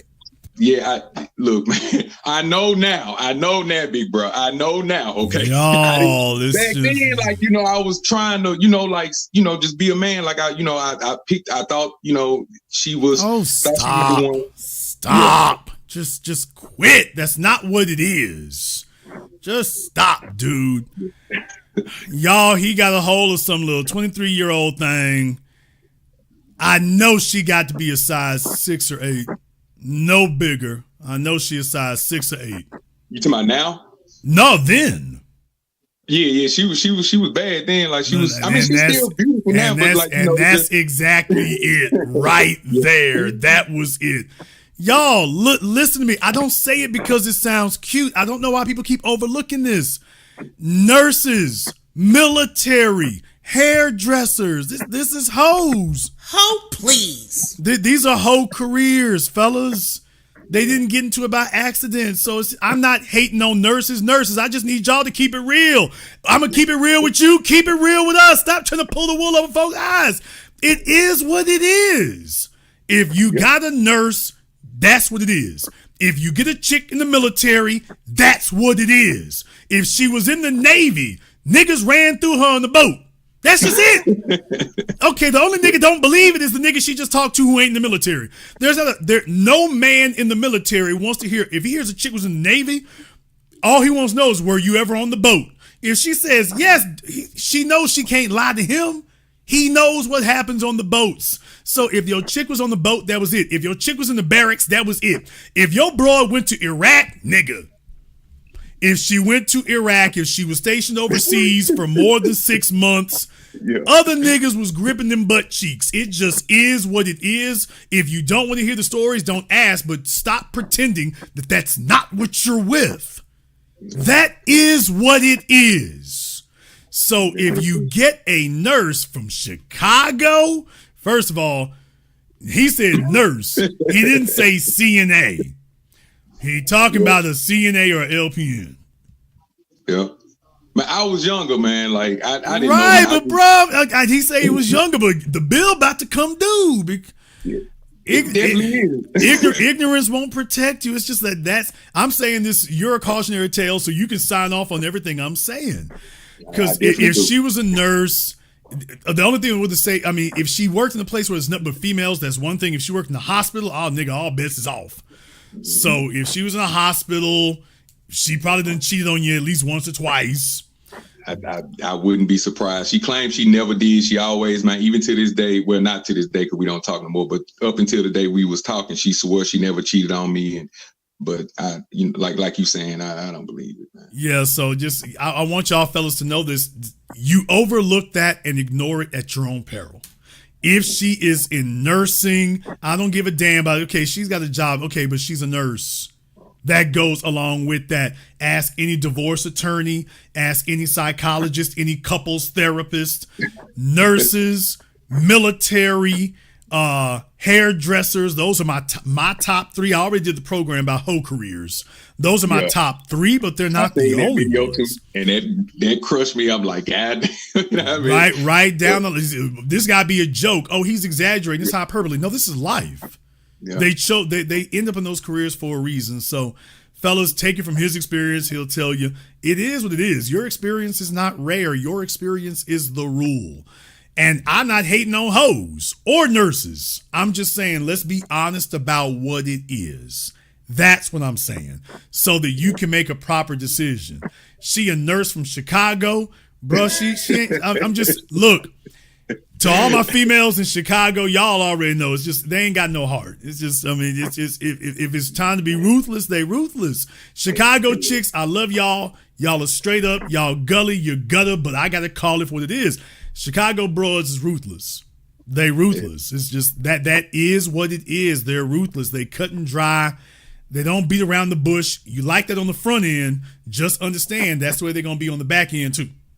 And when I tell you I learned that the hard way, big bro, I learned, I'm talking about, it took me a while. I'm just now getting back to trying to put my life together. That's how much it affected me, man. This was like close to the beginning of last year, and I'm really just now getting myself back together. It broke me that much. So when you say that cutthroat, they like, I know you telling the truth, man. How many kids did you have with her?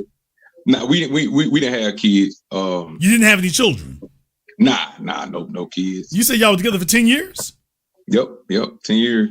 Condoms, like, I don't know if I can say that. I don't know. I don't have a filter for folk on the phone, just me. So y'all can say whatever. Okay. But 10 years, slow down. Y'all were you all legally married for 10 years? I ain't talking about hood married. I mean, there's a paper at City Hall with y'all's names on it. Yeah, not legally married for 10 years. We were legally married for almost 3 or 4.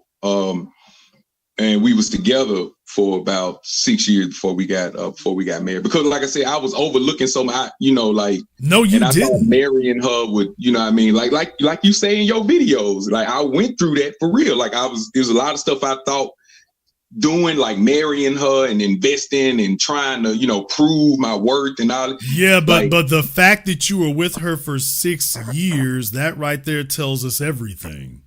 Yeah. You didn't circle the airport for 6 years because everything was okay. You circled the airport for 6 years because you had trepidation. You had hesitation about this because you saw things that you were like, I don't know if I can commit to this. So what you started doing was compromising and trying to fool yourself and talk yourself into it. But let's call that for what it is. How long, because you from Memphis, how did you two end up in the same city, or y'all just were long distance the whole time? No. She moved down here with me. She came here with me. we met online, and she moved down here with me. She was just able to pack up and leave. That heifer didn't have nothing going on. She moved down here with me. Fellas, like I said, that's a warning sign, fellas. If a female, listen to me, dudes be so anxious to have reliable, convenient sexual access, they start looking for a deal to be easy. If a female can pick up and just leave where she is and come to you like that, she ain't got nothing. Yeah. Fellas, if a female can, you think about how convenient it'll be. Oh, great. All she got to come down here and I'm going to be putting the people's elbow on them drawers. If a female if a female tells you I could leave everything, oh, I left where I was and just went, she ain't got nothing. You can't do that if you have something. If you got something, you can't just pick up and leave like that. You got a career, you have stuff you've built. That means she didn't build nothing, she didn't have anything. That means that she's coming to you with a whole bunch of expectations that you're going to take care of the rest of that. And if you don't, she's going to start the process of punishing you because that's what she came for. And then what's funny though is like when she got the expectation, like you saying, you know what I mean? Like it was a complete 360. Like it was like, this is what you want and now you got it. It's still a problem. Like, yeah. So I see, I trust me, I learned my lesson, big bro. Like she was looking for you she had a bunch of unspoken expectations or spoken expectations and you were stalling around because you were like, hey, I got reservations about what's going on, and she's sitting there. As far as she's concerned, you broke the deal, so now she's just gonna punish you. I'm gonna do you something. So once he marries her, she's like, oh, I'm really gonna do you something. And it's funny because you made a video about that because as soon as I married her, she got worse. Like it was like I was like, damn, who is this? You know what I mean? Like I mean, it was so bad. Like I would sit outside for hours before I came in the house, or you know what I mean? Like, or I would wake up and I'm like, damn, who is this girl next to me? Like, cause she would just do some low down stuff, like, and would continuously do it. You know what I mean? Until one day I was just like, you know what? And I just let it go. And when I was finna go back, and then I seen your video with Judge Matt. Okay, let me go ahead and deal with that. Want to go back here, and then I need to move on here. Okay. Fellas, y'all get y'all. I mean, especially she was 23 years old, so she's in her prime. She doesn't have a speck of cellulite nowhere. Everything is sitting up nice and perky. And niggas hang in there because you having nightmares about another nigga gripping them butt cheeks. Nigga, what?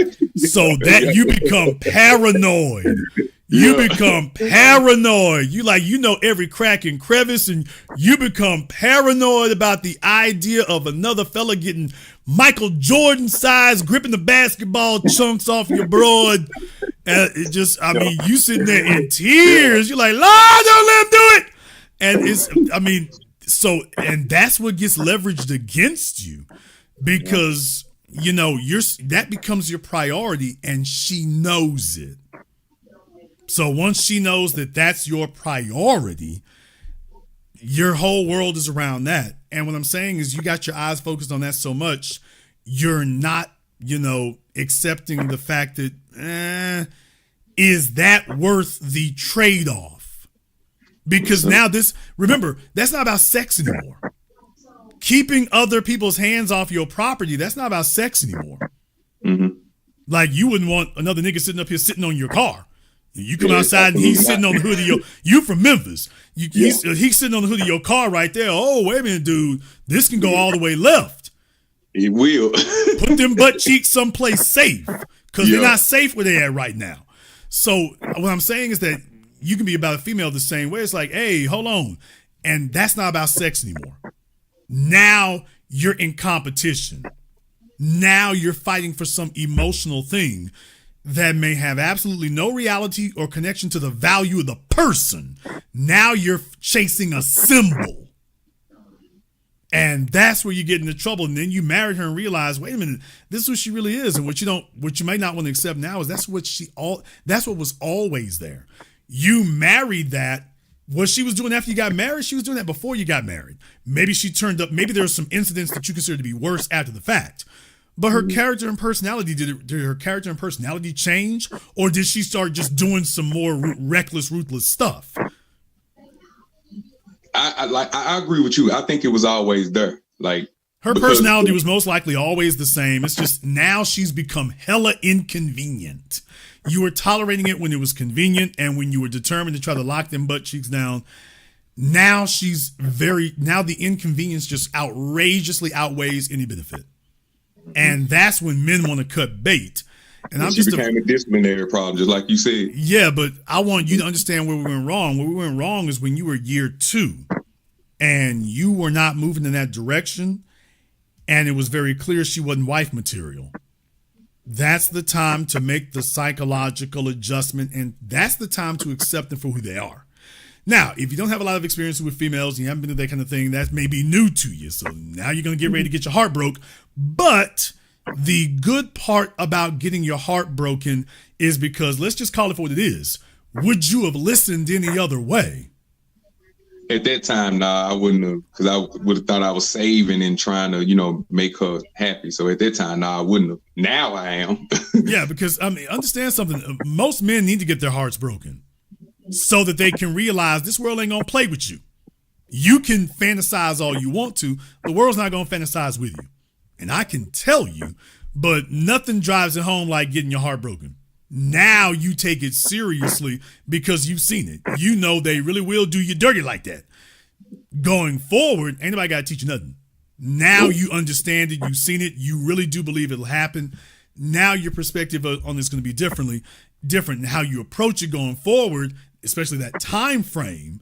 If it's not moving in a certain direction and you got trepidation, you're not going to start telling yourself, well, if I just give it another year or another 2 years, you're going to be like, yeah, I've seen it all.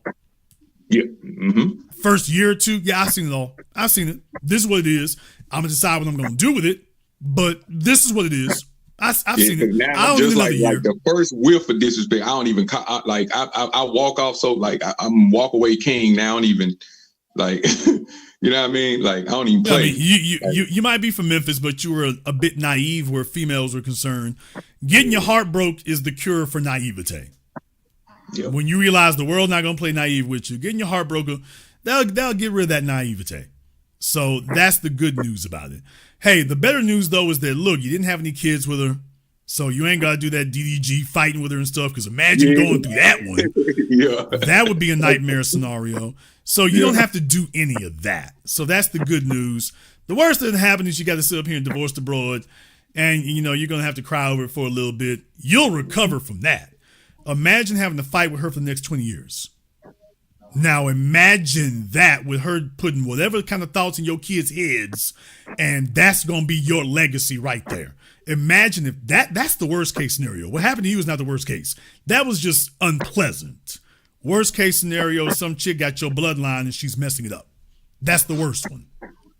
Now that you were smart enough to at least not do that, because Memphis is the bastard baby capital of America. And I don't know how the hell you resisted the urge. So I got a feeling that he had a few trips to the abortion clinic. What? Nah. I promise it was nothing like that. I just condom all the way through, or without getting too explicit. This is the only nigga in Memphis with no baby mamas. I'll be damned. He's the only one, y'all. He's the only one. That's it. He gonna be about 70 years old. I've been holding out now when the right one come along. I'm good. I'm straight. Nah, it ain't even these chicks here. Nah, they ain't worth giving no kids to. I'm good. No, you good, brother. I'll let you have the last word. Yeah, like I said, big brother, I appreciate you for having me up. Thank you for talking to me, man. Thank you for saving my life. I appreciate you. I'm gonna always follow you. I'm under your guidance, man. I thank you. Thank you very much for giving us a call. Now, like I say, it's getting your heart broke is never pleasant. It's never fun. But for a man, that comes with the territory. You're going to get your heart broken by women. You're going to get your heart broken by family members. The most painful ones are probably going to be when you get your heart broken by your goals and your ambitions. Hopefully that will be the worst one, because that's what you're really, calibrated for and what your life and your purpose is. So you're going to run into a number of different things. If I could teach young men one thing, it's don't get hung up on the idea that you can only get your heart broken by a woman. You're going to have goals and ambitions in this life that'll break your heart. Business opportunities, to elevate yourself and make yourself a new person, there's going to be a number of things that can break your heart. What defines you as a man is your ability to rationalize it, compartmentalize it, and overcome it. That's what's going to determine what kind of man you are. Okay, I got 3 folk here on Zoom. Y'all got a couple of minutes each because that's going to be the last 3 I'm going to take here. Let me go ahead and take that down so y'all ain't keep me up. Y'all got me way out here. Y'all wanted to hear about Halle Berry and dry, achy, and uncomfortable. All right. Let me see if I can get a whole lotta. Let me go ahead and get whole lotta up here on Zoom. All right, whole lotta, what's on your mind? Oh shit, my boy Jason, my dog. Hey, look, it's Ocean Drive Slim. Hey, a whole lot of mob shit, Slim mob. But look. Oh, hey, brother, let me see. Nigga, what? All right, there you go, bro. I gotta get y'all's thing out to you here too, so you're gonna be hearing from me soon. Okay, bet. You know, I put a song out that got you on the beginning of it too. Oh, damn. How can I send it to you I can make sure you hear it? I could just tell you the name of it though. You can send it to just email it to me at jasonblackauthority@yahoo.com. Okay, I'm remember that. Just email me that. You can just email it to me there. Jason Black Authority at Yahoo. That's it. Let me write it down real quick. And then I want to tell the audience something real quick.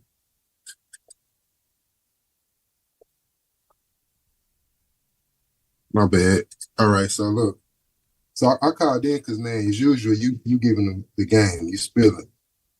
And I wanted to, this for the young niggas, man. You old niggas is washed up like Jason already be telling y'all. Watch them old niggas, man. They leading y'all astray. They not giving y'all the real game. They're not gonna tell you that they failures. They failed their relationships, fam. All that baby mama shit is trash. They didn't vet them. So this is what I really want to say. You gotta vet these women, man. The motto gotta be hire and fire. If that's really not what you're looking for, you gotta fire. You can't spend years being with a woman knowing that she ain't really up to par, or you might not be good enough for her. Let's just be real. So I can say this because I'm really living like this. Me and my girl been together for what? Maybe 8 years? I've been knowing her for 15 though. So you do the math. That means I knew her for what, like 7 years before I let her be my woman. You niggas be trying to cuff her after 2 or 3 months and say, oh, this is gonna be your wife. Nah, my nigga, that's not what you're supposed to be doing. So they're they're lonely, they're desperate. We have an epidemic of lonely, desperate males out here today. The older they get, the worse it gets. So they're bad young. Now they're desperate, but they're ravenous. They're sexual scavengers. They're famished by the time they get down there. So what you talking about, having a chick that just wants to rock with you for 8 years. Most males can't do that. Most males today can't do that part, so much less 15. So they got to go ahead and it's not really them doing this, the female really pressing on that, but they got to grab what they can grab, however they can get it. If she opens up a lane, he got to run through it. He doesn't have the option of telling her, yeah, I'm good where I'm at. Yeah, they got to spend more time working on themselves, which that's what I do. So, you know, they want to join your program. They got to want to be down with you. It's really that simple. Brother, but you got to have a program because first of all, I think it's a huge mistake for any man today to lead talking about getting married. All that says is desperation. Right. We've made getting married too easy, and what fellas do is they start sitting up here and tricking off, and we're going to go buy houses and cars and stuff like that, and the woman doesn't have anything else to want. It's because she knows the guy wants a woman more than she wants a husband. And that's where we're at today. The females know that the average man wants a woman more than she wants a husband. So if women didn't get financial benefits from marriage, they wouldn't be talking about it. If you just remove that one thing, the financial benefit, marriage is a financial come up and an advantage to females, and that's why they want, quote, marriage. If we remove the finances from marriage, the females would stop talking about it today. So a bunch of fellas understand that, they get it, and then they just start throwing money around. And in the process, they've just shown they're just desperate. So there's where the problem comes in. Yeah, they are desperate. You know, we got to be honest. a lot of them are just really peons and they never really got no girls. You know, it's you guys got to take y'all time, man. If you ain't really been a player since high school, you're gonna really have to. You got a lot to learn, bro. You kind of behind, so it's gonna be hard on you. But for the ones that's players already, and you think you a player, man, you gotta slow down too, because it ain't what you think. Even the ones that you think be down, because I be watching everybody crash out so much. That's why, you know, that vetting process is very important. If y'all don't do that, you're gonna crash. Tell me.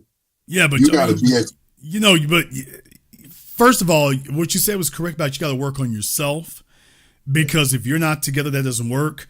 The other thing is being okay, you know, actually knowing what you have and knowing what it's worth.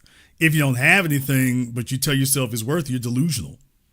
There's where you get into trouble. A lot of fellas tell themselves they have value and they don't, or they're not working on anything, or they don't have a purpose for anything. So they spend their lives going around empty-handed, and thus they never have any options. If a guy got 2 or 3 options and has practiced that, that's one thing. If they just been through high school and worked on being the best student, they haven't actually worked on anything. And they don't understand that's not what counts. Females don't ask you for your report card. No, they not. They want your social status. What's your social score? Yeah, your social status, your competitiveness. You know, those are the things that stack up in the end. And fellas keep trying to figure out some cheat code to get around it. They want a one-dimensional answer that opens all the dimensional doors. And then all they really wind up doing is settling very, very quickly and getting took very quickly and running off the market. And all I see is a bunch of fellas out here paying a bunch of bills for a bunch of chicks that are not really worth it in that regard. And just to be honest here, I think that this is the best time. If you're a fellow whose paper is straight today, this is the best time to be out here in the field. I've never seen it like this before. If you're a fella in 2025 and your paper is straight, you've never had more options, more mobility, more ability to get around. You've never had more female access than we got right now. If your money is straight and your confidence is straight, it's never been better. But other than that, most fellas, it's not like that. They either got one or both things missing. I'll let you have the last word. Yeah, man. That's it. That's all I got for him, Jason. I just want to tap in with you and give them that, because I don't really think they understand it. It's not no 2 to 3 year thing when you gonna give a woman to the ability to take part in your legacy.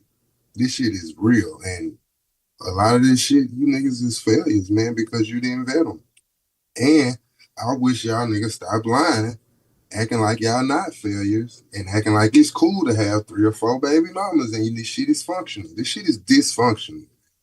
Like, I done seen niggas, they pimps, and you got kids with the bitches, and y'all, I mean, yeah, they bitches anyway. So you got kids with these hoes. What you think you finna raise? A bunch of hoes. Nobody gonna say it, but I said it. What you think you gonna raise if you got your woman is helping you, y'all parenting in the same house? What she gonna teach her? But how to be a hoe. It's a mentality. She ain't gonna directly tell her, of course, or she might, shit. But that was extreme. All of them ain't pimps, but you niggas is having 5 baby mamas. You not there. It's a full-time job to be a parent. And y'all, I'm glad you gave me the last word, because these niggas ain't doing it right. My daughter ain't never been to daycare. Y'all sending y'all kids to daycare, they being predisposed to all type of fuckery, you don't even know it. So don't have a kid unless you got your shit together where somebody can be with the kid all day, preferably you or your wife. If not, your mother, the grandmother. And I wouldn't do that either, because that's 8 hours a day with somebody else who really raising the kid. That's what I'm going to leave you with. Thank you very much for giving us a call tonight. Yeah, like I say, I mean, definitely these fellas out here, you can't, if his priority is sex because he's not getting any, or he's not getting enough, or he's not getting what he likes, he doesn't have the option of vetting. You got to vet them. Their vetting process is she willing to have sex with me? If she is, he's like, okay, we'll work on the rest. That's the only thing that's required. She'll have sex with me? Okay, good. And then it goes south. All right, let me go and see if I can get Dwayne up here on Zoom. Dwayne, what's on your mind, brother? How you doing, Jason? Yeah, this is I'm Nolak in the chat. You know, I comment from time to time, but I just wanted to say I listened to your IT workshop, and I recently did my ASVAB test, and I got a pretty high score, and I'm going in for IT support. So I just want to thank you for having that program and always motivating us and trying to get us right. I think they're gonna have me leaving around September or August, so kind of excited, but I just turned 27 about 6 months ago, November. Yeah, wow. about 7 months now. And I was just really feeling the pressure of like wanting to do something with my life and just wanting to elevate. So I just decided to go for it, and brother, I'm just ready now, man. You stay locked in, you stay focused, dude. 26 years old, you stay locked in and focused for the next 2 years. Just stay the course where you are now, dude. You're gonna be set. You're gonna be set. You know, just stay locked in. Like I said, just remember, keep adding to your skill sets because IT is an umbrella term. Make sure your networking is up to code. Make as many friends, network as many places as you can. Politic. You need to be the person who knows everybody. You do that, dude, by the time you're 28, because it come and go in a flash. But by the time you get there, dude, you're going to be set. And when you hit your 30s, I'm talking about you're going to be sprinting. You're going to be sprinting. So just to be just 26 and have all that work laid out for you and done up front, basically you'll just be racking it up after that. That's all you'll be doing is just racking it up for decades. Thanks, appreciate that. Yeah, I'm really focused, man. I stopped all you had a broadcast about bad habits. You know, I'm in the other what is it, not the Discord, but the other thing that you have. I'm in that too. And you had something about bad habits, and I had bad habits. So I've been stopping my bad habits, you know what I'm saying? I stopped, partying, going out. Like, I'm really laser focused, and I'm trying to be a 6-figure dude like, all the other people in the chat. So I'm really excited for it. I mean, look, that can be difficult because, in your 20s and stuff like that, you got to let go of that high schoolism. When you were in high school, you didn't have social status. That wasn't no social status. You thought it was, it wasn't. Your status is determined by your economics. That was non-existent when you were in high school. A lot of folks don't know how to make that transition and stop with that high school mindset, so they're in their 20s, still operating as quasi-high schoolers. The sooner you can leave all of that behind, including the expectation that your goals are non-socioeconomic, that's when you've actually gotten ahead.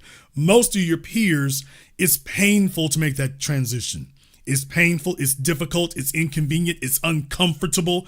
It requires sacrifice. When you were in grade school, your parents did most of the sacrificing for you. Now that you're out of grade school, you actually have the option of refusing to sacrifice if you choose. But that means you're going to get smaller rewards. If you want bigger rewards, that will require more sacrifice because bigger rewards are harder to pull down, much less keep down.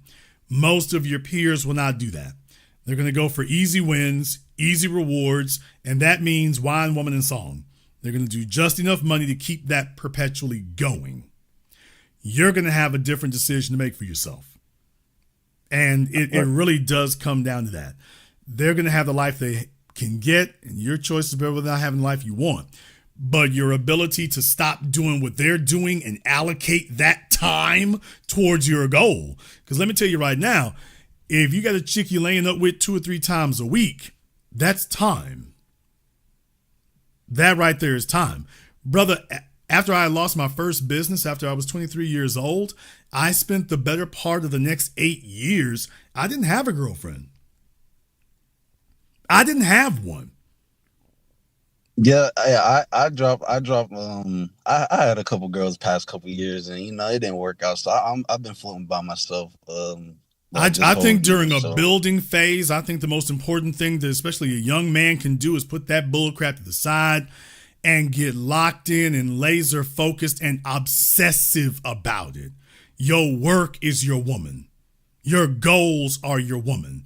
Females distract us, man. Females distract us.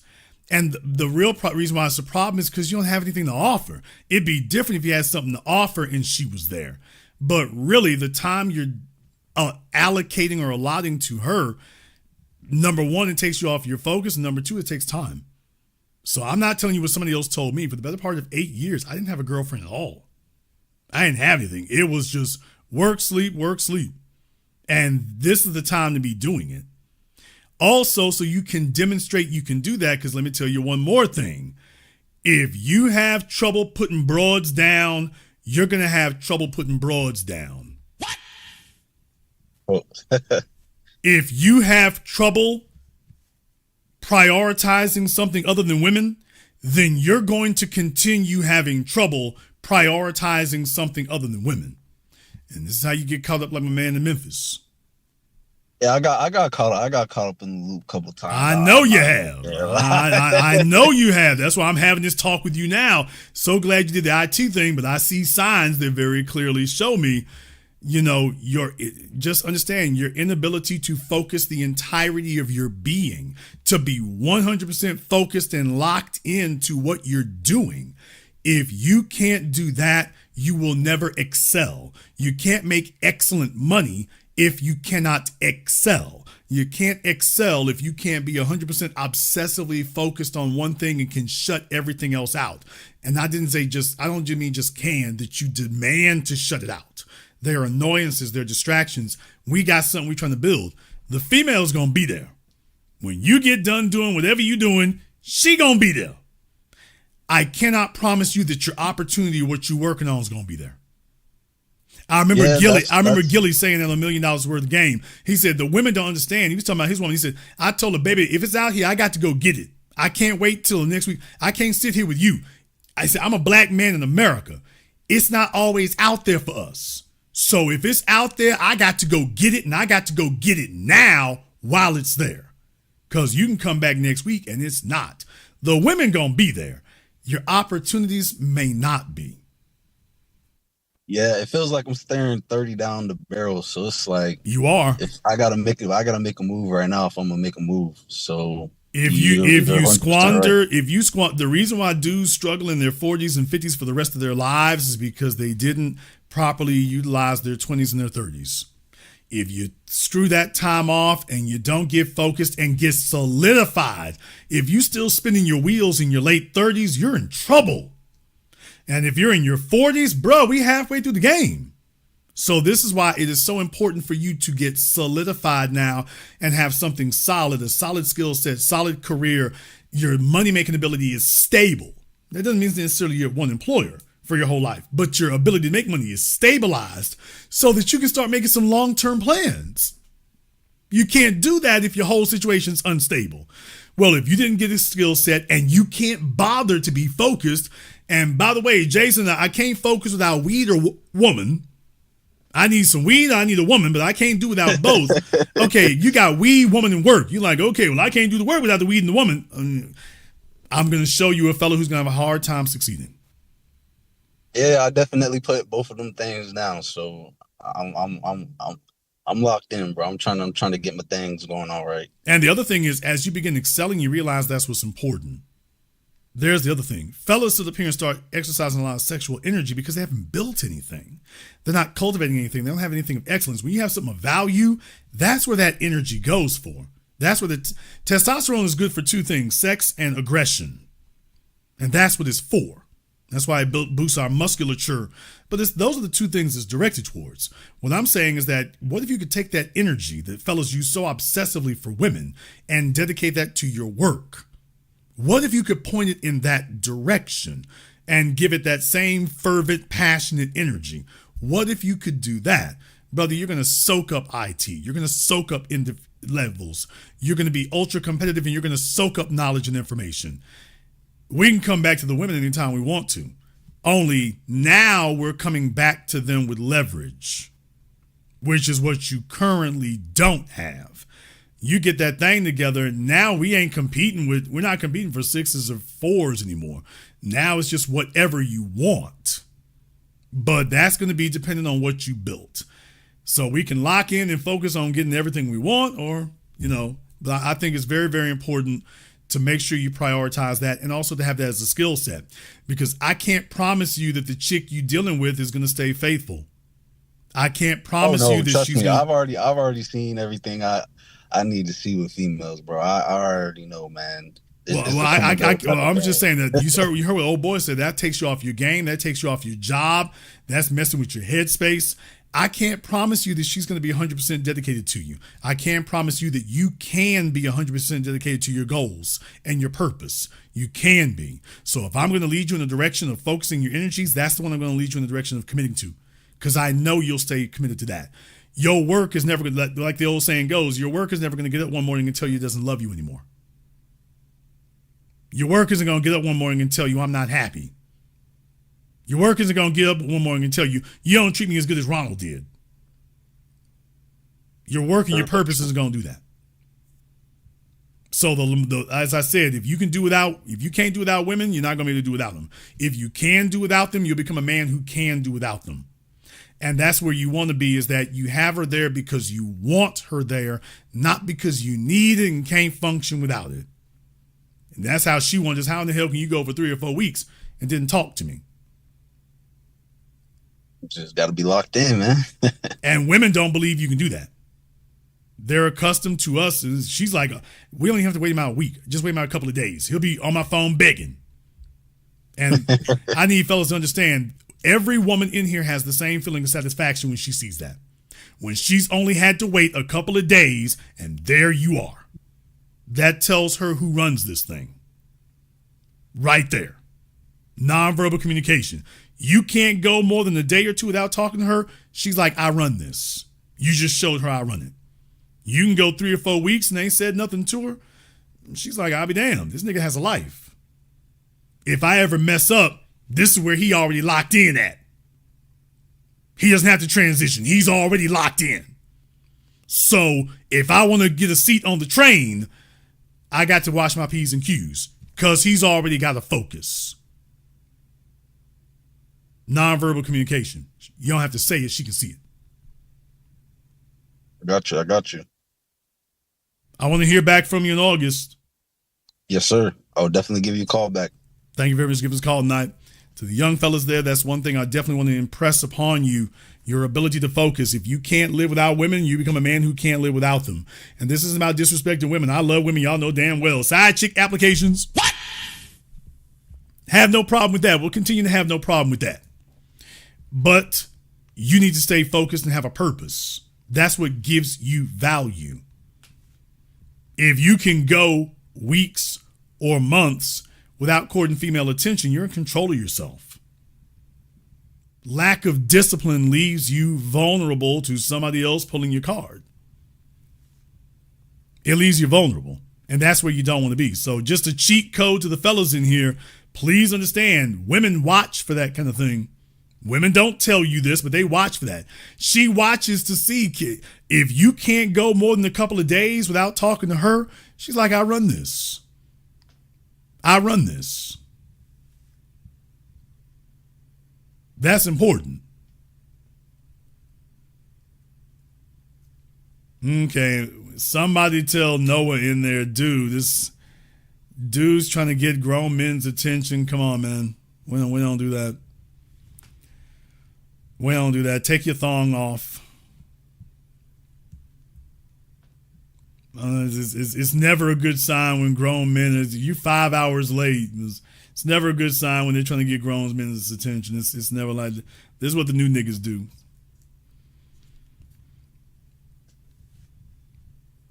All these females around here, and he's like, oh, Jason, don't you want to talk to a man? Really, bro? In the middle of the night, he's like, Jason, I like to you. Come on now.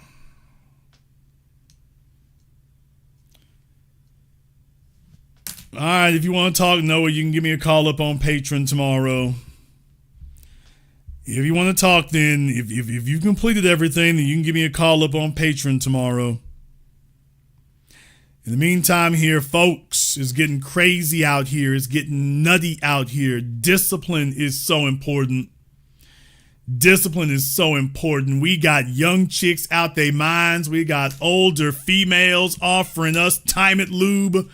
The whole situation's gone crazy out here right now, but you have me here to act as your North Star hopefully we can go ahead and give logic and reason and sanity to some of what's going on out here today, because it's entirely crazy.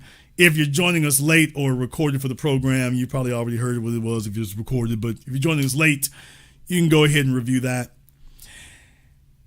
I want to thank everyone who has tuned in and contributed to support tonight's program on PayPal, Super Chat, Venmo. Shout out here to Chris B, Sir Shy. Thank you very much for your support tonight. We appreciate that.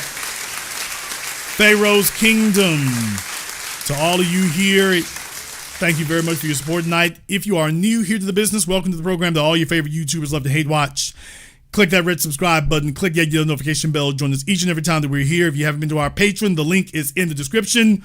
We do it every Saturday, 12 noon Central Time. You are more than welcome to join us. A lot been going on. A lot more will be going on. You can join us for that here as well.